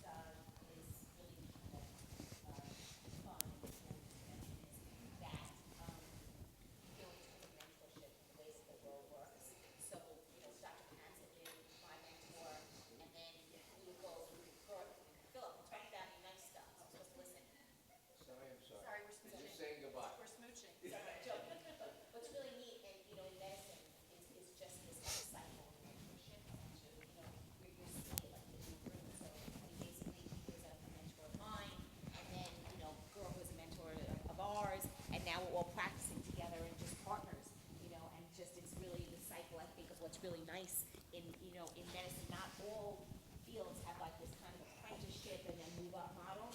And I think that's whether you're a nurse practitioner or PA, physician in it, it really has that same just sort of really, thing. So it's just so wonderful to me to watch him direct this course and give a lecture, and, just brings me the term's called nauseous, which means it makes you feel good inside. So I just wanted to mention that. Thank you. There you go. Now do a good job. Okay. Really quick. Thank you, Dr. Schnoll. Thank you, Dr. Kemp, as well. So I'm going to talk to you guys about eosinophilic esophagitis, EOE, a topic that I really like a lot. And it's a condition that I think you guys should all become familiar with because, like all other allergic conditions, it is on the rise. So this is a study that showed that the emergency room is seeing more of these patients from 2009 to 2019. People were coming in with food impactions, and that rate had tripled, and that rate is going to double again in the next decade. But EOE is a chronic allergic condition of the esophagus. Eosinophils infiltrate the esophagus. They lead to remodeling of the esophagus, and your patient will have resultant symptoms of esophageal dysfunction. So you're going to see patients that are going to come to you, or you're going to refer to other people for reflux. And I always try to push my patients that come to me referred for reflux. Do you really have heartburn regurgitation? Do you really have GERD type symptoms, or is there something else going on? And unless you really push them on what that something else going on may be, you're going to miss it. So I always ask my patients, are you doing any of these adaptive behaviors? Are you drinking a lot of fluids to get food down? Are you avoiding certain foods, steak, chicken, turkey? Are you the last one at the table? Do you have to do all sorts of maneuvers? Because really these people have developed these adaptive behaviors, and it's just really become normal to them. So unless you ask about it specifically, they will not share that information. So how do you diagnose EOE?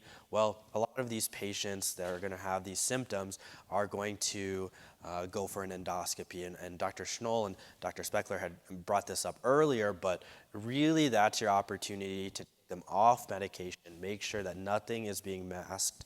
If they have reflux esophagitis may start to blossom. If they have EOE, then signs of EOE may show themselves on endoscopy. But certainly, you're looking for biopsies that show esophageal eosinophilia greater than 15 eos per high power field, taking biopsies in the distal and proximal esophagus.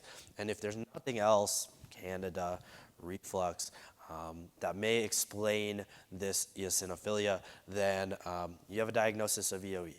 Previously, you needed to have them on a PPI trial, but we no longer need that to diagnose people with EOE. We just think these are people with EOE who respond to PPIs.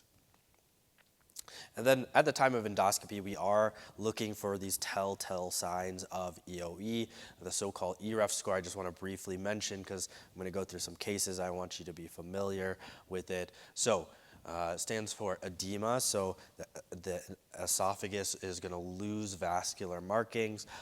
Rings, I think you can see kind of those concentric rings in the esophagus. Exudates, which are basically inflammatory collections of eosinophils in the esophagus. And then furrows, so these are lines or ridges kind of going up and down the esophagus towards you as you do the endoscopy, and then a stricture or narrowing. We think that rings or strictures are signs of more fibrostenotic disease has already developed.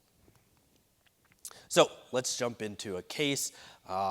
33-year-old man presents to the emergency department with a food impaction after eating at Garden Grace Steakhouse. This is what I saw on Yelp. Okay, so a steakhouse in Denver. He's spitting in a bag when he presented to the emergency room, but by the time that you get there and you talk to him, he says, that sensation in my chest has passed, and actually I can tolerate liquids now. So he sees you actually in clinic, and he says, yeah, I've had some mild seasonal allergies. I take occasional medications. I occasionally have heartburn as well. And so at this time, what would you recommend doing for him? I think a lot of times people will think about, should I be treating this patient with a PPI once a day or twice a day? You could send this person for endoscopy. You could always do something like topical corticosteroids, which we'll also talk about a little bit more. But I think the right answer is to get a diagnosis of EOE first and foremost. That patient, even though they went to the emergency room for these symptoms, we know that if they don't come away with a diagnosis, they're going to be lost to follow-up. This is really an opportunity to tell them, you have this diagnosis and this is why you need to follow up. So I'll send this patient for endoscopy and perform the endoscopy myself to clinch that diagnosis, because if you give them a PPI and they feel better, they're going to stop it, and then that inflammation that led to them going to the emergency room in the first place is going to recur. And we know from other diseases of the GI tract, IBD, for example, that uncontrolled inflammation eventually leads to scarring and fibrosis, which is much, much more difficult to reverse.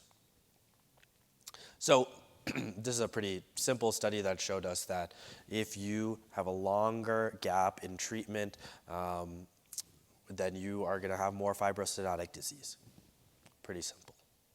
So this patient goes for endoscopy, and you're going to see maybe some subtle signs of EOE. You're going to see edema. You're going to see some sort of subtle rings, maybe not as much as I showed in the previous slides. And the biopsies come back with 15 EOs per high-powered field in the distal and proximal esophagus. And they come and say, what should I do? So before you decide what you want to do, it's really important to understand what's your goals of therapy. And I think symptoms are always going to be important. The patient wants to feel better, but it's important to understand that it's an unreliable outcome to go off of solely. So this is a study of a steroid trial, and you can see here, as you would expect, a placebo group got placebo, and they didn't have any improvement in their histology on biopsies. But for some reason, 39% of this placebo group felt that they got better. So a little bit of a cautionary tale on why you should not use symptoms alone. We also know that patients who have undergone dilation also have a more blunted response to their symptoms and may not respond come back to you until things are really scarred down and narrow. Another reason why we see a lot of symptoms not correlating with biopsies in EOE is because there's a lot of patients who are very hyper-aware, hyper-vigilant.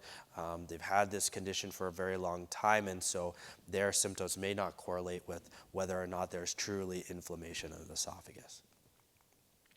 So I mentioned symptoms are an important thing to look at, but maybe not everything. Of course, looking at biopsies are important, and trying to get those biopsies to show no longer having inflammation or having remission of inflammation is important, and then looking for those endoscopic findings are really helpful. If you are following those endoscopic findings, I find that to be very helpful if it's you or a trusted provider that's continuing to do it, because biopsies can be patchy, but a consistent reporter of these EREFs can also be helpful. Another thing that I'm using in my practice a lot is called EndoFlip. It's a catheter that's placed at the time of endoscopy. The patient's already asleep, and you can see here on the left, that there's a balloon that's blown up in the esophagus, and this generates a secondary peristalsis of the esophagus. There's a catheter with pressure electrodes on it that picks up pressure. So what's generated on a screen in the endoscopy suite is evidence of motility, and I think you can intuitively tell that this is higher pressures. And that's helpful in patients that come to you with swallowing issues, but in EOE, it's especially helpful to look at this thing right here, which is sort of a map of your esophagus, with the top of your middle of your esophagus being here and your GE junction being down here. And why it's helpful is because I think we can see that maybe this is a normal esophagus. Someone with EOE who has more narrow caliber esophagus from years of inflammation and scarring is going to get a more rigid and less distensible esophagus, and you can even pick up subtle strictures at the time of endoscopy as well. And it is actually a clinically important outcome as well. We can see patients, this on the y-axis is higher distensibility, lower distensibility, and as you can imagine, if your esophagus is less distensible, you have more likely to have a history of food impaction and food impaction on follow-up. Just to make sure, do we have to be concerned at all of blowing up a balloon in an EOE patient, that they're going to get any kind of tear on the mucosa tail, like with this, the endoclip device that you're talking about? Yeah, so dilation is an important part of therapy for patients with EOE, those that have strictures. But the dilation balloon is a much more rigid and firm balloon because it's for therapeutic fit. This is a really soft, loosey-goosey balloon. It's really not going to cause any sort of therapy and intervention. And frankly, once you're blowing up the balloon, the monitor will read out if there is too high a pressure that it wants to alert you about.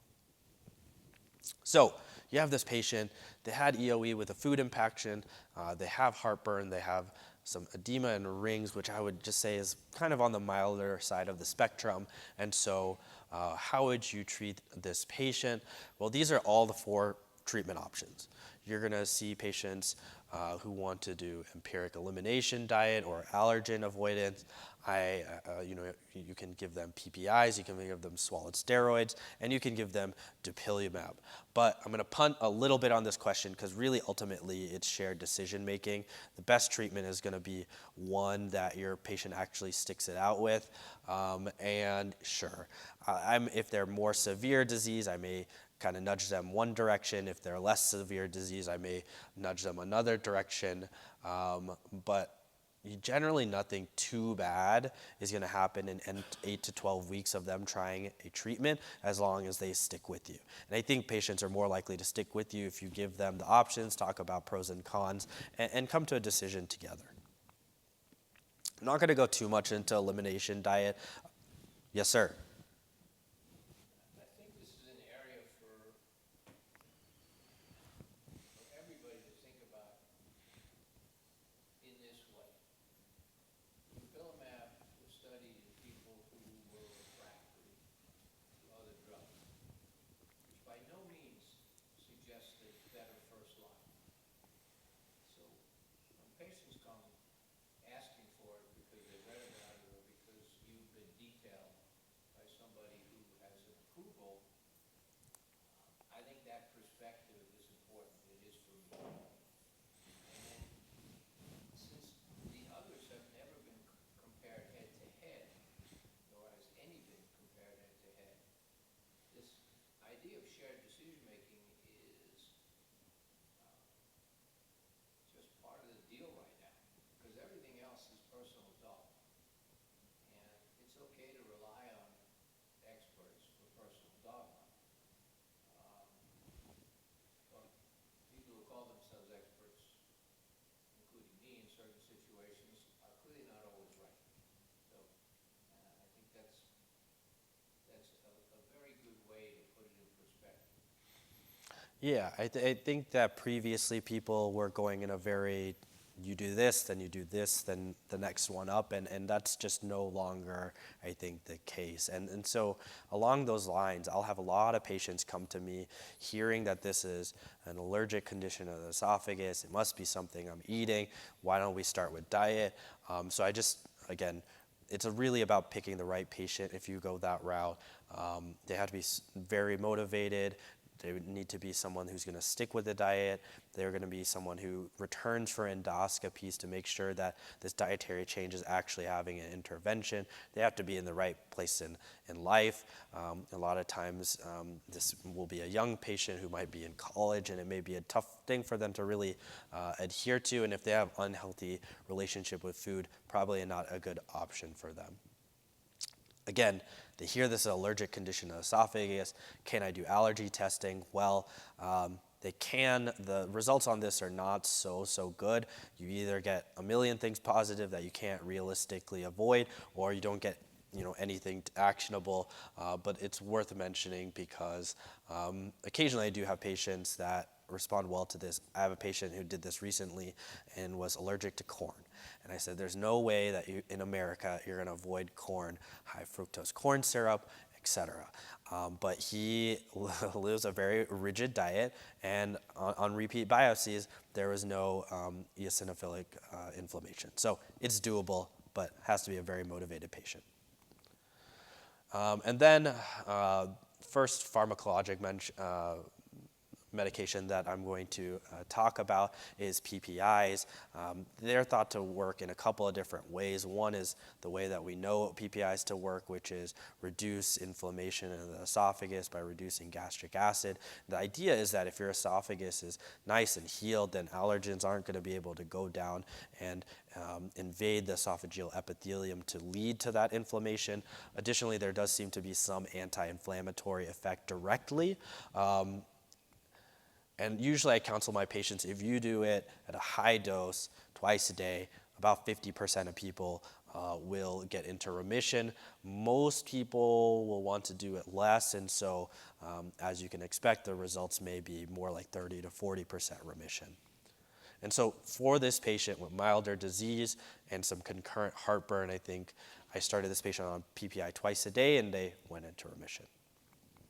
So moving on, this is a second patient, a young woman with EOE who comes and says she's having more dysphagia. She was diagnosed on endoscopy 3 years ago because she was having nausea and dysphagia. She had been on PPIs on and off, but now dysphagia was happening more and more. And so even though she's doing PPI twice a day, she has continued symptoms. She has some mild seasonal allergies, and we can see her endoscopy here. I would say these rings are a little bit more prominent and more noticeable than the previous ones, so I put them as a rings 2. I think further down in the esophagus there was some more exudates or white specks, and there was a stricture, but it was not preventing the scope from going by or anything so severe, but it was there. So at this time, what we recommend next for this patient, we've kind of talked about all of these options. And I think the way that I think about this is, again, we talked about, previously it used to be, especially in IBD, that we would go with the lowest treatment, maybe a 5-ASA, maybe then immunomodulators, and then biologics. But if they have more severe disease being IBD, now a lot of IBDologists will start with the biologic therapy. We're not really at that point with EOE, so generally I do start at the bottom and kind of work my way up, starting with one of these shared decisions and then switching therapy before considering combining. I'll talk a little bit about where I may jump to the top of the pyramid, so to speak, a little bit later on. So for this patient, I switched them from the PPI to swallowed steroids because I really wanted to know, is this the least amount of medication I can get away with keeping them in remission? Rather than adding it on to the steroids, some people may feel differently in saying, I just want to get them into remission and I'll figure it out down the road. But I find that leads to a lot more endoscopies. And so this is the way I would approach it. I usually quote an efficacy of about 60% based on meta-analysis data. Now we have an FDA-approved version of steroids. How long, because this now requires repeating endoscopies. Correct. Because as you said, we're no longer just watching, so how long do you wait?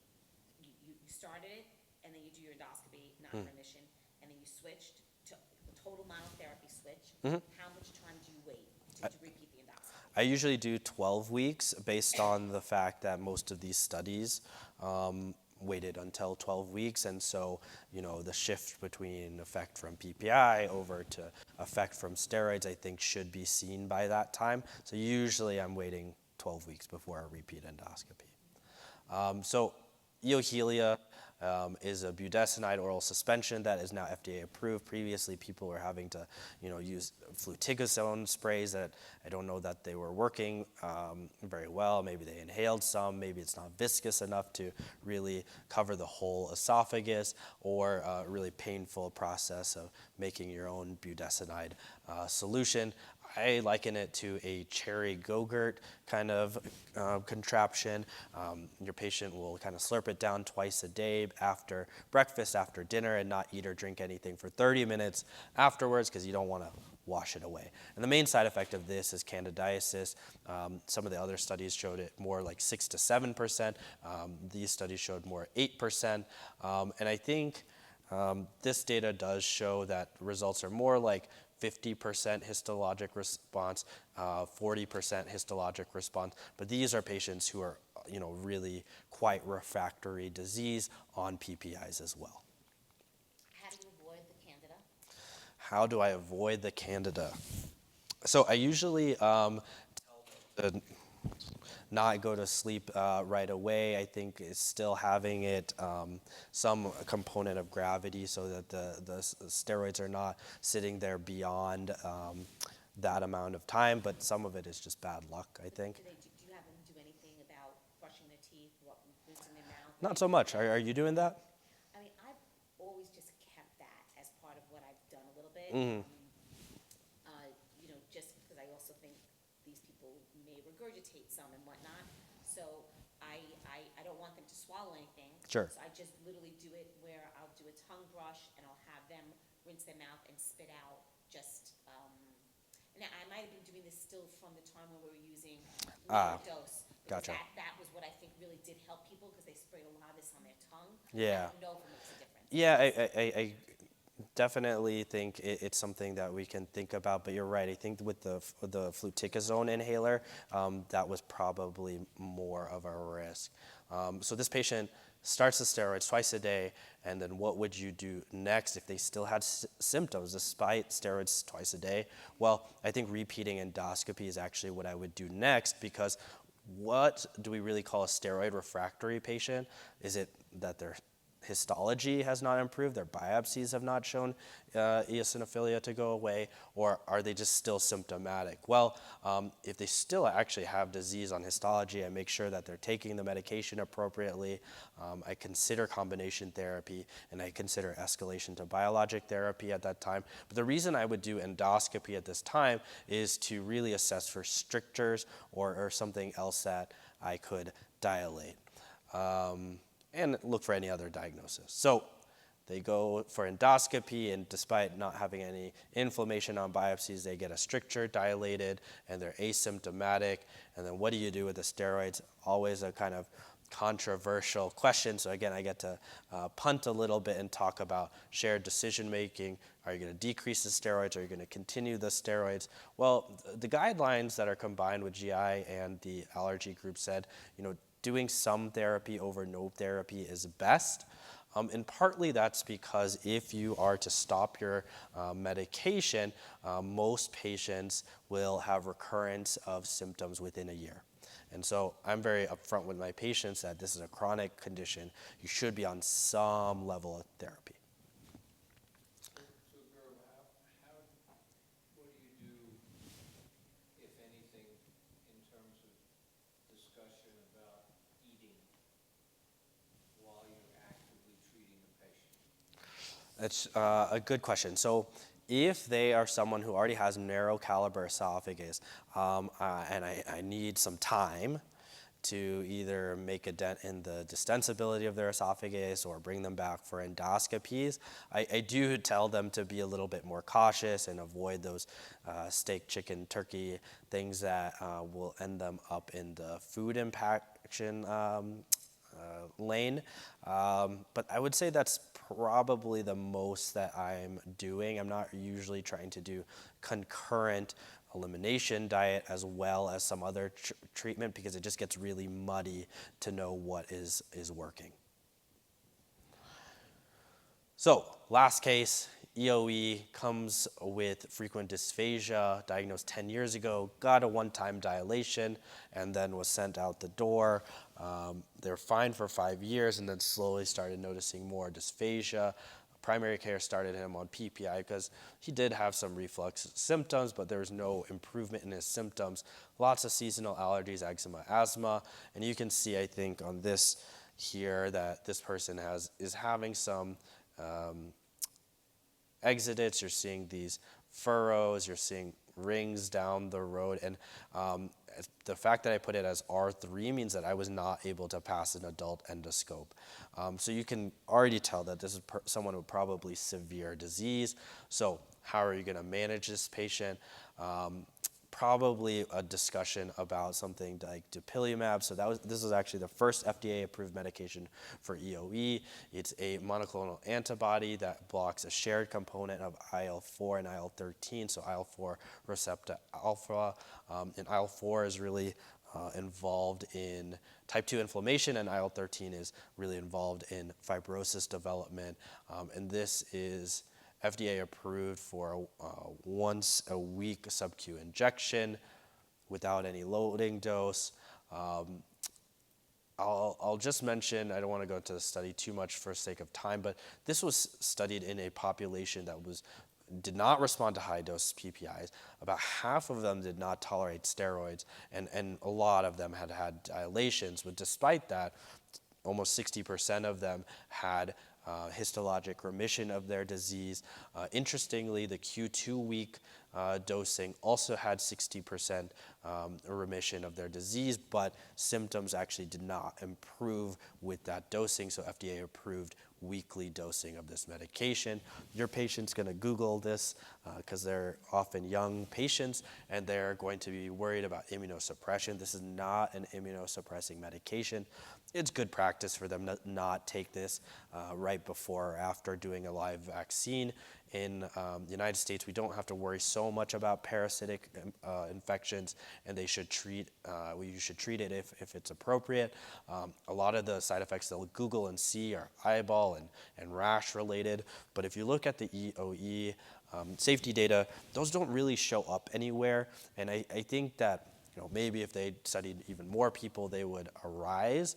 But the EOE population may be different from the other groups that were trialed with Dupixent. But you can see the main issue is injection site reactions, which I have seen. So, Just to go over them. Sure. They give it to themselves how often? Once a week subcutaneously. So we talked a little bit about step-up therapy. I think it's pretty self-explanatory if this is difficult to treat EOE, someone who's kind of gone through all the medications and this is the last one left, why you would step up to dupilumab. But I think more interesting is when do you do a top-down approach. Usually it's patients that have a lot of other allergic conditions, so you're kind of getting maybe 2 for 1, 3 for 1 with a Dupixent. If they have already fibrostenotic disease, a lot of it, if things are already kind of scarred down, I don't really like to have them muddle along too much. This is data that shows that dupilumab stricture diameter in this study was about 14 millimeters, and without any dilation, maybe increased by 2 millimeters post dupilumab, which sounds like not a lot, but when it's perhaps 10% of your esophageal caliber, it may be helpful. And then the patients who just don't want to avoid diet, make any diet limitations, or do topical swallowed steroids. So I am considering top-down in a lot of patients. This is one that rather than doing swallowed steroids, I would probably go from PPI to dupilumab because they have all these other allergic conditions. And then Dr. Schnoll asked a little bit about, the practical aspects of this. I do document if they've failed PPI or topical steroids before, they do an injection once a week. Dupixent itself has a program to talk them through this because they are often young, healthy people who are not, used to injecting themselves with anything. But certainly your nurse practitioner may feel comfortable teaching them this. I usually repeat an endoscopy in 12 to 24 weeks, unless I need to do it sooner for dilation.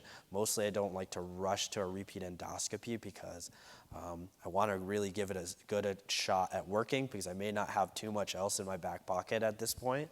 And then after that, shared decision making. Is it something you can decrease the dose on? Perhaps. Is it something, if they don't get better, that you can add on another therapy or even diet to? Perhaps. And the last slide I have is how and why to build an EOE practice.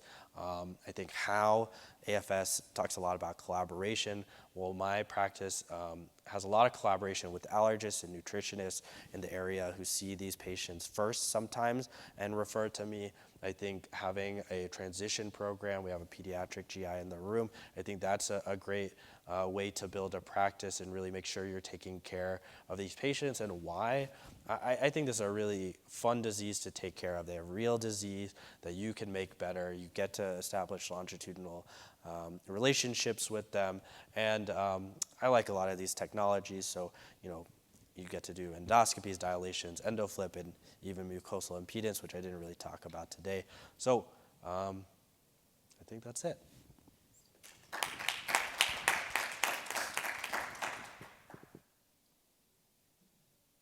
So do you think that it's kind of the tip of the iceberg that that there are a lot of EOE patients out there that we don't know about because they don't really present, because they do all those adaptative type of things and they just think that it's normal? Absolutely. I think there are a lot of people who do a lot of adaptive behaviors. I think in that first study I talked about emergency room visits, actually they only included people who had a true EOE diagnosis. They excluded people who were young men with strictures, food impaction, and didn't have a diagnosis. So even in that study, there's underreporting of how many people might actually be affected by EOE. Yes? I think, though, that those adaptive behaviors can be helpful while you're actually treating the patient. Yeah. So they stay away, probably to their detriment. Yeah. As you've probably found, and probably you have as well, or maybe many of you in your practices, eat a little more slowly, cut your food, those type of things, not eat a little bit, whatever they've done before can be modified and gets them through their treatment. Yeah, it's good that they know how to get them, keep themselves out of trouble. Do you have a question back there? I have a couple questions actually. Sure. The first case, you forgot to put 1 a.m. So Yeah, it's always middle of the night. Always. Always. Like giving birth to a baby. Yeah. Middle of the night. Yeah, but now you don't have to do it. Give birth to a baby? No, you don't have Oh. to. You got the impaction at night. Oh. well, yeah. You can leave them there till morning. That's right. It's not that. No, please, that's very important because those observational COVID-related papers are not meant to be mean. No harm comes to people waiting 10 hours after they come in with a food infection. And Dr. Snow knows I rigorously refuse to come in at night because I rigorously refuse to come in at night. That probably doesn't surprise people. I have data to support not coming in at night. I use it. And that's not mean to a patient. You know perfectly well. It's harder to scope at night. And my guess is it's not as effective. Well, some of them will pass, right? Yeah. Some of them will pass. Exactly. But it's human cognitive. Now the eohilia, it's only for 12 weeks, right? So what are you doing after that? Because at times we would do kind of this, or I did anyways, I would do like a pulse dose type of program where I put them on for a couple months and give them a holiday. And then, obviously if someone develops symptoms earlier on, then you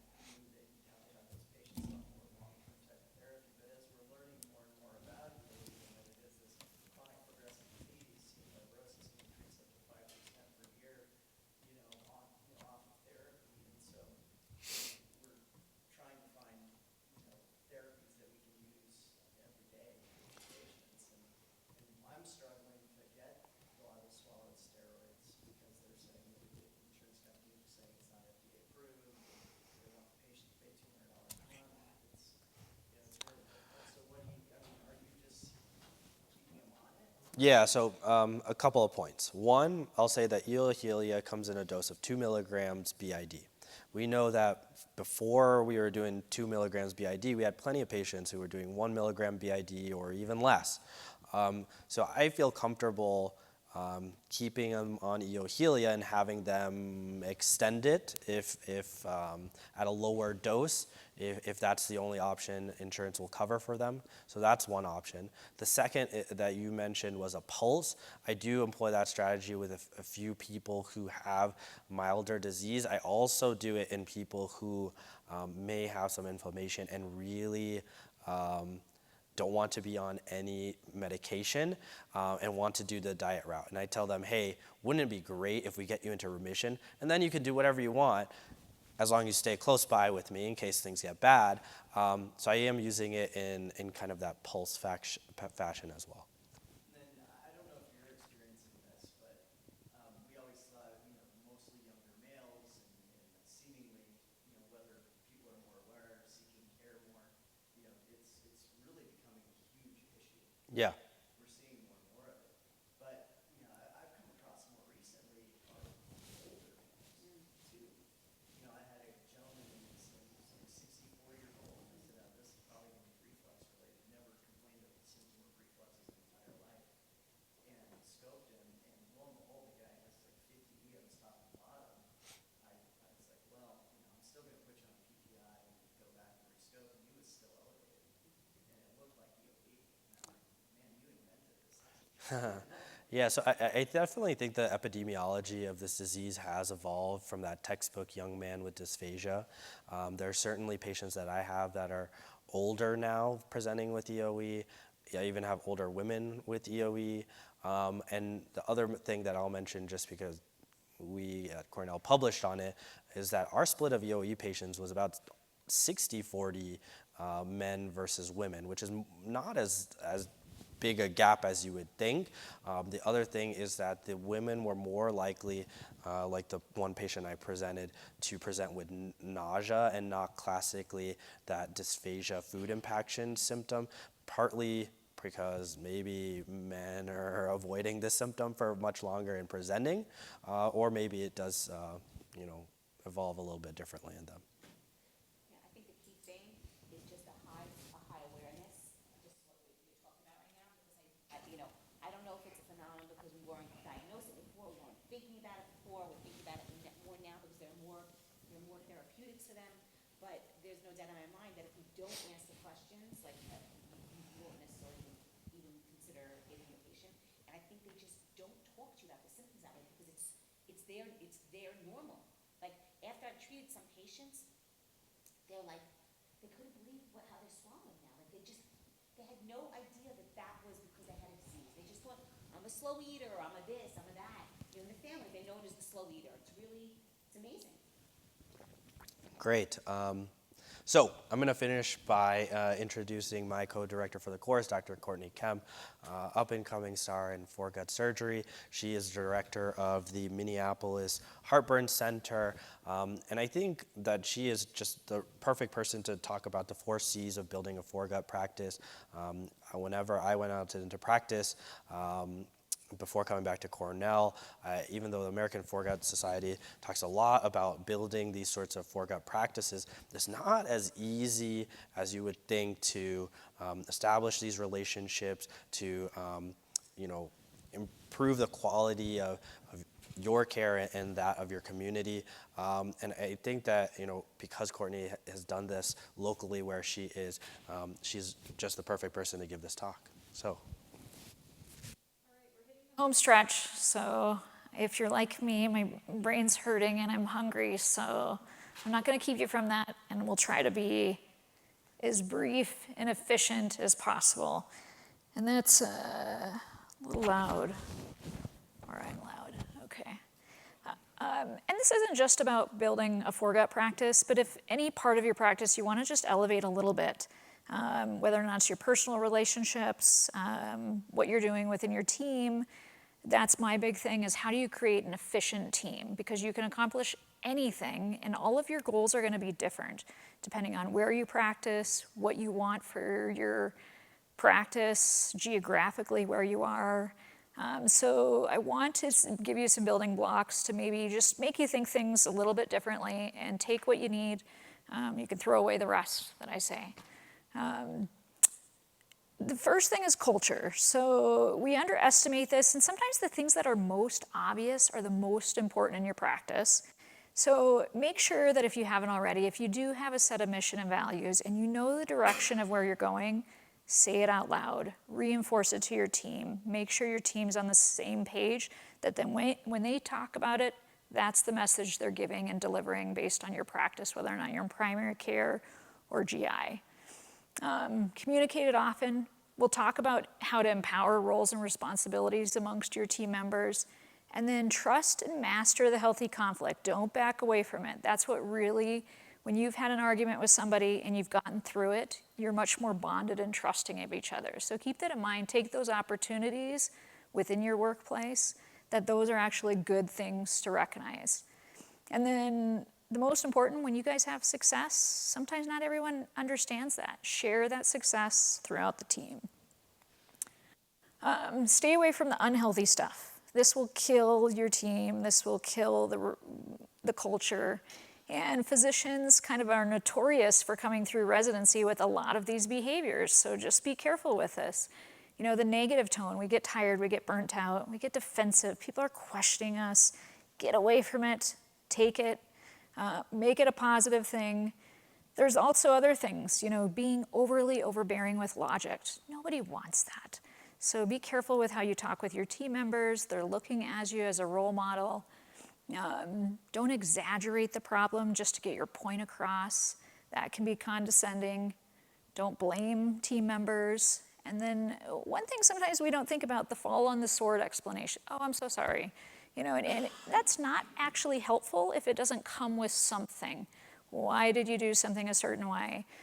So don't always rely on that as trying to kind of get your team to, you know, I'll just apologize and move forward. This is how you recognize team members. So all of us have probably been in a meeting and there's that one person that's like, I wish patients wouldn't call us for X, Y, and Z. And another person like, well, do this. Why don't you do this? Not everyone works the same way. And this is where you need, if you want an efficient team, don't have the idea person be the execution person. So everyone falls here a little differently.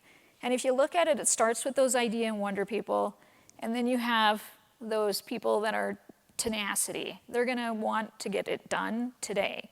They don't wanna hear about these wanderers in the meeting talking about, what should we do this? I have an idea. Why do patients call us about X, Y, and Z? What you want to get better about is identifying these certain personalities within your team. The idea people matter, but the people that want to get it done, they do not like those idea people. They want to get things done. They don't want to keep talking about it. But where you have to get your team is those idea people. Okay, I want to create, they don't like the idea that all these patients are calling about post-op issues. Let's figure out, get the analysis done, get these people of the invention, the discernment, the people that are gonna analyze and say, well, what problems are we having? Let's bring those problems forward. Okay, now let's create a FAQ. And then you give that information to that person that wants to check the box, they'll get it done for you. This is an efficient way to get things done through any team. And if you're gonna build a practice, you gotta identify these personalities, because if you have a bunch of wanderers, you're never gonna get anything done.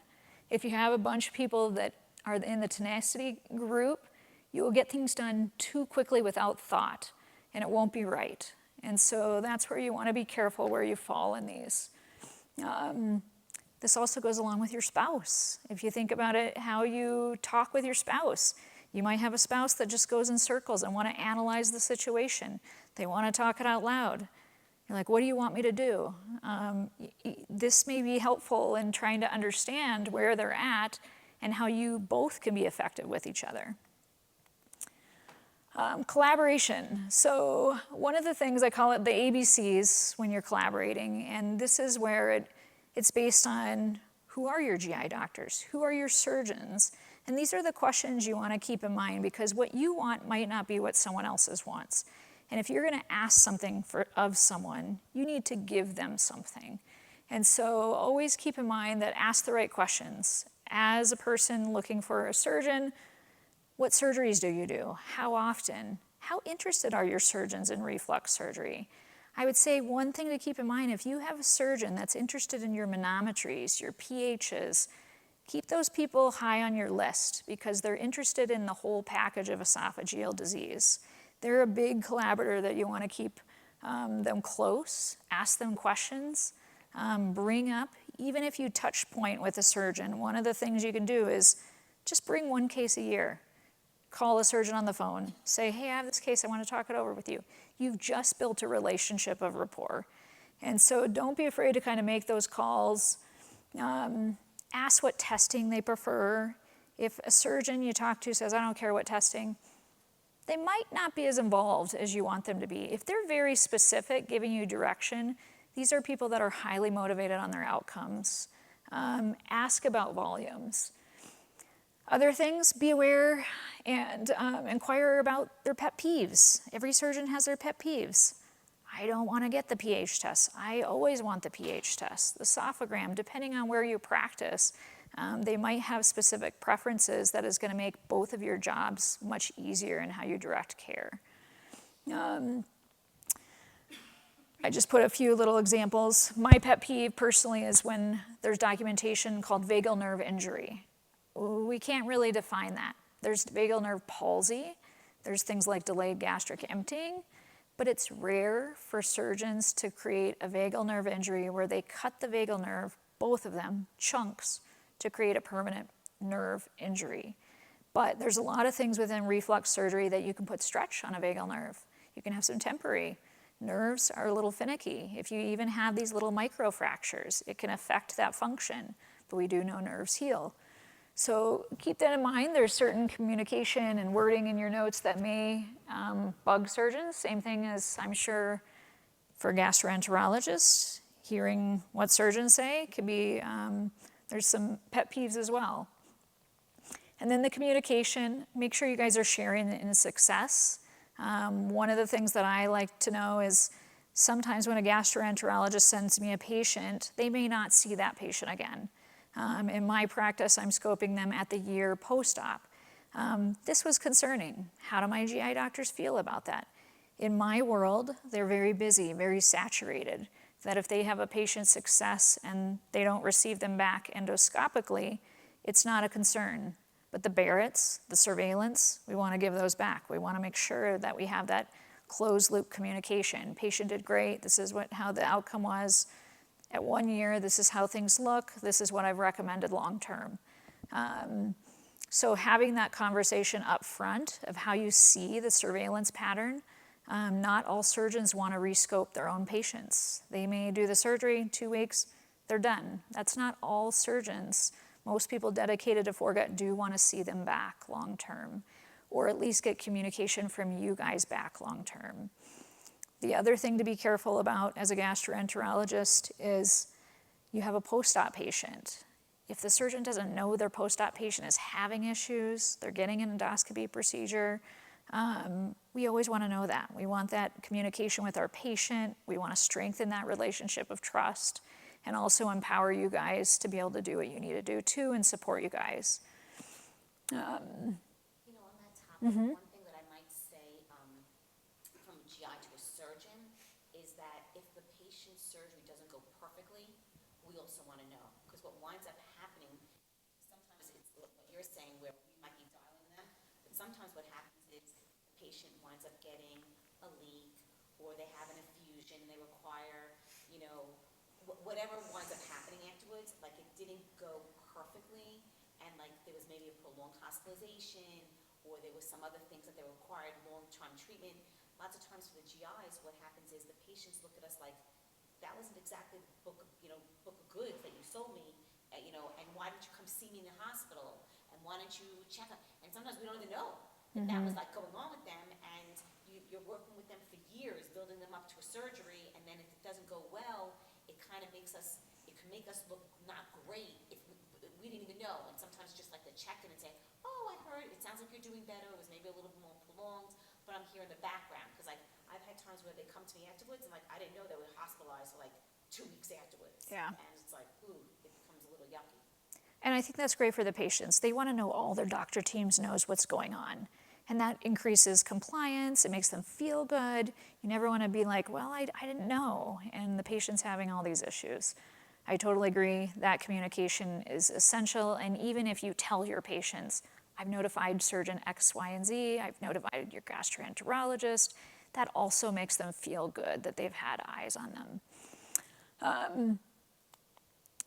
Also collaboration, how can I help? Always ask, how can I help? That's really key, because I can tell you when I go to my gastroenterologist, every year or so, things change within their department, within their practice, their workflow, their volume. And so understanding their challenges is really helpful to me. I do manometry, I do pH testing. My GI doctors do too.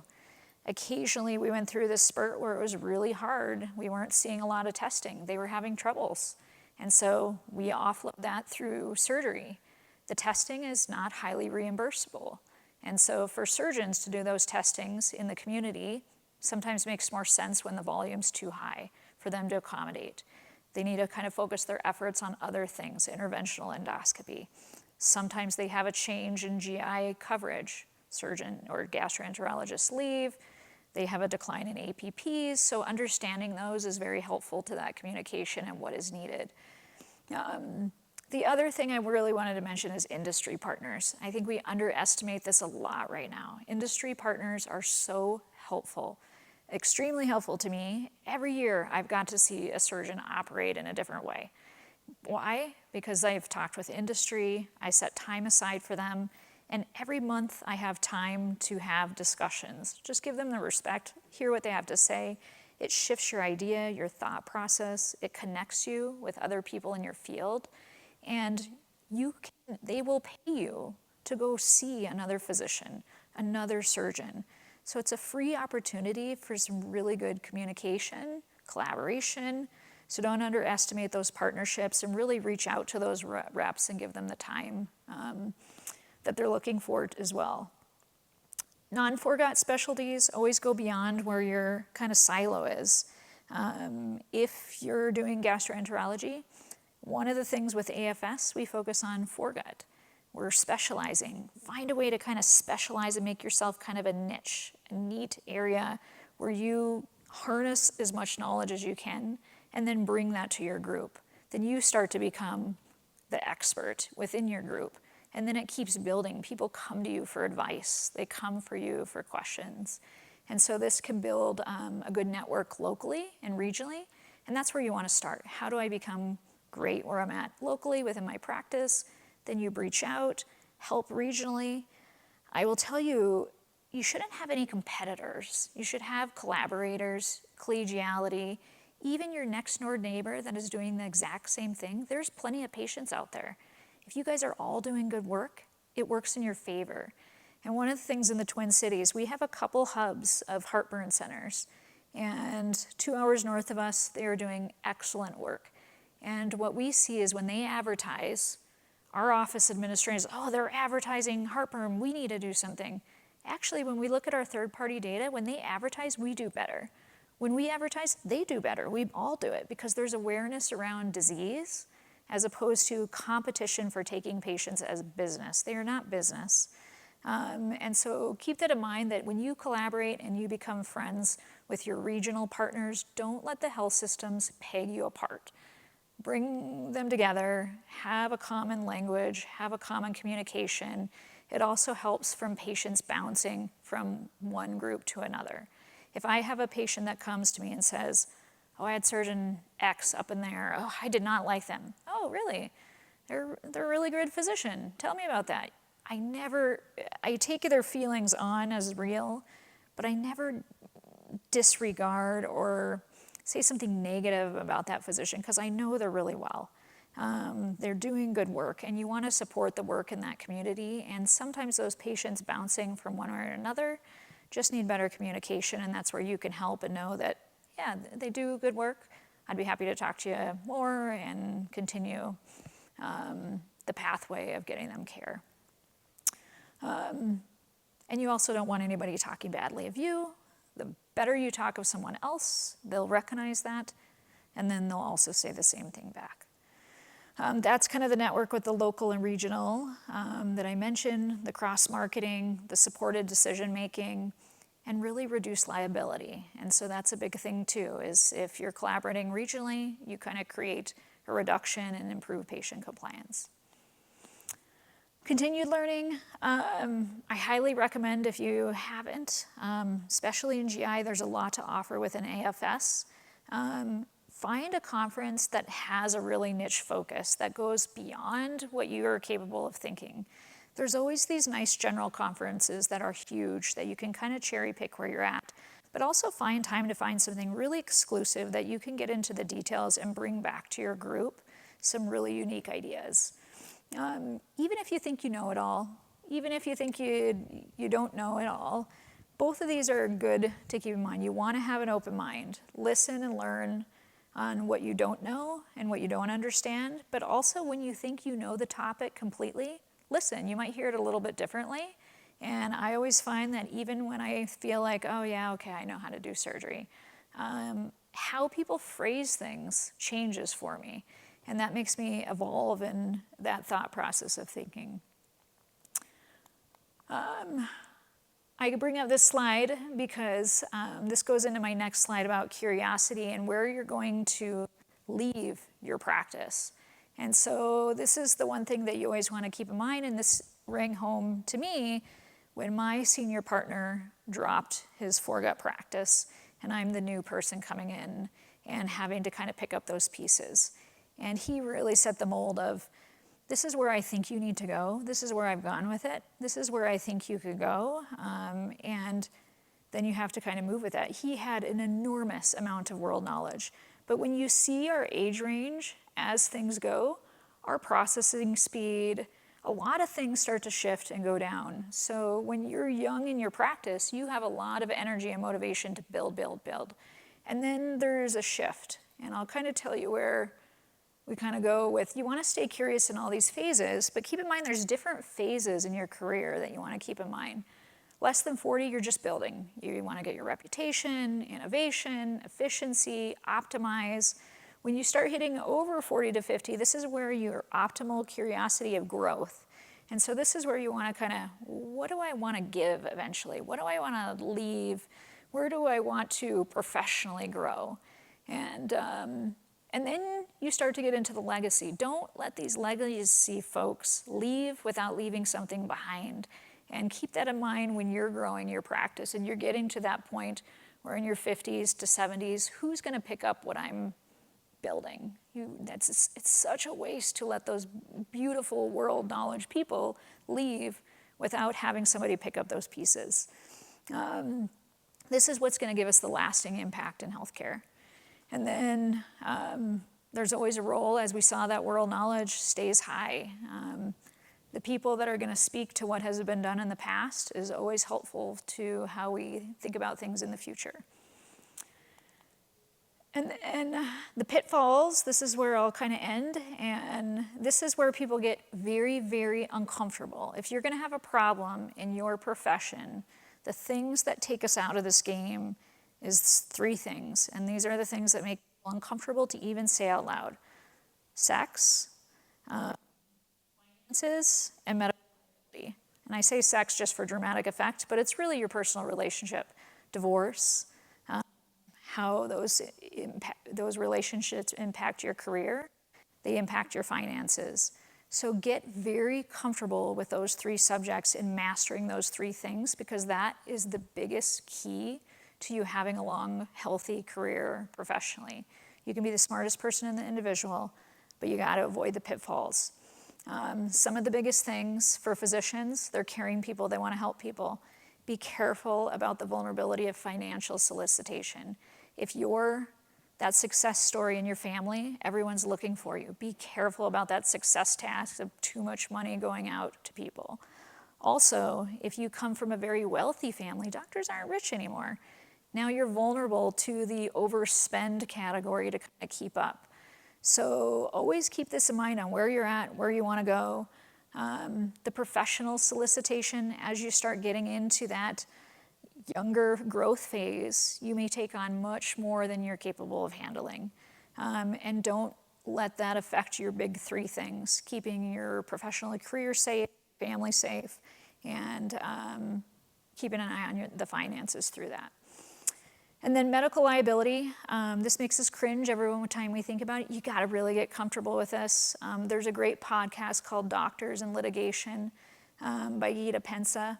Everyone has this idea that if you just practice good medicine, you'll never hit with medical liability. Not true. Great physicians get hit all the time. And it's not about patient care. There's actually a whole process in law and litigation on who they target and why. And so getting comfortable and knowledgeable of why that is really important. And so that, I think, is going to help you in any aspect of kind of growing your practice forward. And then the last thing I will say about the finance issue is be careful about having that friend as your financial advisor. Being a physician in particular is really important for you to protect your personal assets. You're in a very different category with what you do. And so be very careful of having someone that advises you that is really geared and knowledgeable about physicians or physician extenders, nurse practitioners, PAs, because they're gonna see your case in a much different light. How much liability do you hold? How much personal assets? Where you carry your assets? What your name's in? All of these things are really important to the health of yourself. So I ran through this quickly because I know you guys are hungry and tired. I'd be happy to answer questions or help in any of those ways. And then this is my team. We all encounter healthcare within our own family. We have to rely on our work family and our personal family. Any questions? Okay.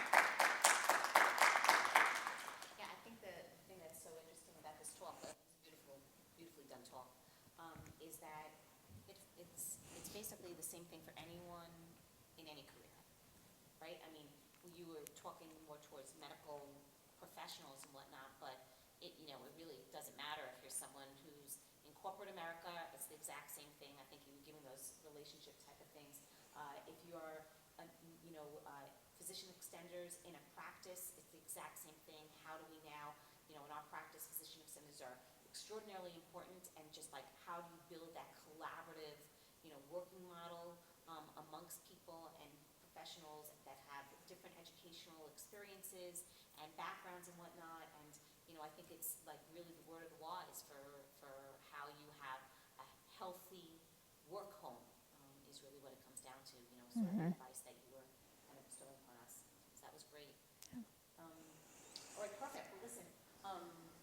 First of all, I want to thank both of the course directors. This is the first time we did it. We appreciate those that are in this room. This is a unique, the community in Colorado, grabbing upon the people that are around here. There's like one big university. There's obviously, a different catchment area, but it was something that we were exploring in terms of trying to provide education to individuals that might not